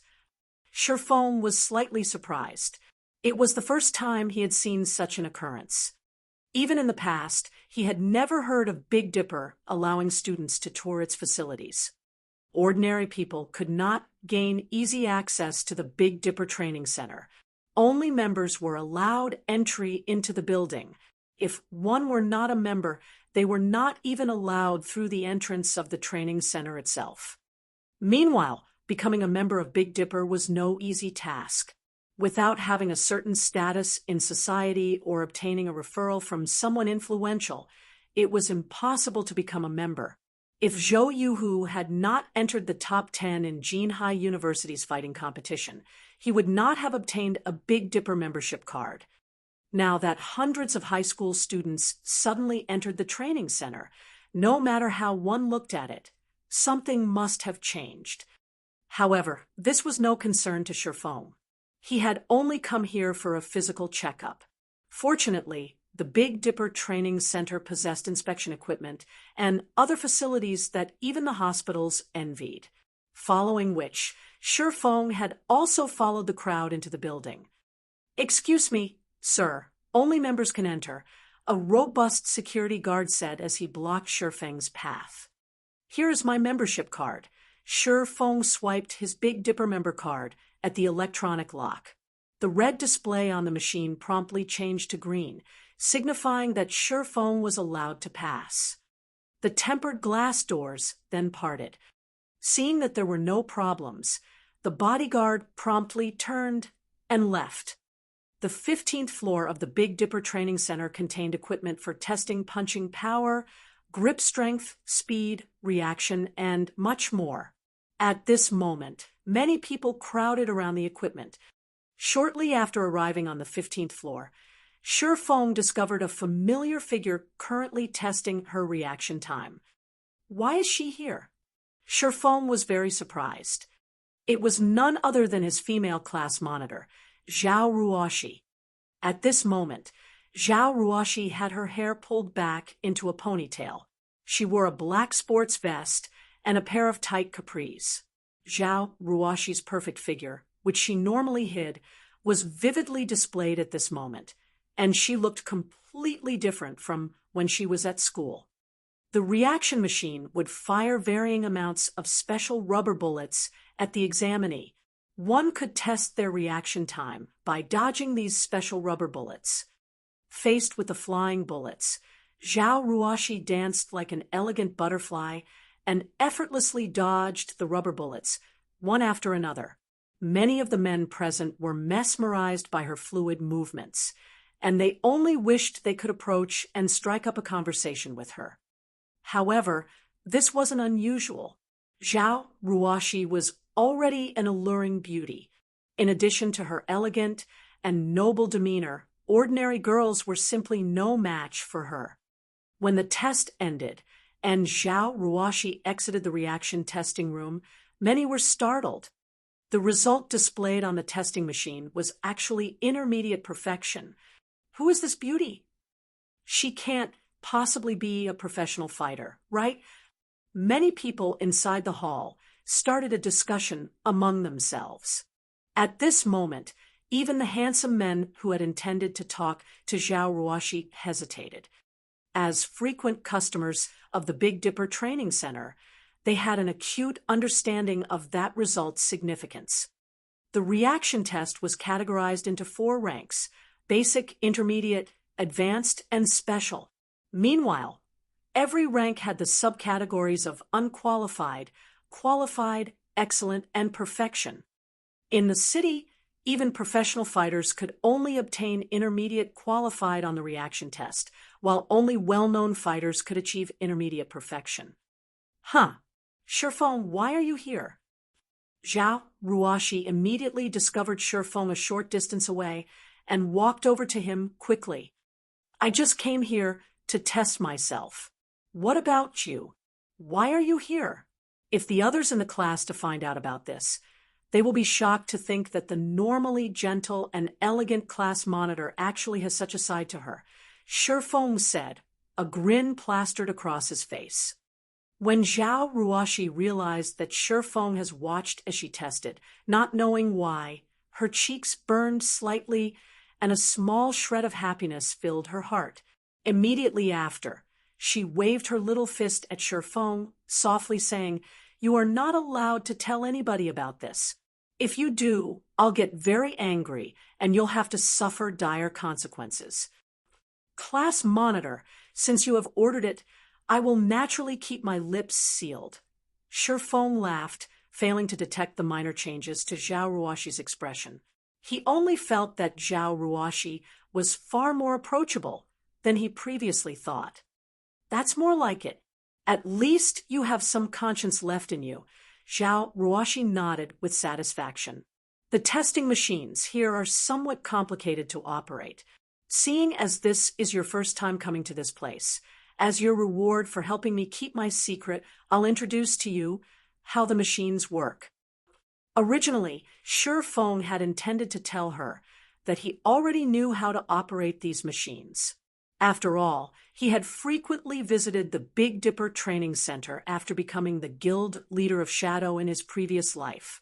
However, to avoid suspicion, Shi Feng had no choice but to nod in agreement, following which Zhao Ruoxi led Shi Feng, touring the facility and introducing to him the various testing machines. Many of the men in the hall looked at each other in confusion, their hearts filled with envy and hatred for Shi Feng. They could not understand why a frail and ordinary-looking person like Shi Feng deserved such treatment from a great beauty like Zhao Ruoxi. At this moment, they wanted to pull Zhao Ruoxi over, telling her to ditch Shi Feng and let them escort her instead. However, despite having sensed the jealous stares directed towards Shi Feng, Zhao Ruoxi still gladly pulled him along, introducing to him the various testing apparatuses. 1. Just as Zhao Ruoxi was about to teach Shi Feng how he could operate these testing machines, a few Big Dipper staff members suddenly led a large group of high schoolers into the hall. This floor is Big Dipper's testing hall. All of you are the elites that Big Dipper has selected. In a moment, all of you will be tested here, and we will record your results to help determine what kind of privileges you will have in the future. So, all of you must give it your best when testing. One of the staff members leading these high schoolers explained slowly. The high schoolers started rubbing their fists and palms together in excitement when they heard the staff member's explanation. Many of them wished they could break Big Dipper's previous records. Big Dipper actually chose these high school students as elites. What is happening exactly? Shi Feng had overheard the staff members' words. Watching this situation, it would seem that the Big Dipper Training Center intended to cultivate their own group of elite fighters. However, Shi Feng simply could not understand why. After all, Big Dipper was only a training center. Why would they suddenly wish to cultivate their own fighters? In the past, Shi Feng had never heard of such a thing. In this life, however, it was happening before his eyes. Shi Feng had a bad feeling about this. History was already gradually deviating from the path he recognized. Chapter 361, Test. Chapter 361, Test. Big Dipper certainly acted quickly. It's only been a few days now, and they've already recruited so many students. Zhao Ruoxi was not surprised by the sudden arrival of the hundreds of students. She then looked at Shi Feng, who had stared at those students curiously all this time, explaining, "These students are the elites that Big Dipper selected from the youths who will represent the city in the upcoming provincial youth fighting competition. They were brought here mainly to gain glory for our city in the upcoming provincial competition. To help them rank higher in the competition, Big Dipper had allowed these students to train here. After all, the environment and facilities here are valuable and would help these students improve." A realization struck Shi Feng after hearing Zhao Ruoxi's explanation. Indeed, it was just about time for the provincial youth fighting competition to begin. Only he had never expected Big Dipper to be so generous. In reality, Big Dipper doesn't really have a choice in this. The sudden appearance of God's domain has made a tremendous impact on various industries and professions. It is especially true for the fighting industry. Many people who have focused on fighting competitions have shifted their sights towards God's domain, causing a downturn in the fighting industry. The number of people willing to exercise at Big Dipper has decreased. In order to recover from this decline, Big Dipper has no choice but to do something like this in the hopes of recovering the fighting competition's popularity, Zhao Ruoshi explained. There are fewer people working out. Shifeng suddenly thought of a good method to increase the strength of the Zero Wing members. In the past, due to many players shifting their focus towards God's domain, the fitness industry had indeed declined for a certain period of time. Simply put, this decline had not happened as quickly in the past, only starting 3 to 4 months after God's domain launched. However, as more people became aware of the secret of God's domain, physical training became popular again, even bypassing the previous peak in popularity. Business boomed for the fitness industry. At that time, many large guilds would partner with training centers and gyms to allow the elite members of their guilds to train and improve themselves at any time, which would, in turn, allow these elites to improve more quickly in God's domain. Many first-rate guilds had even chosen to establish their own large-scale training centers specifically for their elite members. Zero Wing was still a small guild at the moment. However, as the guild continued to grow, sooner or later, a physical fitness center would be required. Although Zero Wing's workshop was only a short distance away from the Big Dipper Training Center, it was not a long-term solution. Now that the fitness industry was going through a slump, it was the perfect time for him to take action. Considering the situation, Shifeng did not dislike the idea of working with Big Dipper. If he established his own training center, he would need to spend an astronomical sum of money. He certainly did not possess that kind of money at the moment. By partnering with Big Dipper, not only could he encourage his guild members to train ahead of everyone else, but he could also obtain the best training environment at a significantly lower cost. While Shifeng pondered about how he could gain Big Dipper's cooperation, a few more people had arrived at the testing hall. As soon as these people arrived, the staff members rushed to greet these newcomers, displaying respect. Manager Xiao, the students chosen are all here. Following your instructions, we have already begun testing. One of the Big Dipper staff members said respectfully as he looked at a middle-aged man wearing black robes. Good.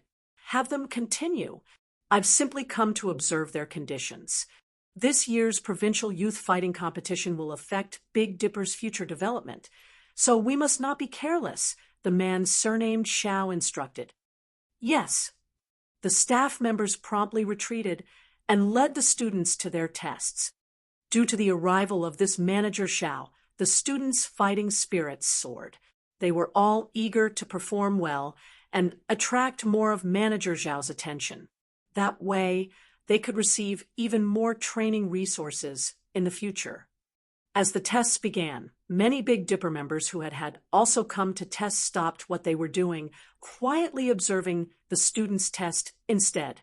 After all, they would not have an opportunity like this often. Most of the visitors of this testing hall were usually ordinary folk who only trained casually. Meanwhile, although these youths were only students, they possessed the ability to participate in the provincial youth fighting competition. They should be more powerful than the average person. Even Zhao Ruoshi seemed excited, and she demanded to go over and have a look as well. Helpless, Shifeng had no choice but follow her. The first test the students went through was the punching power test. An ordinary person's punch usually carried around 100 to 150 kilograms. Meanwhile, every one of these students managed to achieve a result of over 200 kilograms.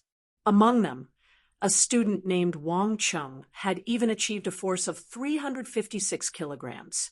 He was at least twice as strong as an ordinary person. Many of the spectators gasped in shock when they saw Wang Cheng's result.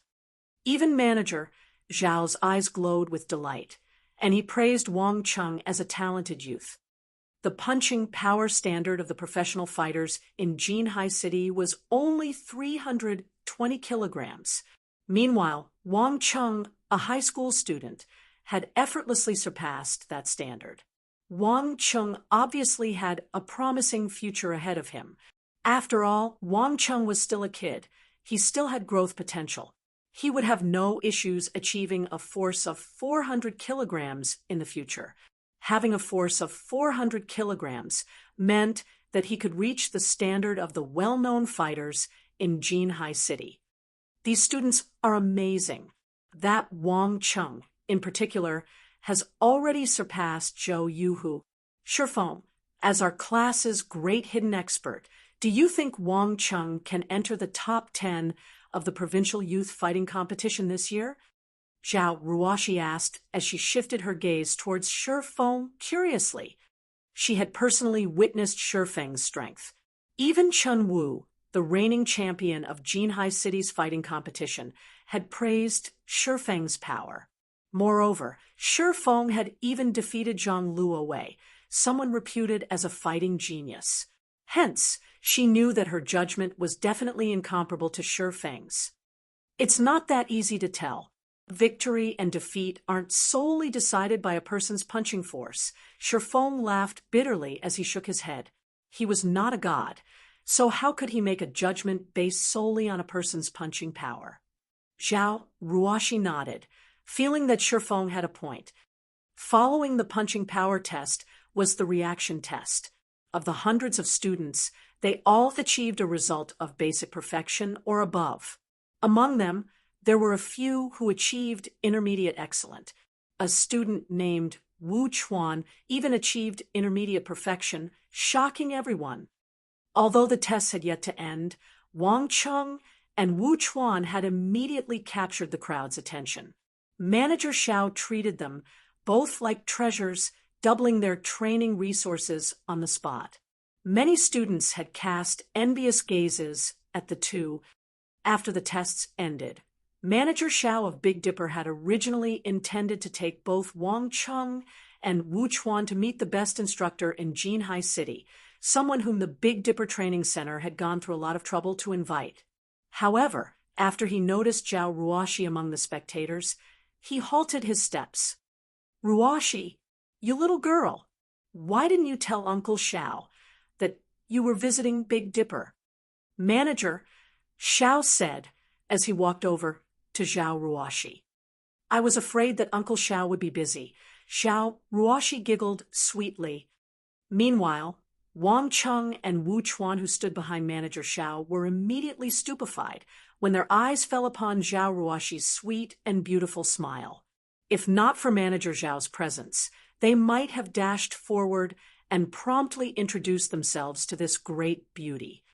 At this moment, Manager Xiao discovered Shifeng, who currently prepared to take his own test, standing beside Zhao Ruoshi, and he could not help but ask, "Ruoshi, this person beside you is—" "This is my classmate, Shifeng," Zhao Ruoshi introduced. "He has come here today to test himself and check on his own physical condition." "Uncle Xiao, haven't you wanted to nurture those students to participate in the provincial youth fighting competition? I have a great way to help them obtain a good rank," Zhao Ruoshi said, giggling. "Really?" Manager Zhao's eyes suddenly glowed.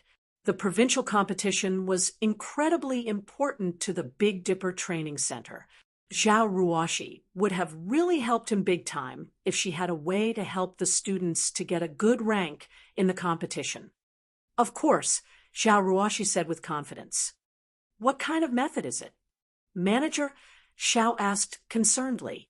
Seeing Zhao Ruoshi's serious expression, Manager Xiao did not think she was lying. Zhao Ruoshi then pointed towards Shifeng. With a slightly prideful tone, "It's him." "Him." Manager Xiao shifted his gaze to Shifeng's body, unable to discover anything special about him. Zhao Ruoshi nodded, explaining, "He is our class's great expert. With him teaching those students, they will definitely succeed." Hearing this, before Manager Xiao could speak, Wang Chung and Wu Chuan started laughing. They were the elite seedlings chosen by the Big Dipper Training Center after undergoing a rigorous selection process. Let alone an ordinary university student, even some professional fighters had no right to instruct them. How powerful could the great expert of a class of university students possibly be? They could probably knock Shifeng out with a single punch. Chapter 362, S Rank. Chapter 362, Rank. Underscore. Underscore. Although Wang Cheng and Wu Chuan had not voiced their opinions, their expressions exposed the disdain they felt. If Manager Xiao had not been present, they might have even taught Shifeng a lesson, teaching him what it meant to be wet behind the ears. As to why the two would not dare take action in front of Manager Xiao, it was not because of Manager Xiao's position in the Big Dipper Training Center. Rather, they feared Manager Xiao's personal strength. Because Manager Xiao's strength frightened Wang Cheng and Wu Chuan, they would not make any casual remarks in front of him. Why else would geniuses like them remain silent at such a ridiculous statement? Manager Zhao's full name was Xiao Yan, and he was well known in Jinhai City. He had also been a professional fighter during his youth. However, after winning a championship, he retired as a professional fighter. He then joined the Big Dipper Training Center and developed himself there. Even though Xiao Yan was over 40 now, he would frequently spar with some of the top fighters in the city, thoroughly defeating them. Uncle Xiao, why do you look so surprised? Zhao Ruoshi's lips curled up slightly when she saw Manager Yan's face. Since you don't believe me, why don't we place a bet? Zhao Ruoshi's mesmerizing smile left Manager Yan greatly confused. He could not figure out what the little girl before him was trying to accomplish. However, since Zhao Ruoshi wished to play, he certainly wouldn't mind humoring her for a while. When all was said and done, her father was a good brother of his, and he had pampered her like a little princess since she was a child. It seems that you have a lot of confidence in your classmate, Shifeng Ruoshi. In any case, since you've already made the offer, I'm guessing that you won't let your uncle say no. What do you wish to bet? Then, however, I'll tell you this in advance. Your Uncle Xiao cannot get you the secret pavilion's information viewing rights. Manager Xiao laughed, having already prepared to lose. Hearing the words, secret pavilion, both Wang Cheng and Wu Chuan behind Manager Xiao were shocked. What was the secret pavilion? Anyone who played virtual reality games definitely knew about the secret pavilion. The secret pavilion was the creator of the experts list that recorded all the excellent individuals throughout the world. The secret pavilion's information gathering was unmatched throughout virtual gaming world. It had also been titled as omniscient. In the virtual gaming world, it was an exalted existence. Other than the experts list, one could also search for various information relating to the virtual gaming world through the Secret Pavilion's official website. However, depending on the type of information, the price varied. If one had a strong relationship with the Secret Pavilion, they could obtain different levels of information viewing rights. To those who played virtual reality games, that kind of access was a dream. Even Shifeng, who taken aback by Manager Zhao's words, he had not thought that the Big Dipper Training Center would have a relationship with the Secret Pavilion. I know. I never said I wanted to bet the viewing rights anyway. Although Zhao Ruoshi made that claim. Inwardly, she was somewhat disappointed. She then smiled and said, "Let's bet 3 bottles of S-rank nutrient fluids. I know that you have recently received some." Manager Xiao laughed bitterly when he heard her offer. "Little girl, you are always thinking about taking what little family fortune I have left.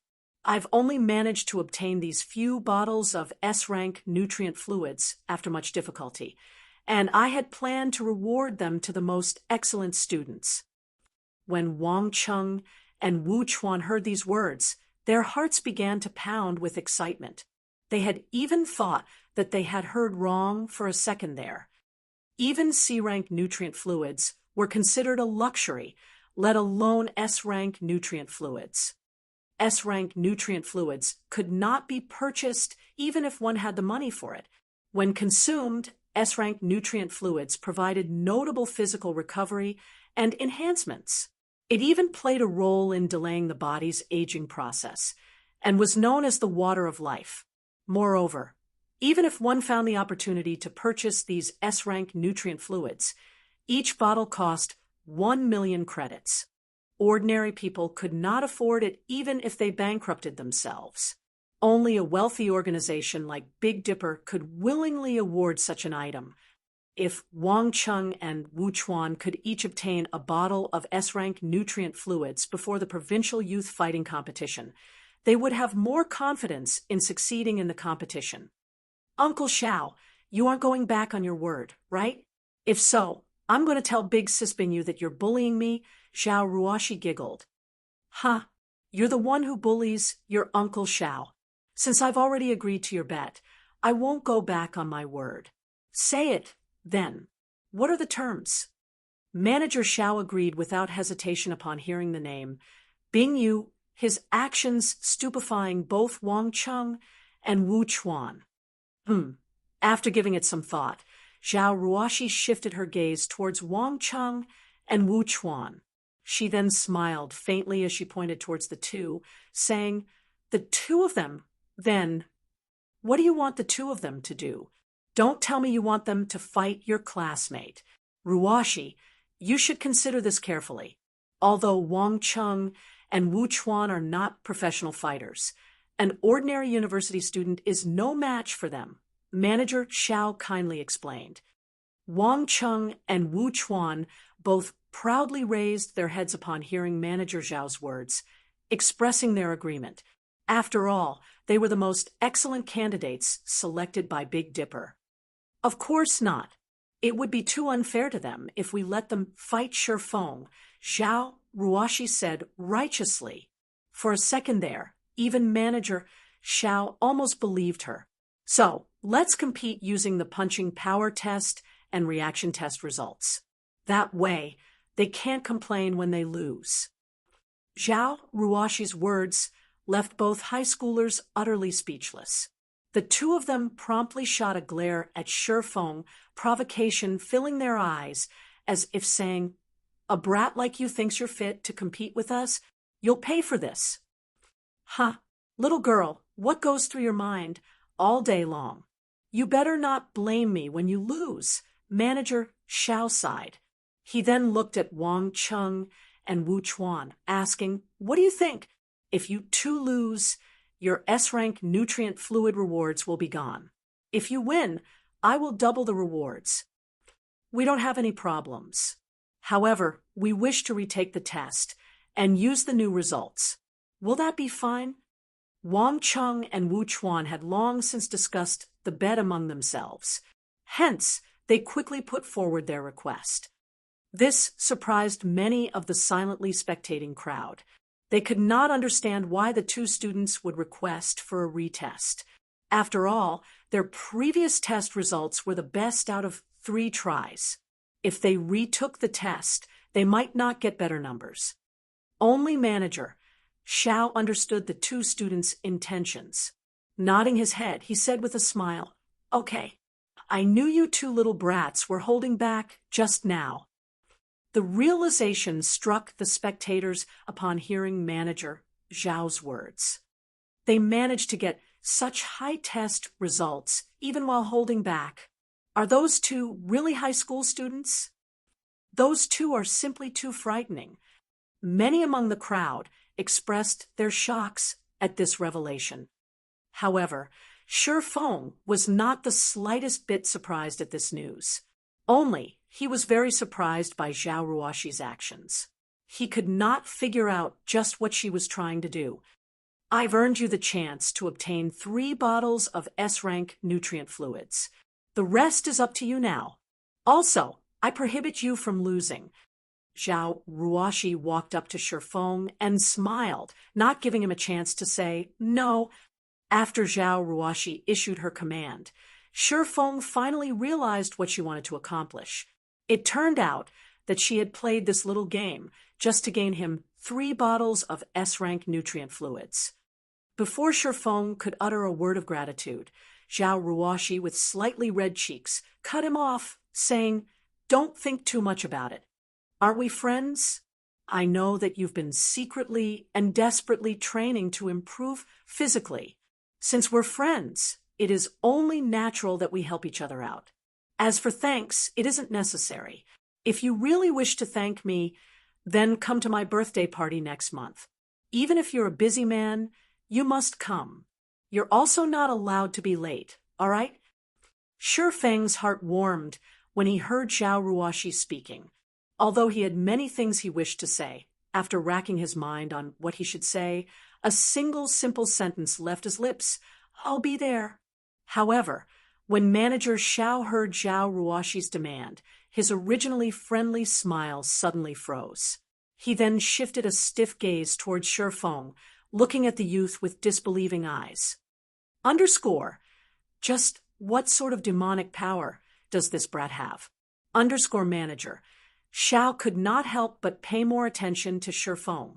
There must be a reason why the little swindling girl had such an optimistic opinion of him. Following which, Shi Feng, Wang Cheng, and Wu Chuan walked towards the punching power testing apparatus to begin their examination. Chapter 363, Breaking the Record. Chapter 363, Breaking the Record. Is this really happening? They're going to compete with each other? Both Wang Cheng and Wu Chuan are the most excellent among these students. Their results were so impressive despite their age. Calling them geniuses wouldn't be an exaggeration. That guy called Shi Feng is only going to humiliate himself. You don't know? Shi Feng didn't request this competition himself. Instead, it is the great beauty standing beside him who claimed that Shi Feng could defeat Wang Cheng and Wu Chuan in a fight easily. For fairness' sake, they chose to compete using the test results. That beauty is blinded by love. Does she really believe whatever that Shi Feng says?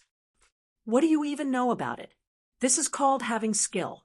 However, that Shi Feng is going to suffer for his bragging. Soon, the tests will reveal his true colors.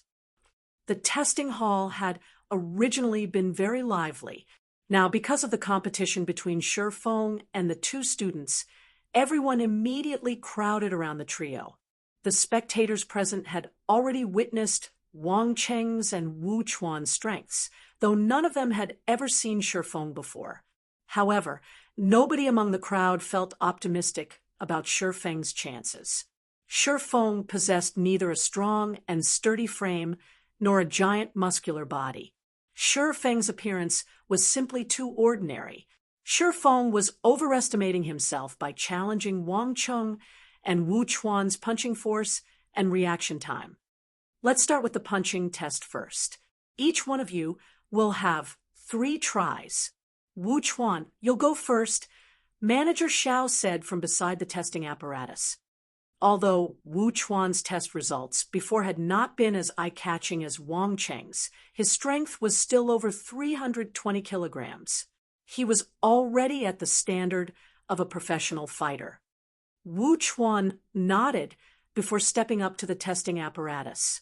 Holding up and clenching his fists, his arms abruptly burst with strength as he sent 3 accurate strikes towards the leather target. Pung, pung, pung. 3 deep, muffled noises resounded simultaneously. Wu Chuan was satisfied with his punches. He then turned and walked away from the testing apparatus, smirking arrogantly at Shi Feng. The numbers displayed on the testing apparatus continuously changed before finally displaying 3 scores.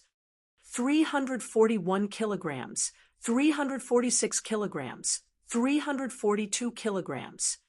The crowd suddenly went into an uproar when these 3 scores appeared. Wu Chuan's results were close to Wang Cheng's previous results. Regarding pure strength, Wu Chuan definitely ranked second within the elites Big Dipper had recruited. Manager Xiao was elated when he saw these numbers. His heart was already set on placing more emphasis on Wu Chuan's training in the future. After all, Wu Chuan was far more superior than Wang Cheng in reaction time and speed. Overall, Wu Chuan was more powerful than Wang Cheng. Next, Wang Cheng. Manager Xiao shouted. Wang Cheng walked up to the testing apparatus and took up his stance. Immediately, his muscles bulged, and the blood vessels across his arms also appeared. Wang Cheng sent 3 quick punches towards the leather target. Pung, pung, pung. The punching power testing apparatus suddenly released 3 crisp sounds, and even the machine itself trembled slightly. Meanwhile, the score the machine displayed broke through the 300 kilograms threshold and continued to rise. Within a moment, it shot the 360 kilograms threshold. Wang Cheng had surpassed even his previous highest record. Finally, the punching power testing apparatus displayed the final results. 385 kilograms, 391 kilograms, 388 kilograms. 3 scores. And each one surpassed Wang Cheng's previous record. Impressive. I didn't realize how much you had held back. Manager Xiao laughed upon seeing the scores. His fondness of Wang Cheng grew the more he looked at the young man. The standard of a top fighter in Jinhai City was 400 kilograms. Meanwhile, Wang Cheng was only a thread away from reaching that standard. Based on the youth's potential, after Big Dipper nurtured him, he should have no problems entering the top 10 in the provincial youth fighting competition. Zhao Ruoshi's confidence wavered when she saw the results. Wang Cheng's punching force had surpassed even Zhang Luowei's. Although there was only a difference of around 30 kilograms between Wang Cheng's previous record and his current scores, it was exceedingly difficult to increase one's force by even 1 kilogram after passing the 350 kilograms threshold. Many years of effort were required to increase one's force by 30 kilograms. It was impossible to achieve such a feat in a short amount of time. Although Shi Feng had defeated Zhang Luowei, Zhao Ruoshi guessed that the two of them were almost equal in terms of strength. Only Shi Feng's combat techniques and experience far surpassed Zhang Luowei's. Thus, he had effortlessly defeated the renowned fighting genius. If she had known that Wang Cheng had held back so much of his strength, she would never have chosen to compete using the test results. Next, Shi Feng. Although Manager Xiao did not know why Zhao Ruoshi had such a favorable opinion of Shi Feng, he knew that it was impossible for Shi Feng to surpass Wang Cheng's record of 391 kilograms. Shi Feng walked up to the testing apparatus, smiling bitterly at the displayed 391 kilograms. Inwardly, Shi Feng thought, he is just a high school student, yet, even before undergoing systematic training, he is already so strong. This should be the so-called genius. Originally, Shi Feng had simply come to the Big Dipper Training Center intending on checking his progress. Yet, he had somehow gotten caught up in this farce. If he did not give it his all, he might really become a laughingstock. Although he did not mind being laughed at, the spectators behind him would ridicule Zhao Ruoshi for trusting the wrong person, and that was something he absolutely would not permit. I wonder how much I've improved. Shi Feng then began to warm up, preparing a full-powered punch. The last time he tested himself, he only obtained 256 kilograms, placing him above the standard of ordinary people. Though he had improved, since then, it was impossible for him to have improved overmuch. He would be impressed if he could achieve 290 kilograms. Damn, can you be any slower? Isn't it just a punch? Is all this build-up necessary? I think he's frightened. He is just trying to stall for time. In a moment, he might even say that he feels ill. Watching Shi Feng take his time warming up, many in the crowd began to grow impatient and taunt him. Shi Feng paid no attention to the noisy crowd behind him and continued with his warm-up. That should be enough. After feeling his entire body loosen up, he clenched his fist and sent a quick punch at the target. Pung! The testing apparatus displayed a score of 302 kilograms. The heck? Here I thought he would be amazing, but he only managed to hit 302 kilograms. Many among the crowd laughed when they saw Shifeng's first result. In the next moment, however, Shifeng abruptly took half a step forward, firing a punch once more. This time, the crowd could faintly hear the joints all over Shifeng's body crack. Pa! Pa! Pa! A series of 8 pops resounded.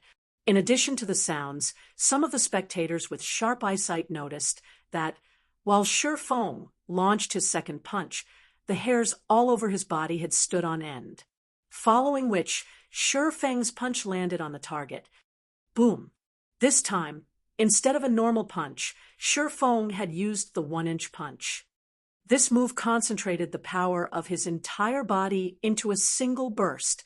It was an advanced technique that required a certain degree of control over their own body. The testing apparatus trembled slightly from Shifeng's strike, and the score promptly changed to 437 kilograms. However, he was not done. In the next moment, Shifeng whirled his body around and threw out a punch, his fist striking the target. Suddenly, the testing target bent inwards, and the entire apparatus rocked back slightly. Meanwhile, as if struck by a sledgehammer, web-like cracks appeared on the marble floor, where Shifeng's foot landed. At the same time, the testing apparatus complained loudly, the machine's display revealing a frightening score of 576 kilograms. Shifeng's punch had broken the punching power test record of the Big Dipper Training Center. What? Wang Cheng's eyes nearly popped out of their sockets after seeing this score. What the hell? Wu Chuan was greatly shocked as well. Shifeng's final result stupefied every witness in the testing hall, every one of them falling silent. Chapter 364, Internal Force Expert. Chapter 364, Internal Force Expert. Not only did Shifeng knock the punching power testing apparatus back with a single punch, but he also cracked the marble floor with a single stomp. However, there was one point that confused everyone watching. Shifeng's punch and stomp both looked very light, and no matter how one looked at the two actions, it was impossible for them to exert such immense power. Yet, the impossible had actually happened. Moreover, the burst of power was simply terrifying. Shifeng's punch and stomp struck the testing apparatus and the marble floor, respectively. If they landed on someone's body, wouldn't the hits be fatal? Both Wang Cheng and Wu Chuan inadvertently gulped when they saw the cracked marble floor. They no longer looked at Shifeng with contempt. Instead, they gazed at him in awe. Only now did they understand why Zhao Ruoshi's claim.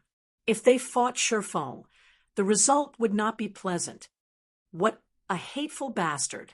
Despite being so powerful, he is constantly trying to hide it. For a second there, I was afraid he might lose. Zhao Ruoshi finally sighed in relief after watching Shifeng's stunning performance. Standing beside the testing apparatus, Manager Xiao gaped at Shifeng's flushed and sweating face with disbelieving eyes. He suddenly thought of a possibility for Shifeng's shocking results, and he couldn't help but ask softly, "Is this internal force?" Manager Xiao was well versed in physical techniques and combat. He knew only grandmaster martial artists could utilize an advanced technique like internal force. MHM. It is. Shifeng nodded, not expecting Manager Xiao to recognize the technique. Internal force was an advanced combat technique. It was not a myth or a legend, and it was not a superpower. In the past, in order to learn this technique, Shifeng had spent many years consulting several martial arts masters, constantly training and refining his skills in God's domain. Only after he finally achieved a certain level of control over his own body could he perform this technique. Although internal force granted vast destructive power, It was also extremely taxing on the body. A single strike fatigued him. Right now, he began to show signs of collapsing. If he launched another strike using internal force, he would most likely fall flat to the floor. Mr. Schur, I represent Big Dipper to thank you for breaking our all-time punching power record. According to Big Dipper's rules, we will award you 300,000 credits for this achievement. However, at my disposal, in addition to paying you 300,000 credits, Mr. Schur, in the future, you will be a platinum member of Big Dipper. You can enjoy a 60% discount on all expenses at Big Dipper. You will also receive a specially reserved platinum suite at the Big Dipper Training Center for your pleasure, Mr. Schur. After receiving Schur Feng's nod of recognition, Manager Xiao was nearly speechless from excitement. He no longer looked down at Schur Feng as a member of the younger generation. Instead, he treated Schur Feng as his predecessor, even changing the way he addressed Schur Feng. Since his youth, Manager Xiao had been infatuated with martial arts. He had never stopped training his body. Even now, his dream was to achieve a higher level in martial arts and successfully practice internal force. However, despite his many years of effort, he had never been successful. So, now that an internal force expert stood before him, how could he contain his excitement? Martial arts did not judge by age. Only one's achievements were important. Although he was young, Schur Feng's capabilities with internal force signified him as Manager Zhao's predecessor in the man's eyes. Naturally, he would have to treat Schur Feng with respect. Uncle Xiao, since when were you so generous? For a second, Zhao Ruoshi even thought she had heard wrong. At this moment, her Uncle Xiao not only gazed at Schur Feng with respect and reverence, but he also addressed her classmate as Mr. He even upgraded Schur Feng from a normal membership to being a platinum member. There were less than 100 platinum members in all of Jinhai City. It was a symbol of status. Even she was only a gold member. Zhao Ruoshi could not understand what her uncle was thinking. Little girl, Mr. Schur is a true martial arts expert. Why would you be surprised by this upgrade? On the other hand, why didn't you tell me that Mr. Schur was a martial arts expert? Little girl, you've really caught me by surprise this time. Manager Xiao said sharply, shooting a glance at Zhao Ruoshi. Didn't you say that you wanted Mr. Schur to teach these students? This isn't the proper place for such a discussion. Why don't we go to a meeting room and have a proper chat? Uncle Xiao, what about the results of the competition? Zhao Ruoshi pointed at the score on the testing apparatus. Of course, Mr. Schur won this bet. There's no need to employ the reaction test anymore. I'll have the 3 bottles of S-rank nutrient fluids delivered to you later, Manager Xiao said. He then shifted his gaze to Wang Cheng and Wu Chuan, asking, "Do you two have any concerns?" Both Wang Cheng and Wu Chuan hurriedly shook their heads. Even a person as skilled as Manager Xiao treated Schur Feng with great respect. Schur Feng's strength and skill were obvious. If they continued to compete with him, they would only humiliate themselves. Mr. Schur, now that this competition is over, let's go to a meeting room upstairs and talk. I have many things I would like to ask you, Manager Xiao said. Zhao Ruoshi's heart fluttered with joy when she saw her Uncle Zhao's respectful attitude towards Schur Feng. She also felt a little prideful, as if Schur Feng's success were her own. After the crowd in the testing hall dispersed, Manager Xiao led Schur Feng and Zhao Ruoshi to a meeting room on the 21st floor. Mr. Schur, would you be interested in becoming the head instructor of Big Dipper? Manager Xiao asked seriously. As long as Mr. Schur is interested, you can state any conditions you want. It was extremely rare to meet an internal force expert. After all, every one of these experts was a master of the martial arts world. Their statuses and positions were all extremely impressive. Manager Xiao could not meet such a master even if he wanted to. Employing such a master to Big Dipper was an even more impossible task. The Big Dipper Training Center was famous in Jinhai City and possessed a certain amount of influence outside of Jinhai City. However, it was unknown and insignificant. Big Dipper had no way to compete with the training or fitness centers commanded by martial arts masters. If Big Dipper had an internal force expert like Shifeng in command, their longtime goal of becoming famous beyond Jinhai City might soon become a reality. Uncle Xiao, are you joking? Zhao Ruoxi was stunned. The position of Big Dipper's head instructor was no laughing matter. At that time, the rights Shifeng would possess would surpass even Manager Zhao's. In her opinion, Shifeng was only a university student slightly skilled in martial arts. In the beginning, she had pestered her Uncle Xiao with the intention to help Shifeng get a good part-time job, as well as train the current batch of students. Now that the situation had evolved, even she was slightly caught off guard. Since when has your Uncle Xiao joked around before? I am very serious. I am only afraid that Mr. Shifeng is unwilling to accept my offer. Manager Xiao did not know what to say to Zhao Ruoxi. Despite clearly having an internal force expert by her side, she had not realized the true value of an internal force expert. Manager Zhao's anxiety was overbearing. He was deeply afraid that Shifeng would just stand up and leave, taking Big Dipper's dream of growing out of Jinhai City with him. Big Dipper's head instructor. Shifeng thought for a moment before saying, "It isn't impossible, but I have two conditions." "Mr. Sure, please speak your mind," Manager Xiao hurriedly said. "I want to become a member of Big Dipper's board of directors and establish a specialized training area. Meanwhile, I want full responsibility over this training area," Shifeng demanded earnestly. Chapter 365. Ranked. Chapter 365. Ranked. Shifeng's conditions were quite harsh. Manager Zhao's brows pinched upon hearing them. His expression turned somewhat grim, and he was at a loss on what to do. If Shifeng had only wanted some of Big Dipper's shares, Manager Xiao could easily approve by himself. The chairman of Big Dipper would also happily agree with Manager Zhao's decision. However, it was a different story if Shifeng wanted to become a member of the board of directors. Manager Xiao did not have the authority to make that decision. The board of directors controlled every aspect of Big Dipper. In other words, the board of directors held absolute authority. Why would they allow an outsider to have access to such power? Moreover, Shifeng had also demanded permission to establish a training area that would be solely under his supervision. This request was equivalent to cutting off a portion of Big Dipper and giving it to Shifeng. It was more incredulous than his first request.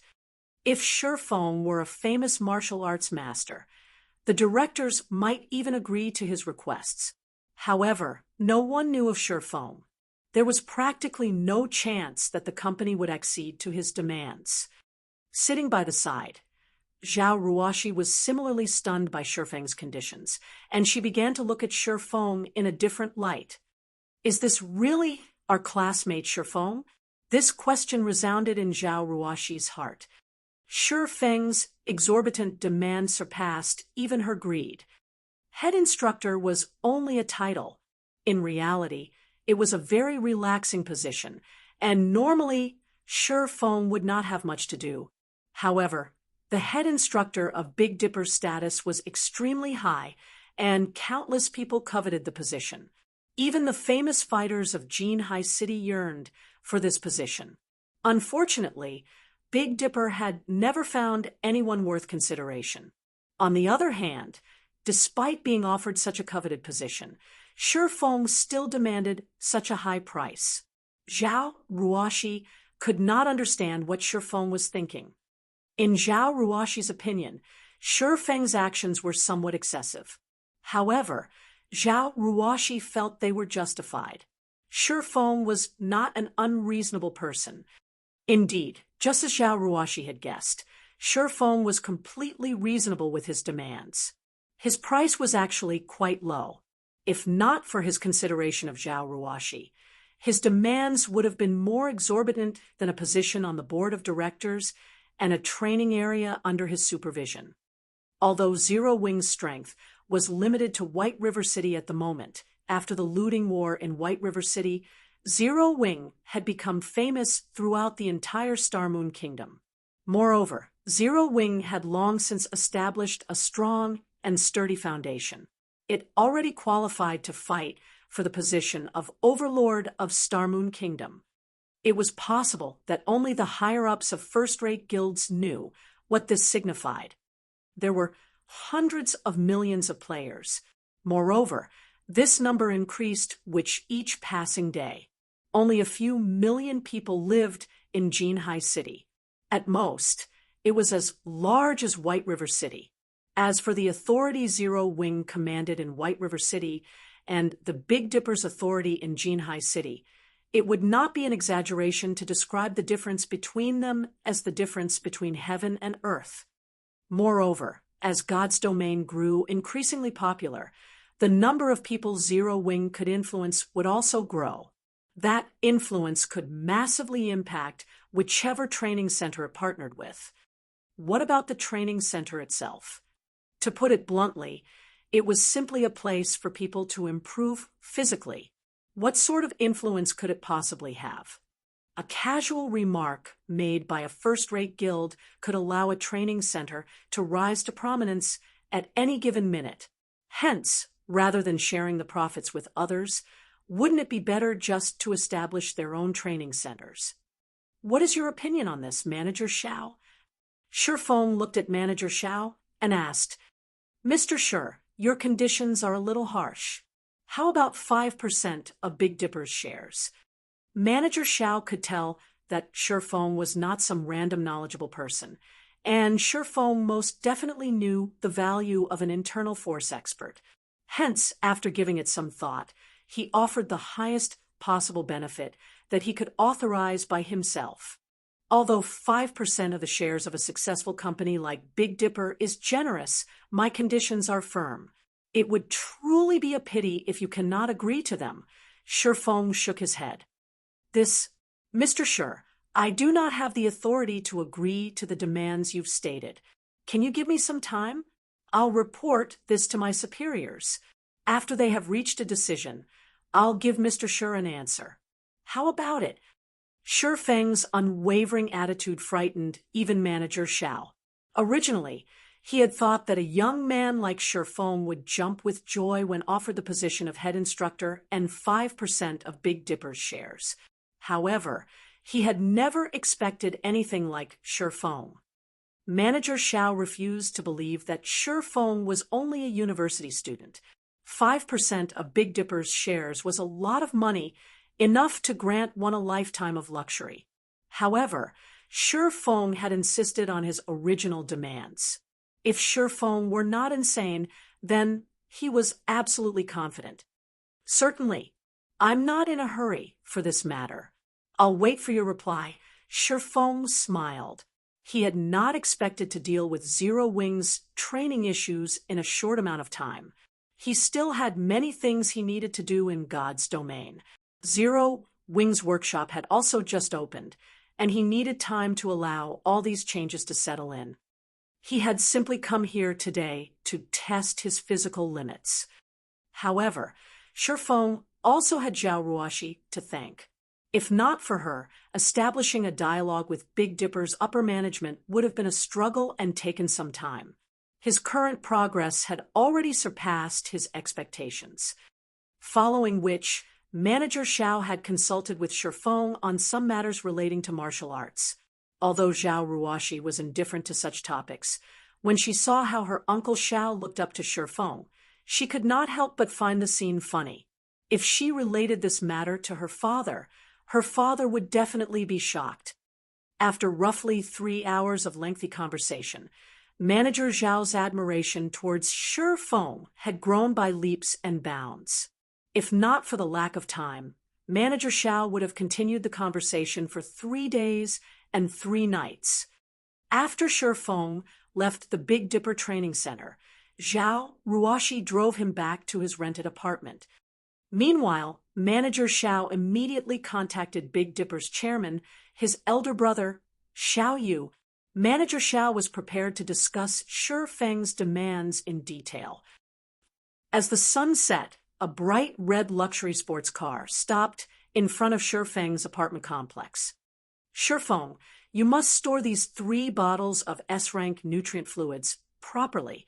Unlike other nutrient fluids, S-ranks need to be kept below freezing. Otherwise, their effects will gradually weaken, and after 2 or 3 days, they will lose their effects completely. Also, you can only consume them once every 5 days. It would be detrimental to your body if you drink them more often. You must keep this in mind, all right? Zhao Ruoshi said, carefully handing over the metal briefcase containing the S-rank nutrient fluids. She reminded Shifeng repeatedly, worried that he would carelessly waste the S-rank nutrient fluids, as he had never consumed them before. Although 1 million credits was only a small matter to her, S-rank nutrient fluids were impossible to obtain even if one had the money. Shifeng could not easily get more. Big Dipper was only lucky enough to procure a few bottles after much difficulty because of some of its connections. I understand, Shifeng said, a bitter smile on his face. In reality, this was not his first time consuming an S-rank nutrient fluid. However, Zhao Ruoshi did not know about that. I'll take off, then. Don't forget about my birthday party next month. I know where you live now, so if you're not there, I won't let you off lightly. Zhao Ruoshi brandished her little fist through the car's window. She then sped away in her hovering red sports car. At this moment, Shifeng finally reacted. It turned out that Zhao Ruoshi had actually sent him home with such intentions. Although he was almost never on time, he shouldn't be that unreliable of a person, right? When Shifeng turned around and was about to enter the apartment complex, he suddenly discovered someone squatting by the building's entrance. That person stared at Shifeng with a wretched smile on his face. It was none other than Blackie. Brother Feng, you're simply too amazing. I don't see you for a few days, and already you've managed to hook up with class monitor Zhao. You need to teach me some of your skills. If you don't, I'll tell Sister Fire Dance, Blackie said, giving Shifeng a meaningful smile. Scram! Don't think that I don't know how frequently you hook up with some of the beauties in the guild. Shifeng rolled his eyes at Blackie. Although Blackie had attempted to behave himself ever since he joined Zero Wing Workshop, a man's nature would not change easily. Currently, he was already growing closer with one of the female mages in the guild. Speak. Why are you here? Okay. I admit, I have important news that I needed to relay to you personally. After you hear it, don't get too excited, Blackie said excitedly. Clearing his throat, he happily announced, 1 hour ago, the Secret Pavilion published its latest experts list. Meanwhile, Brother Feng, your ID has been included. Right now, the entire Starmoon Kingdom is going crazy. Chapter 366, Virtual Gaming Cabin. Chapter 366, Virtual Gaming Cabin. Listening to Blackie's excited report, Shifeng was speechless. Even if Blackie hadn't told him the news, he would have discovered it after he entered God's domain. There was not necessary for Blackie to hunt him down. Did you run all the way here just to tell me this? Shifeng asked. Of course not. Sister Aqua said that using the advanced virtual gaming helmet constantly would affect your strength and growth in game. After all, the helmet only has a synchronization rate of 90%. The cabin, however, has a synchronization rate of 97%. So, some time ago, she tried to buy a few virtual gaming cabins, Blackie said. However, there aren't many of them. Even with Sister Aqua's influence, she could only purchase 5 cabins for us. I came to deliver your unit. The workers have already installed the cabin in your apartment. You can use it immediately. Virtual gaming cabin? Where did you guys get so much money? Sherfong could not help his shock. Although there was quite a lot of money in the workshop's bank account, it was not enough to buy 5 virtual gaming cabins. A single unit cost 3 million credits.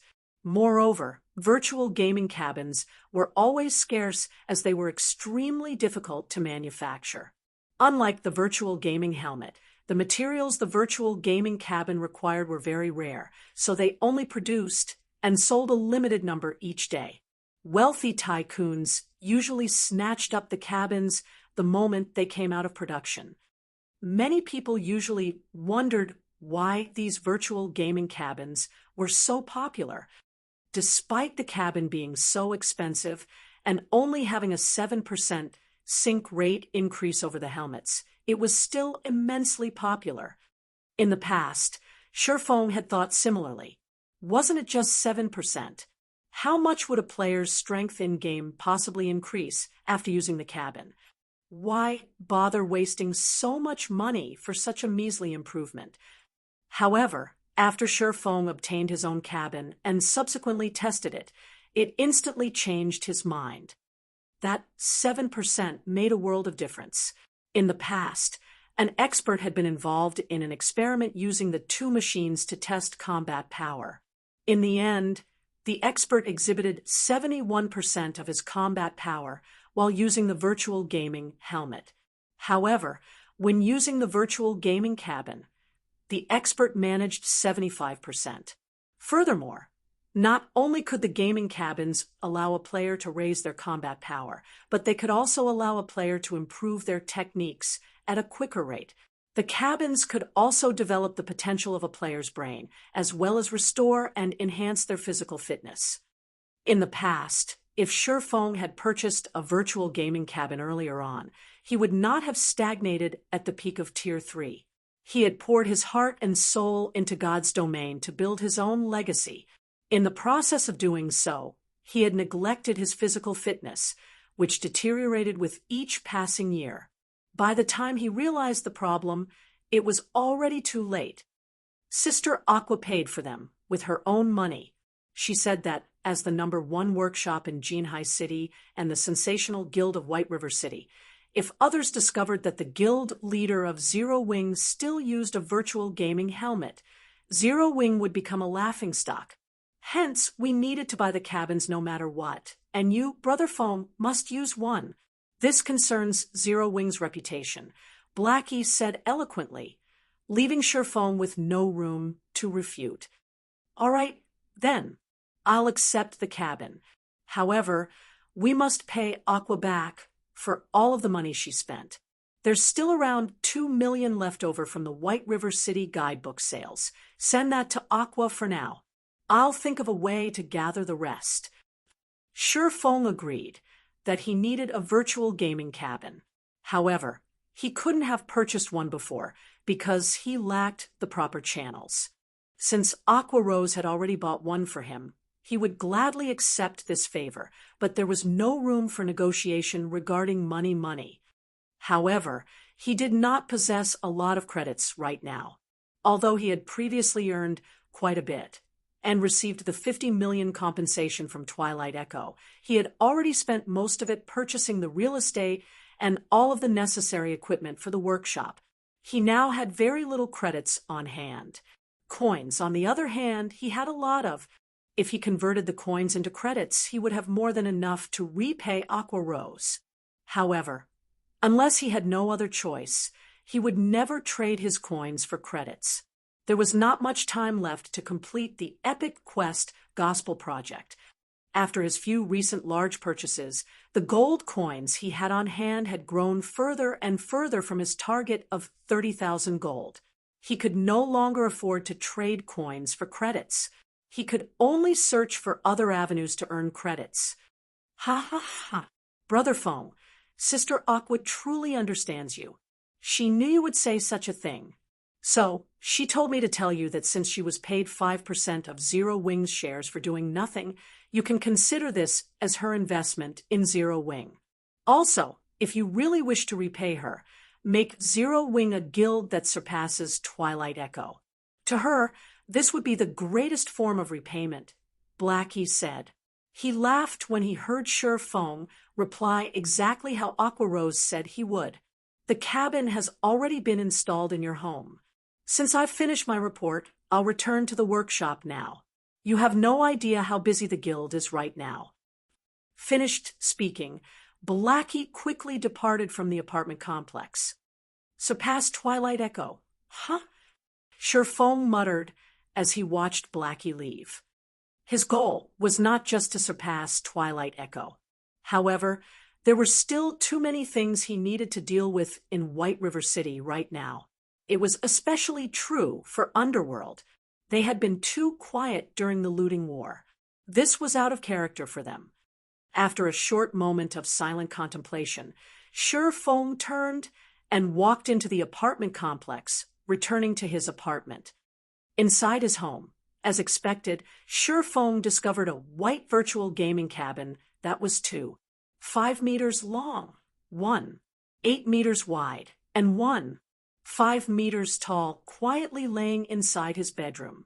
He would no longer have to rely on the virtual gaming helmet to play God's Domain.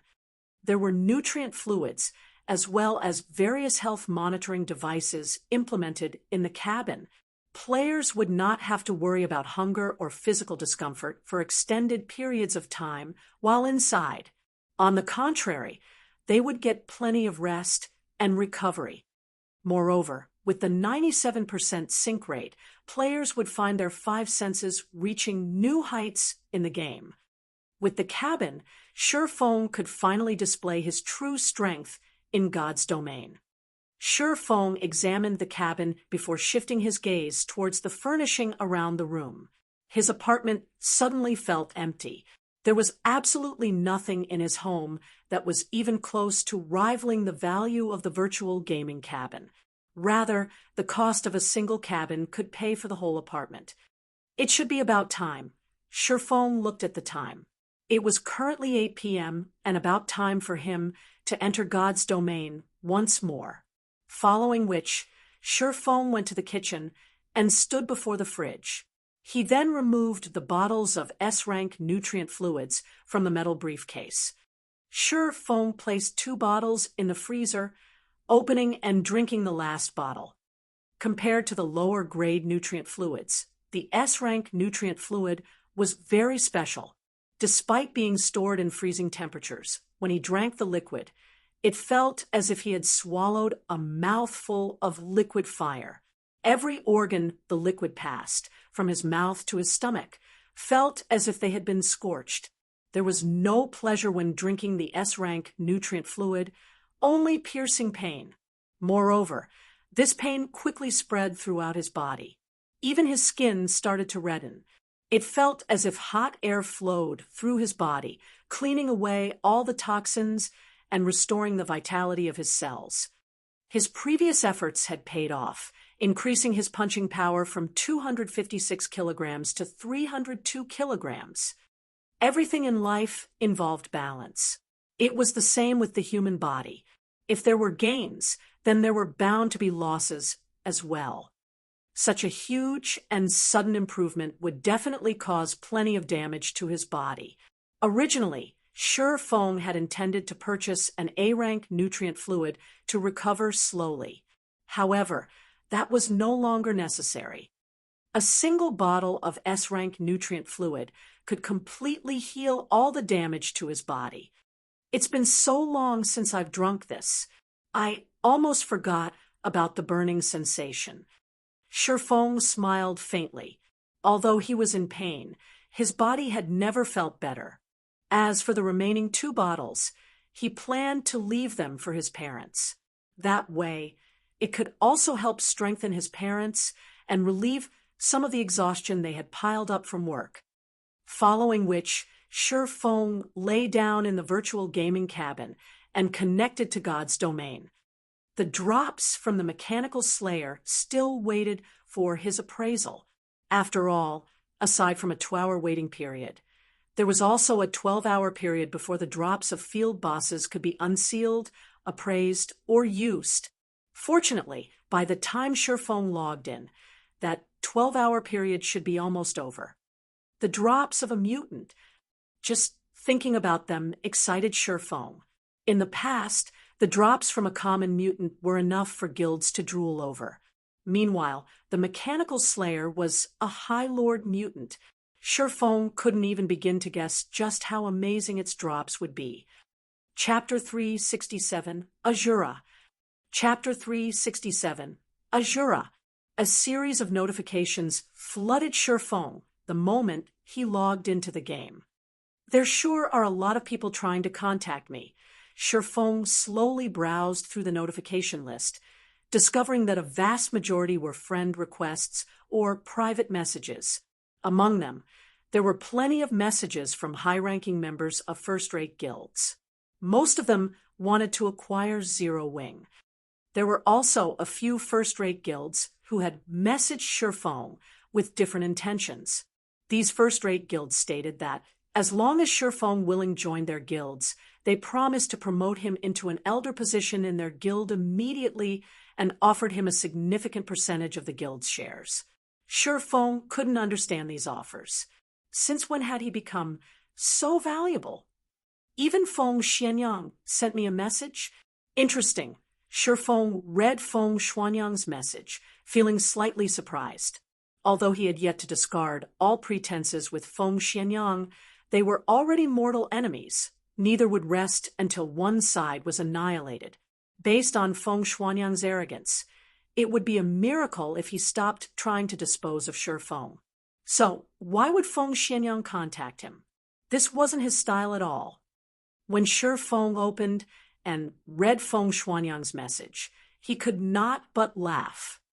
Feng Xianyang sure is quick to change his attitude. It's no wonder he was promoted to Underworld's management. In the message, Feng Xianyang had expressed his agreement to the conditions Shifeng had previously stated. He was willing to invest 1 billion credits in Zero Wing in return for 10% of Zero Wing's shares. As for the finer details, they could discuss that further once Shifeng contacted him. What the hell happened while I was away? Everything had happened too suddenly, and Shifeng was at a loss. The looting war in White River City should not have warranted such a change in Feng Xianyang. There must be some other reason. Although Zero Wing had become a major force, in the end, it was limited to White River City. There are over 100 cities in the kingdom. To first-rate guilds, the gain or loss of a single city was insignificant. As for Underworld, they surpassed even first-rate guilds. Moreover, among some of the messages Shifeng had received, a few of the major guilds from the other countries in God's domain had invited Shifeng to their guilds. They even offered very enticing salaries. No matter how Shifeng looked at it, there was definitely something wrong with this situation. However, even after a long moment of contemplation, he still couldn't figure it out. Hence, he logged onto the official forums to get a better understanding of the situation. The moment he logged in, however, he was stunned. Under the Starmoon Kingdom's forum section, posts about Black Flame and the God's Domain experts list flooded the page. Starmoon Kingdom's top player, Black Flame. Appearance of the experts list top 500 in Starmoon Kingdom. God amongst men. 1 against 10,000, killing thousands and escaping alive. Experts analyze of the various guilds in Starmoon Kingdom. Zero Wing overall strength ranked first. However, among the numerous posts, the most popular was titled One Hit Azura, with a view count of over 10 million. God's Domain experts list rank 481, Black Flame. Class, Swordsman. Title, Azura. Black Flame had undergone numerous great battles in White River City. He once successfully killed Lone Tyrant, the guild leader of Dark Star. while surrounded by over 1,000 Dark Star members. Afterward, he fought several hundred elite players in White River City, killing every player with a single hit. Nobody could stop his mighty sword, as he effortlessly annihilated over 100 players.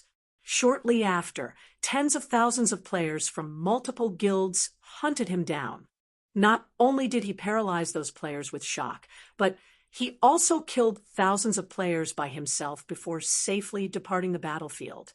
Secret Pavilion's evaluation: 1 hit per person, possessing strength like a demon. The Secret Pavilion hereby gives Black Flame the title of Azura. Below the introduction, the post contained video highlights of Black Flame's battles. Black Flame is simply too amazing. He is the role model of us swordsmen. I must take him as my teacher. I heard that the Secret Pavilion doesn't give out titles casually. It's a pity that Black Flame has been in so few battles. Otherwise, he would definitely get a higher ranking on the experts list. You don't say? 1 hit per person. Black Flame even killed a level 19 shield warrior with a single hit, and he only took a few seconds to kill over 100 players. With such godlike strength and techniques, no matter how you look at it, he should not rank at just 481. In my opinion, first place should be just about right. The Secret Pavilion is definitely pulling some strings, so they're using the title of Azura to divert people's attention. I had hesitated about joining Zero Wing before. Now, however, I've decided to head straight for White River City. I must join Zero Wing, no matter what. I've long since arrived at White River City. I heard that the benefits Zero Wing offers to its members are superbly good. The weapons and equipment available for trade are also top tier. In particular, the core members' equipment is a feast for the eyes. You'll just be ashamed if you wear secret silver equipment in front of them. The lowest quality equipment is at least a fine gold rank. Moreover, Zero Wing also has a guild residence. I hear that there are private rooms in the guild residence, and even normal members can rent these rooms. After I join Zero Wing, it will only be a matter of time before my equipment surpasses a major guild leader's.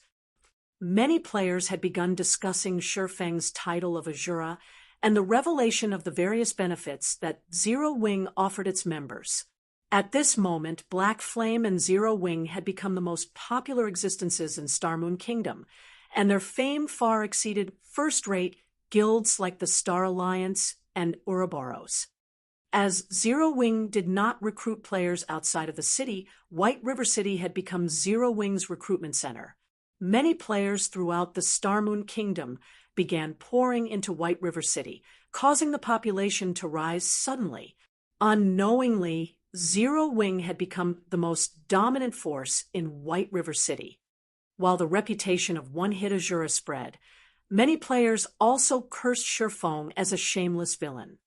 Shifeng had lured the Mechanical Slayer to kill countless innocent players, dragging many players into the fray.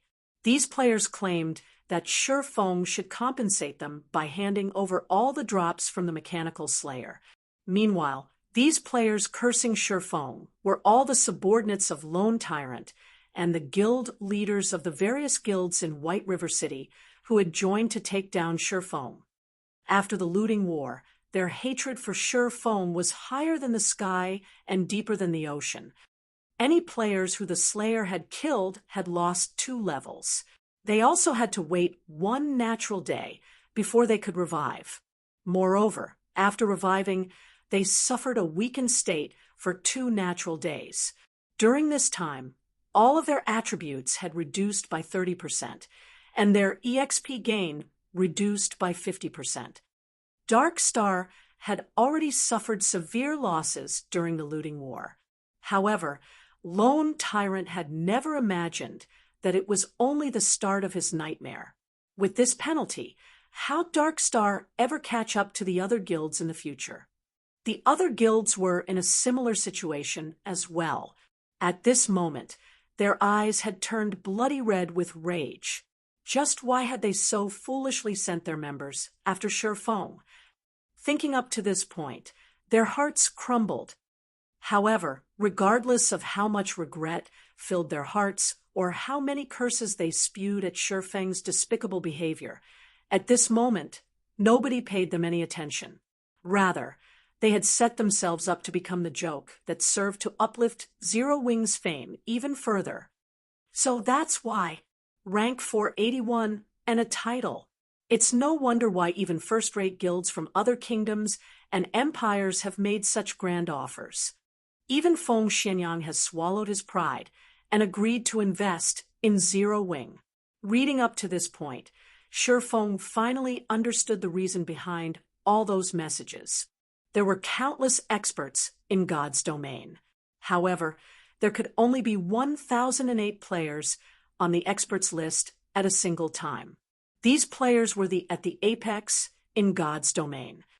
Players capable of placing on the experts list were also symbols of strength and status for guilds.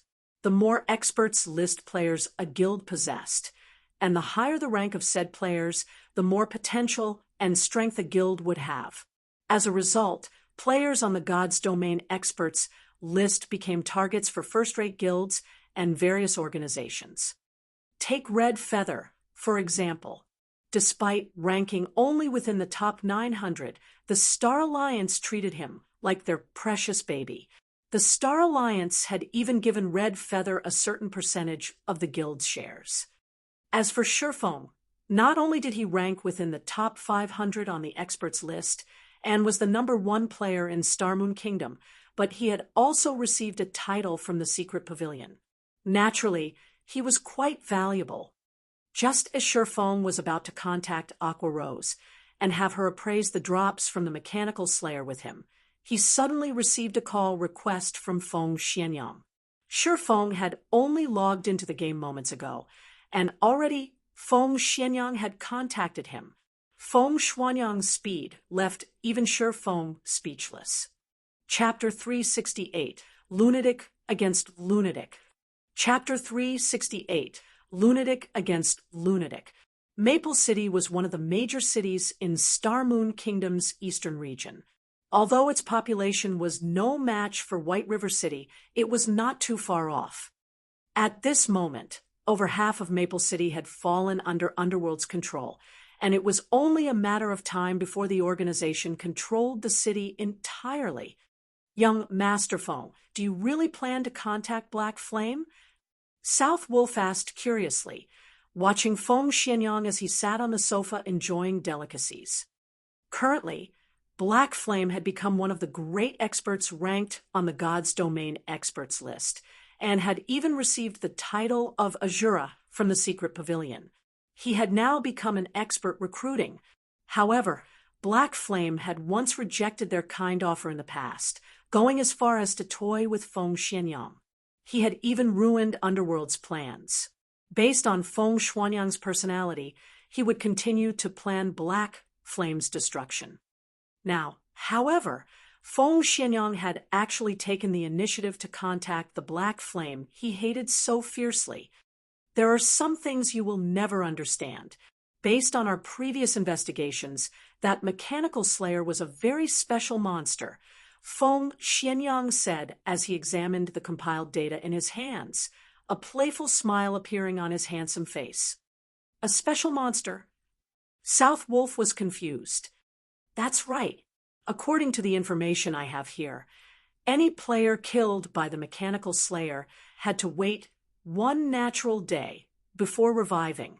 Even healers' resurrection skills were ineffective on these players. Moreover, the penalty for death doubled. After these players revived, they also entered a weakened state for 2 natural days. During this period, all their attributes have decreased by 30%, and the EXP they can receive has decreased by 50%. Feng Xianyang reported pleasantly as he lightly shook his head. Do you understand what this means? South Wolf shook his head, growing more confused at Feng Xianyang's words. Have you ever seen a monster with such strength? With God's Domain's basic settings, the stronger a monster is, the greater its loot will be. The mechanical slayer's loot must be stunning. There might even be many epic items among its drops. Meanwhile, Zero Wing is the largest beneficiary from the looting war. They claimed more drops than any other guild in White River City. Obtaining these drops could skyrocket Underworld's future development. However, it is simply too difficult for us to obtain them. Moreover, we don't have any concrete information about the loot. Trying to steal it from Zero Wing would not be easy. Hence, I've decided to invest in Zero Wing. Although we would have to spend a large sum of money when I become one of Zero Wing's stockholders, I can easily obtain any information I want. Afterward, I can just set up a trap to steal those items and slowly but surely destroy Zero Wing from the inside. Isn't it just money? I have plenty of that. Feng Xianyang was determined to join Zero Wing. Nobody could resist the enticement of 1 billion credits. As long as he could get a hold of a small percentage of Zero Wing's shares, he could obtain all information relevant to Zero Wing fair and square. Previously, not only had Shifeng acted so arrogantly before him, but Shifeng had also caused his plans to support Dark Star to fall short. So, why would he ever let Shifeng escape his punishment? South Wolf trembled upon hearing Feng Xianyang's plans. Suddenly, South Wolf realized that he was still naive. His understanding of Feng Xianyang was still too shallow. Feng Xianyang's plans were simply insane and terrifying.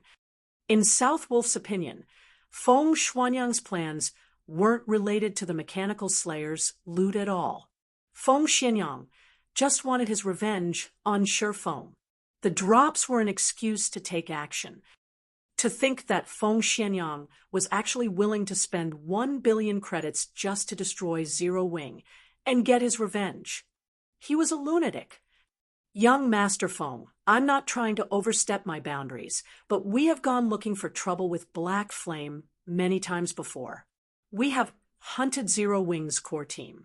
Now that we are trying to become the guild's shareholders, won't he just reject us outright? South Wolf said softly, "Of course, I have already considered that. Although we were behind the attacks on Zero Wing, Dark Star stood in the forefront. I have never personally made an appearance. Although Black Flame knows the truth, on the surface, we maintain our pretenses with each other. Moreover, the reason I've contacted Black Flame during his time of glory is that I want him to think that I noticed his potential and that I am willing to pay any price to obtain him. That way, I can smoothly become a shareholder of Zero Wing without arousing any suspicion." Feng Xianyang smiled coldly as he gazed into the wine glass in his hand. After taking a sip, he added, "Besides, is there anyone who would willingly refuse money? I've investigated Zero Wing's background. This guild does not possess any sort of funding. If Black Flame wishes to develop his guild further, he will inevitably need large sums of credits. To Zero Wing, 1 billion credits is like a heaven-sent fortune. If Black Flame is intelligent, he will set aside personal feelings and act logically. He has no reason not to accept my offer." South Wolf's heart suddenly pounded. He never expected that his guess would hit the mark. Feng Xianyang's true goal had never been to obtain the drops of the mechanical slayer. Instead, he only ever cared about Zero Wing's destruction. To put it another way, Feng Xianyang planned to incidentally obtain the drops after he destroyed Zero Wing. As fear began to grip South Wolf's heart, Feng Xianyang contacted Shifeng. "Oh, Vice Leader Feng, to what do I owe the pleasure of your call today?" Shifeng asked rhetorically the moment the call connected. "Guild Leader Black Flame, regarding the matters we discussed during our last meeting, I have thought them through. Regarding a guild with boundless prospects like Zero Wing, Underworld is willing to pay 1 billion credits to become one of its shareholders. At that time, with the support of Underworld, Zero Wing will certainly grow to become the overlord of Starmoon Kingdom's eastern region. Guild Leader Black Flame, when will you have time to sign the contract with us? Feng Xianyang asked, smiling. It looks like you have finally realized Zero Wing's value. Although your previous conduct was slightly excessive, I will be magnanimous and forgive you this time. Let's first talk about the shares. Then, if there are no problems after our discussion, we can discuss a time to sign the contract. After all, the shares of the utmost importance to Zero Wing, Shifeng said, expressing his interest. However, the moment Feng Xianyang heard Shifeng's words, he very nearly erupted into a flurry of curses. The wine glass Feng Xianyang had held, however, was less fortunate as it fell from his trembling hand and shattered on the floor. Shifeng spoke as if he thought Feng Xianyang was a child who had done something wrong, and that Feng Xianyang was currently pleading for Shifeng's forgiveness. Why wouldn't such blatant humiliation enrage the proud and arrogant Feng Xianyang? Black Flame, I will endure today's matters. The moment I become a shareholder of Zero Wing, I will sign your death certificate. Feng Xianyang inwardly swore as he suppressed his anger. As calmly as possible, he said, Of course. Underworld will willingly purchase 10% of Zero Wing's shares for 1 billion credits. We will also supply Zero Wing with 100 gold coins every week, as well as send a large number of experts and talents from various fields, allowing the guild to become the overlord of White River City. 1 billion for 10% of the shares. Shifeng shook his head. Revealing a cold smile, he said, I think we may have a misunderstanding. Vice Leader Feng, do you know what times have changed means? Is Guild Leader Black Flame planning to reject my well-intentioned investment because of our previous issues? Feng Xianyang hurriedly said, It was truly just a misunderstanding. I had no knowledge of the actions against Zero Wing. Lone Tyrant was responsible for those attacks. Despite my explicit command barring him from taking action against Zero Wing, Lone Tyrant insisted on doing so. Underworld never intended to strike Zero Wing. Vice Leader Feng, you misunderstand me. I'm not saying that I don't agree to Underworld's investment. However, 1 billion for 10% of Zero Wing's shares. Vice Leader Feng, don't you think you're being a little too greedy? Shifeng shook his head slightly. He said seriously, Vice Leader Feng, greed can ruin one's life. However, seeing Vice Leader Feng's sincerity, I will sell you 1% of Zero Wing's shares in exchange for 1 billion credits. What do you think? At this moment, Shifeng's tone implied that this was an incredibly generous offer. There was no sense of disharmony in Shifeng's words, and it sounded as if his every word was true. Black Flame. Feng Xianyang's face immediately flushed red upon hearing Shifeng's remarks, the hair all over his body standing on end, and the blood vessels on his forehead surfacing. Feng Xianyang was no longer capable of suppressing the rage within him.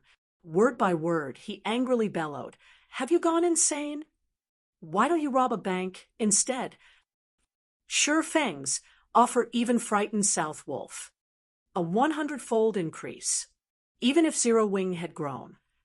Chapter 369, King's Return. Chapter 369, King's Return. By demanding such a price, Shifeng made it clear that he was still angry about Feng Xianyang's previous actions. Misunderstanding was just another form of deceit. Everybody knew this. After all, if anything could be chalked up to a misunderstanding, why would anyone need the police? Vice Leader Feng, I'm really losing a lot with this transaction. If you aren't interested, there are many others who will jump at the offer. Shifeng chuckled. In fact, Shifeng wasn't lying. Many guilds and organizations outside of Starmoon Kingdom had expressed interest in collaborating with Zero Wing. In addition, there were also major corporations who had offered high prices to purchase the guild. At this moment, Feng Xianyang's complexion darkened, and his eyes flashed with a fierce chill. Even South Wolf, who stood by Feng Xuanyang's side, silently lowered his head, his legs trembling. He was deeply afraid that Feng Xianyang would erupt with rage and take it out on him. Whenever Feng Xianyang was this angry, he would secure a painful ending for any who incurred his wrath. Meanwhile, Shi Feng had toyed with Feng Xianyang many times now. No one knew what Feng Xianyang would do next. After a long moment, Guild Leader Black Flame, I am very sincere here. How about this? In exchange for 1 billion credits, I will ask for 5% of Zero Wings shares. Feng Xianyang suppressed his anger and expressed an extraordinary serenity. No negotiations.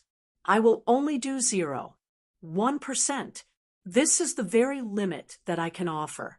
If Vice Leader Feng is not interested, then forget it. I won't demand your acceptance. Shi Feng had only probed since he doubted Feng Xuanyang's intentions. He had not expected that Feng Xianyang could actually endure his games so well. Feng Xianyang had always possessed a dominant approach. He would immediately take action against anyone who disagreed with him. Now, however, he actually controlled his anger to negotiate with Shi Feng. Why wouldn't Shi Feng be suspicious? There must be a reason for Feng Xuanyang's attitude change. Feng Xianyang gnashed his teeth to the point of almost cracking them when he heard Shi Feng's reply. 1 billion was not a small number. If he had to give away so much money, even his heart would ache. If it was in exchange for 10% of Zero Wings shares, he could barely accept it. However, he could never accept 1%. Black Flame, you dare treat me like a fool. Sooner or later, I will make you pay this debt 100-fold. Feng Xianyang inwardly bellowed. As long as he became one of Zero Wing's shareholders, he could investigate Zero Wing fair and square and insert his own men into Zero Wing's core. When that time came, he could crush everyone in Zero Wing. Hence, suppressing his anger right now, he said in a low tone, I understand. I hope that Guild Leader Black Flame will not disappoint me. Let's sign the contract as soon as possible. Then, Feng Xuanyang's agreement surprised and concerned Shi Feng. Originally, he thought he could anger Feng Xianyang and send the young master flying into a rage. He had expected Feng Xianyang to break off their relationship completely, spouting a few curses and making some vengeful statement, such as not resting until one of them was annihilated, and the like. However, Shi Feng had never expected this ending. Feng Xianyang had actually endured such an insult to his reputation. Feng Xianyang was actually willing to exchange 1 billion credits for 1% of Zero Wings shares. Unless Feng Xianyang had truly lost his mind, he was definitely plotting something. Considering the events up to this point, Shi Feng revealed a faint smile and said, Vice Leader Feng, why are you in such a hurry? I still haven't finished. Aside from the 1 billion credits, I also want 50% of Underworld's shares. If you can promise that, I won't hesitate to sign. Black Flame, you're courting death. Feng Xianyang exploded. He was now fully aware that Shi Feng was not deliberately raising the price out of anger. Instead, Shi Feng was wholeheartedly toying with him right now. Not only did Shi Feng want to sell 1% of Zero Wings shares for 1 billion credits, but he also wanted 50% of Underworld's shares. What was Underworld? It was a force that far surpassed a first-rate guild. Not to mention 50%. Feng Xianyang did not even possess 1% of the organization's shares. Yet, Shi Feng wanted 50%. Vice Leader Feng, you're not going to keep up the act anymore? Shi Feng faintly smiled. I wanted to play around with you for a little longer. Black Flame, don't think that just because you are invincible in White River City that I can't do anything to you. You underestimate Underworld too much. Zero Wing is merely the overlord of White River City. Meanwhile, the several cities surrounding White River City have already fallen under our control. It won't be long before I personally finish you off and eradicate your guild." Feng Xianyang could no longer control his anger. Like a berserk beast, he let out a lung-piercing roar, causing everyone who heard it to shiver with fear. "Black Flame, originally, you could have had 1,000,000,000 credits as your retirement fund. Now, you no longer have that chance. I will force you into a corner bit by bit and make you regret all your actions today." At first, Shi Feng was slightly surprised when he heard Feng Xuanyang's fury. In the next moment, however, he smiled and said, "I will be waiting." Afterward, Shi Feng disconnected the call. Although he had only said 4 words, his statement contained utter confidence and determination. Even Feng Xianyang was slightly stunned, having no comeback. Feng Xianyang fully understood the meaning behind Shi Feng's words. Zero Wing is not afraid to start a war. If you think you're strong enough, bring it on. However, Feng Xianyang was confused. Just how had Shi Feng remained so calm even when facing 1,000,000,000 credits? "It seems that I need to speed up my plans," Shi Feng thought after he disconnected the call. His surprise during the call had not been due to fear. Instead, it was because he had not expected Underworld's background to be so powerful. They had acted so quickly, and had already conquered the cities surrounding White River City. If it were not for Feng Xianyang losing his cool for a moment and revealing this information, Shi Feng would not have known how serious the situation was. However, Shi Feng could now release a sigh of relief. Fortunately, he had not discovered this too late. He could still prepare if he started taking action right now. It wasn't Underworld's iron grip on those several cities. Rather, they were under the absolute control of the guilds beneath Underworld. Otherwise, Feng Xianyang would not have tried to spend 1,000,000,000 credits to bury Zero Wing. Currently, the average player's level was still low, so interaction between cities was limited. However, when players reached higher levels, they would have to head to higher-leveled areas. Meanwhile, these high-level areas were close to the common borders between cities. At that time, Underworld could trap Zero Wing. With enemies on all sides, Zero Wing's members would not be able to level up safely, as they would face the risk of an enemy ambush at any time. In the end, Zero Wing would slowly but surely be pushed into a corner. However, thanks to Feng Xuanyang's temper tantrum, Shi Feng could act early to prevent such a situation. Otherwise, by the time everyone had leveled up, Zero Wing would be declawed. Considering the situation, Shi Feng hurried back to White River City. Upon his return, Shi Feng discovered that the area outside the teleportation hall had already been fully repaired. Meanwhile, many players wandered the streets. A majority of these players were independent. Whenever these independent players saw someone wearing Zero Wing's emblem, they would watch that person enviously, letting the Zero Wing member feel very proud. As for the members of Dark Star and other guilds, whenever they saw a member of Zero Wing, they would consciously avoid contact. These guild players were no longer as arrogant as before. Moreover, Shi Feng discovered that the independent players walking around on the streets possessed very high levels. These independent players were clearly above the standard of ordinary players. Currently, many of these independent players were trying to form parties to raid high-level dungeons or grind in high-level areas. Before Shi Feng had even left the teleportation hall, the atmosphere on the street changed. Practically everyone turned to stare at him. Isn't he one-hit Azura Black Flame? Guild leader Black Flame has returned. Where? Wah, it's real. It's the real deal. He's just too handsome. Crap, I'm going to faint at this rate. Shi Feng was not currently wearing his black cloak, so he was easily and quickly recognized. Suddenly, everyone on the street grew excited.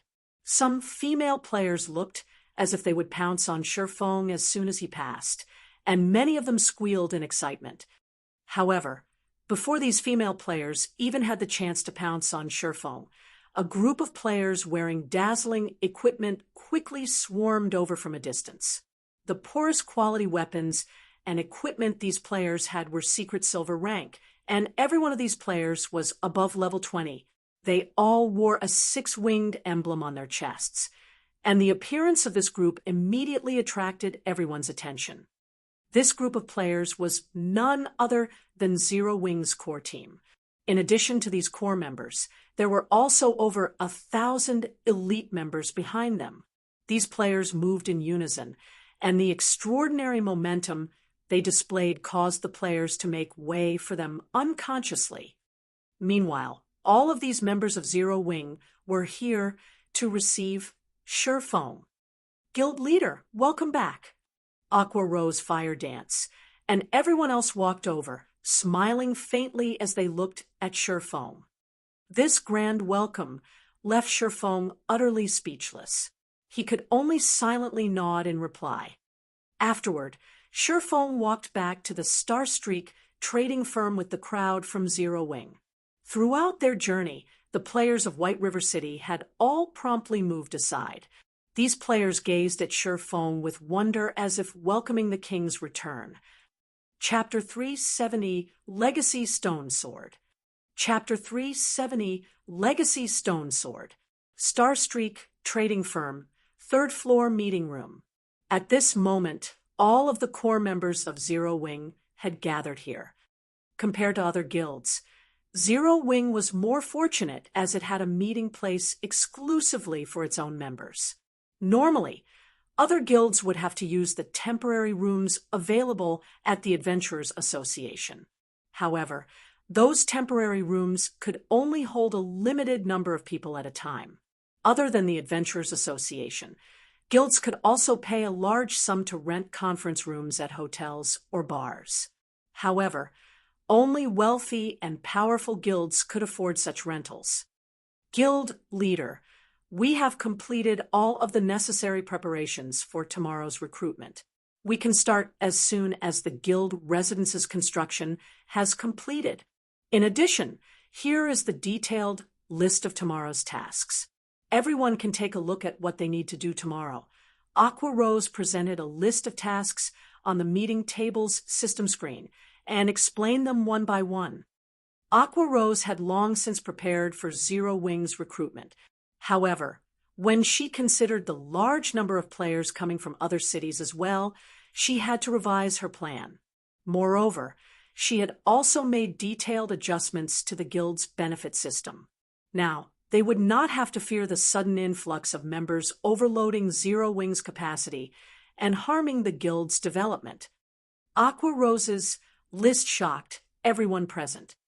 The information Aqua Rose had compiled so impressively organized, they felt as if they were reading a university textbook. The section relating to Zero Wing's benefit system consisted of over a dozen pages. Moreover, Aqua Rose had carefully planned how they were going to counter the spies sent by other guilds. To access more information about the guild and its benefit system, members would need to be promoted to a higher rank within the guild. However, the lowest ranking members could still view the benefits that Zero Wing offered, and they were enough to impress many players. What? There are actually 150 private rooms available for rent in the guild residence. I thought there were only going to be 7 or 8 rooms available. That's only what is available for the normal members. Look at the benefits for elite members. They can actually rent 2-star private rooms. Moreover, there are a total of 52-star private rooms available. Just how huge is our guild residence? Many of the core members present were shocked by the information revealed. Their curiosity about their guild residence grew. Look at their surprise.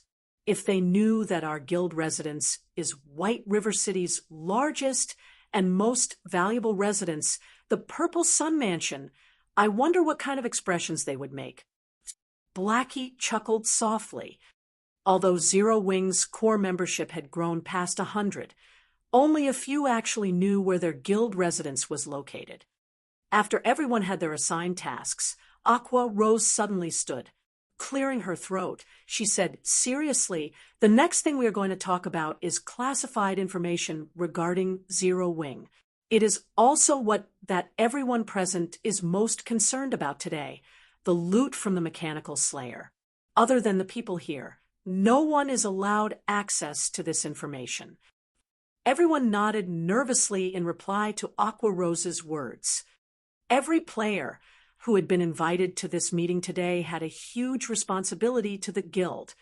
The Mechanical Slayer was extraordinarily powerful, so the items it dropped were also extraordinary. The importance of the role these items could play went without saying. Whether it was competing for a dungeon's first clear or fighting in a guild war, these items would definitely be of immense help a guild's development.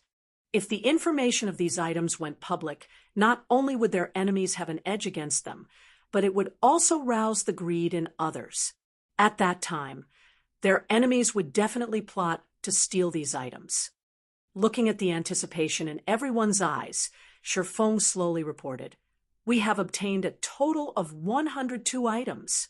Of them, there are 37 fine gold items, 14 dark gold items, 7 forging designs and recipes, 12 tier 2 magic scrolls, 3 tier 3 magic scrolls, 8 potions, 2 epic items, and 19 rare materials." What? There are actually epic items. Awesome. With epic items, our guild will flourish in dungeons. We can claim all of the first clears easily. Everyone grew incomparably excited after listening to Shifeng's report. The large number of fine gold and dark gold items alone had greatly shocked the team. They could fully arm a 20-man team with so many items. Just the thought of having a 20-man team fully geared in fine gold and dark gold ranked weapons and equipment was enough to give them the shivers. Not even first-rate guilds could produce such a powerful team. Fully arming a team with secret silver equipment was already impressive. As for a 20-man team in fine gold equipment, that was simply impossible. Meanwhile, if Zero Wing could establish such a powerful team, they would be invincible in 20-man team dungeons. The dungeon bosses would become pushovers. At that time, they could continuously supply the guild with loads of precious equipment. Most importantly, there were even 2 epic items among the loot. Previously, epic items only existed in their thoughts and dreams. After all, since the launch of God's Domain, there had yet to be any mention of anyone obtaining an epic item. Now, their guild actually had 2 epic items. Everyone's breath began to grow heavy at this revelation. Don't get too excited. Although we obtained quite a few weapons and equipment, the lowest level requirement is 30. The same goes for the 2 epic items. Shifeng smiled in response to their enthusiasm. He could understand how his team felt at the moment. Epic items. In God's Domain, they were symbols of extraordinary strength. In Shifeng's previous life, he, too, had been elated when he first saw an epic item. After all, it was an item every player dreamed of having. I know that all of you are eager to see how powerful the epic items are, so today I'll let all of you have a look at them. While we're at it, I'll let all of you know that I do not plan to allocate these 2 epic items to anyone in particular. Instead, I'll place both of them in the guild warehouse. However, only core members can see them. Once you have accumulated sufficient contribution points, you can trade your points for any of these 2 epic items at any time, Shifeng explained. He then presented the information of the 2 items on the screen of the meeting table. Song of Beatrice, staff, epic rank. Level 30, level 90. Equipment requirement. Intelligence 200. Attributes will be adjusted according to user's level. Magic damage increased by 25%. Cooldown of all spells reduced by 20%. Casting speed increased by 20%. Spell critical rate increased by 15%. Cast range +3. All magic type skills +2 levels. Ignore levels +15. Durability 200/200. Additional passive skill. Song of Elements.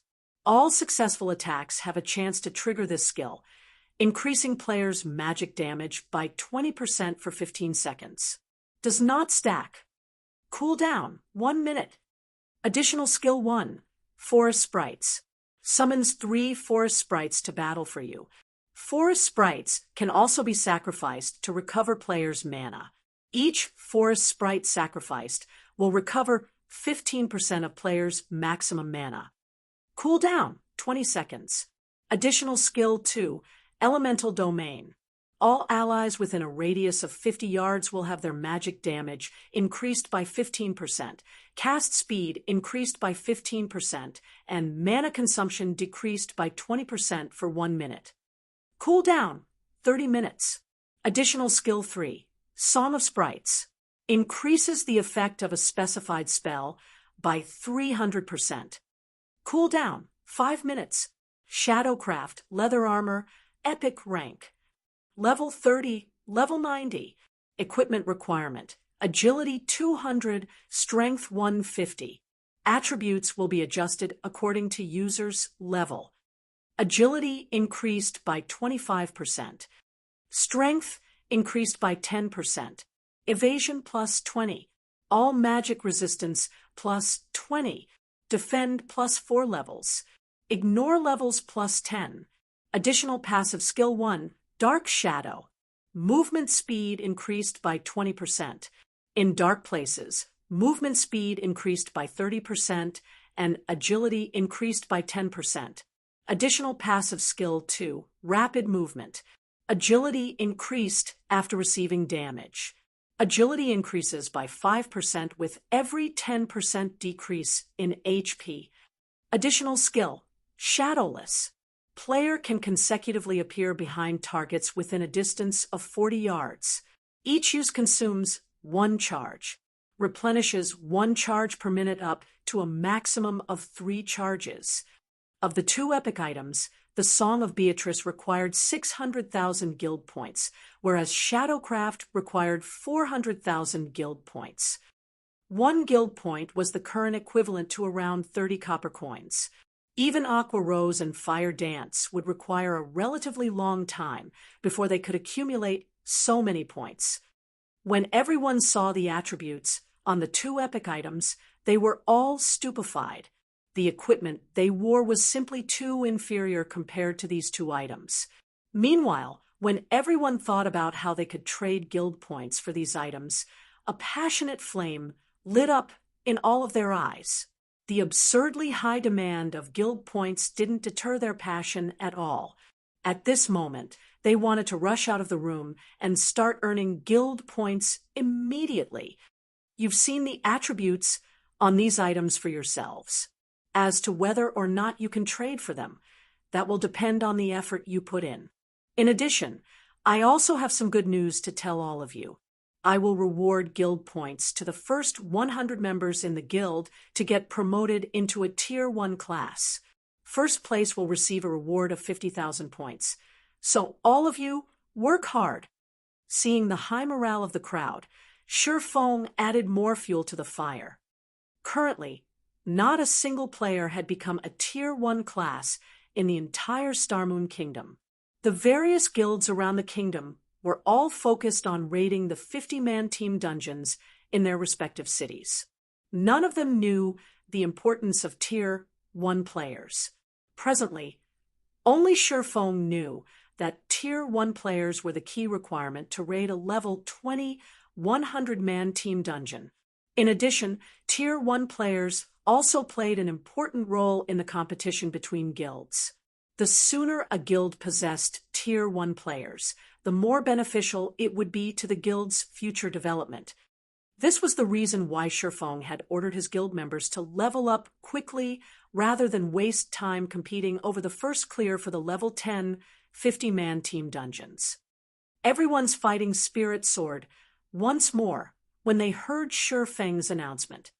At this moment, they all viewed their decision to join Zero Wing as the best decision they had ever made. No other guild would offer fine gold and dark gold items to its members, much less epic items.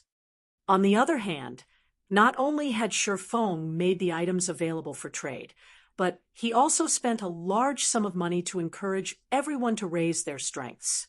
Players would never find these opportunities in any other guild. If they could earn the reward of 50,000 guild points, even if they didn't want the epic items, they could still gain several fine gold or dark gold items, greatly increasing their prowess. After the meeting ended, the core members headed towards the class association to receive their class change quest, afraid that the others would beat them to the top prize. It should be about time for me to upgrade my class as well. Shurfeng smiled faintly. Shurfeng had wanted to take on his class change quest for a while now. However, he celebrated the fact that he had not already done so. He would have regretted that decision. Before the meeting started, Shurfeng had already appraised the drops from the Mechanical Slayer. In the looting war, Zero Wing had actually managed to obtain 103 items, not 102. There was one item Shurfeng had not revealed. The item Shurfeng hid was none other than the crystal-encased ancient sword. Shurfeng had kept it hidden because that item was simply too frightening. Even if he added together the value of the other 102 items, it would not reach even 1/100th of the sword in the stone. If others learned about this item, it would definitely cause a sensation to sweep throughout God's domain, which was why Shurfeng had decided to keep silent about it. The sword in the stone was neither a weapon nor armor. It was a legacy item. Moreover, the legacy it contained was no ordinary legacy. It was a legacy item even more powerful than the magic weapon star's reminiscence. Chapter 371, Peak Legacy. Chapter 371, Peak Legacy. A legacy hinted at a hidden class. This was also one of the reasons why legacy items were extremely rare in God's domain. Previously, the fact that they had obtained the Astromancer's legacy from the Blood Hand Association's stronghold had already blown Shurfeng's mind. Now, however, he had an even more powerful legacy. Moreover, only berserkers and swordsmen could use this legacy. Shurfeng knew that the legacy contained within the sword in the stone was more powerful than the Astromancer's legacy was because of its unsealing conditions. Violet Cloud's legacy item, the magic weapon star's reminiscence, required a Tier 3 Great Mage to help unseal it. Based on these stringent requirements, the Astromancer's legacy should be superior among the many legacies that existed in God's domain. However, Shurfeng's sword in the stone was far more amazing than the star's reminiscence. Sword in the stone. The sword inside, the crystal faintly emits a power from the ancient era. It occurs naturally with no signs of being crafted. However, a frightening power had damaged this ancient sword severely in the past.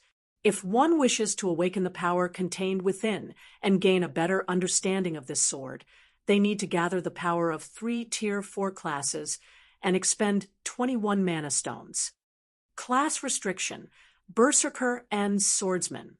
Not to mention the 3 Tier 4 NPCs, just the number of mana stones required was a huge headache for Shurfeng. Mana stones were extremely precious in God's domain. Although they weren't as valuable as 7 Luminaries crystals, they were not far from them either. Mana stones were rare materials required to craft epic-ranked weapons and equipment. However, the most dreadful aspect of mana stones was that nobody sold them in God's domain. Only bosses in 100-man hard-mode team dungeons dropped mana stones. Moreover, the drop rate was a minuscule 2%. Currently, throughout all of God's domain, Shurfeng had yet even to hear news about anyone obtaining the first clear of a level 10, 50-man team dungeon, not to mention a level 2100-man team dungeon. Even Zero Wing, his own guild, was only in the preparation stage of raiding a level 20 100-man team dungeon. Only players who had gathered 100 Tier 1 players had a chance of success in the hard mode versions of those dungeons. In other words, it was simply impossible for Shi Feng to get his hands on a mana stone right now, let alone 21 of them. The difficulty of unsealing the sword in the stone far surpassed the magic weapon star's reminiscence. Hence, Shi Feng was certain that the legacy contained within the sword in the stone was far superior to the star's reminiscence. At the very least, it should be one of the peak legacies of God's domain. I can only give it a try. Shi Feng smiled bitterly as he gazed at the sword in the stone inside his bag. The awakening conditions of the sword in the stone were too high. Ever since Shi Feng had appraised the legacy item, he had constantly been thinking of a way to fulfill those conditions. He could not afford to wait until Zero Wing obtained the first clear of a 100-man hard mode team dungeon before gradually collecting 21 mana stones. If the guild leader of any other guild stood in Shi Feng's place right now, activating the class change Quest of the Sword in the Stone would be nigh impossible, and ordinary players could never meet these conditions. Only after racking his brain did Shi Feng think a way to awaken the sword in the stone early. Soon, Shi Feng left the meeting room as well and headed to one of the forging rooms on the 4th floor of the Starstreak trading firm. They had obtained a total of 7 forging designs and recipes from the looting war. Of them, 3 were forging designs. All 3 forging designs produced different types of basic strengthened armor kits, which were respectively meant for plate armor, leather armor, and cloth armor. Although these basic strengthened armor kits were a lot weaker than the basic mana armor kit, their effects only half of the latter, they were still very valuable. After all, Shi Feng was not a dedicated lifestyle player. He could not afford to spend a large amount of time producing the basic mana armor kits. Meanwhile, the supply of basic mana armor kits available on the market would not meet the demand. Hence, these 3 basic strengthened armor kit forging designs were extremely important. At this moment, a knocking came from the door of the forging room. Guild leader, the ones you called for are here, Melancholic Smile said respectfully as she entered the room. While Shi Feng had been busy, Melancholic Smile had grown to have the aura of a strong and capable woman. The current Melancholic Smile was already an advanced forging apprentice, and she was only a short distance from her promotion to a basic forger. Under Melancholic Smile's management, the Horizon Alliance, the lifestyle guild Shi Feng had secretly established, had grown to house over 3,000 members. These lifestyle players had been recruited from various places. Currently, these members had crafted a majority of the products sold at the Starstreak trading firm. Not even Aqua Rose and Blackie knew about the Horizon Alliance. In the eyes of the public, the members of the Horizon Alliance were simply players that the Starstreak trading firm had hired. "Ah, come on in, then," Shi Feng nodded, following which a man and a woman entered the forging room. The woman who followed Melancholic Smile was none other than the forging genius Cream Cocoa. She had already become an advanced forging apprentice. Meanwhile, the man who entered with Cream Cocoa was a 40-year-old man called Roasted Ironheart. Because of his age, the guild's Roasted Ironheart had joined in the past had looked down on him.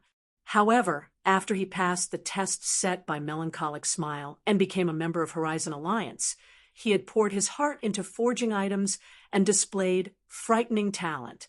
Regarding forging techniques, he was even more talented than Melancholic Smile. Currently, he had already become one of the 5 great forgers of the Horizon Alliance. After the two entered, upon seeing Shi Feng, Roasted Ironheart immediately grew cautious. Normally, Melancholic Smile was responsible for dealing with all matters within the Horizon Alliance.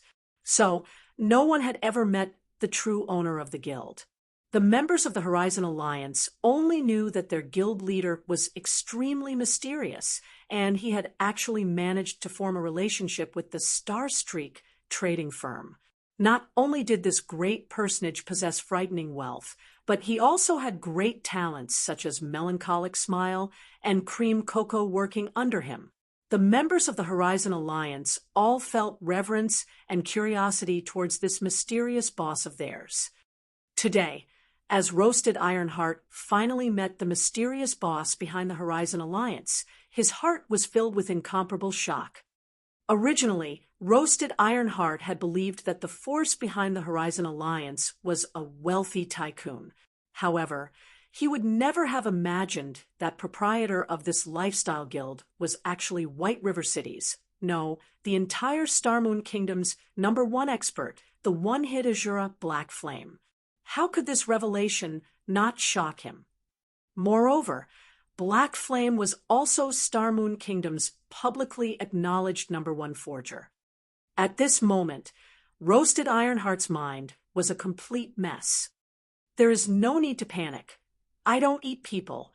Shurfeng could not help but console Roasted Ironheart when he noticed the man's trembling legs.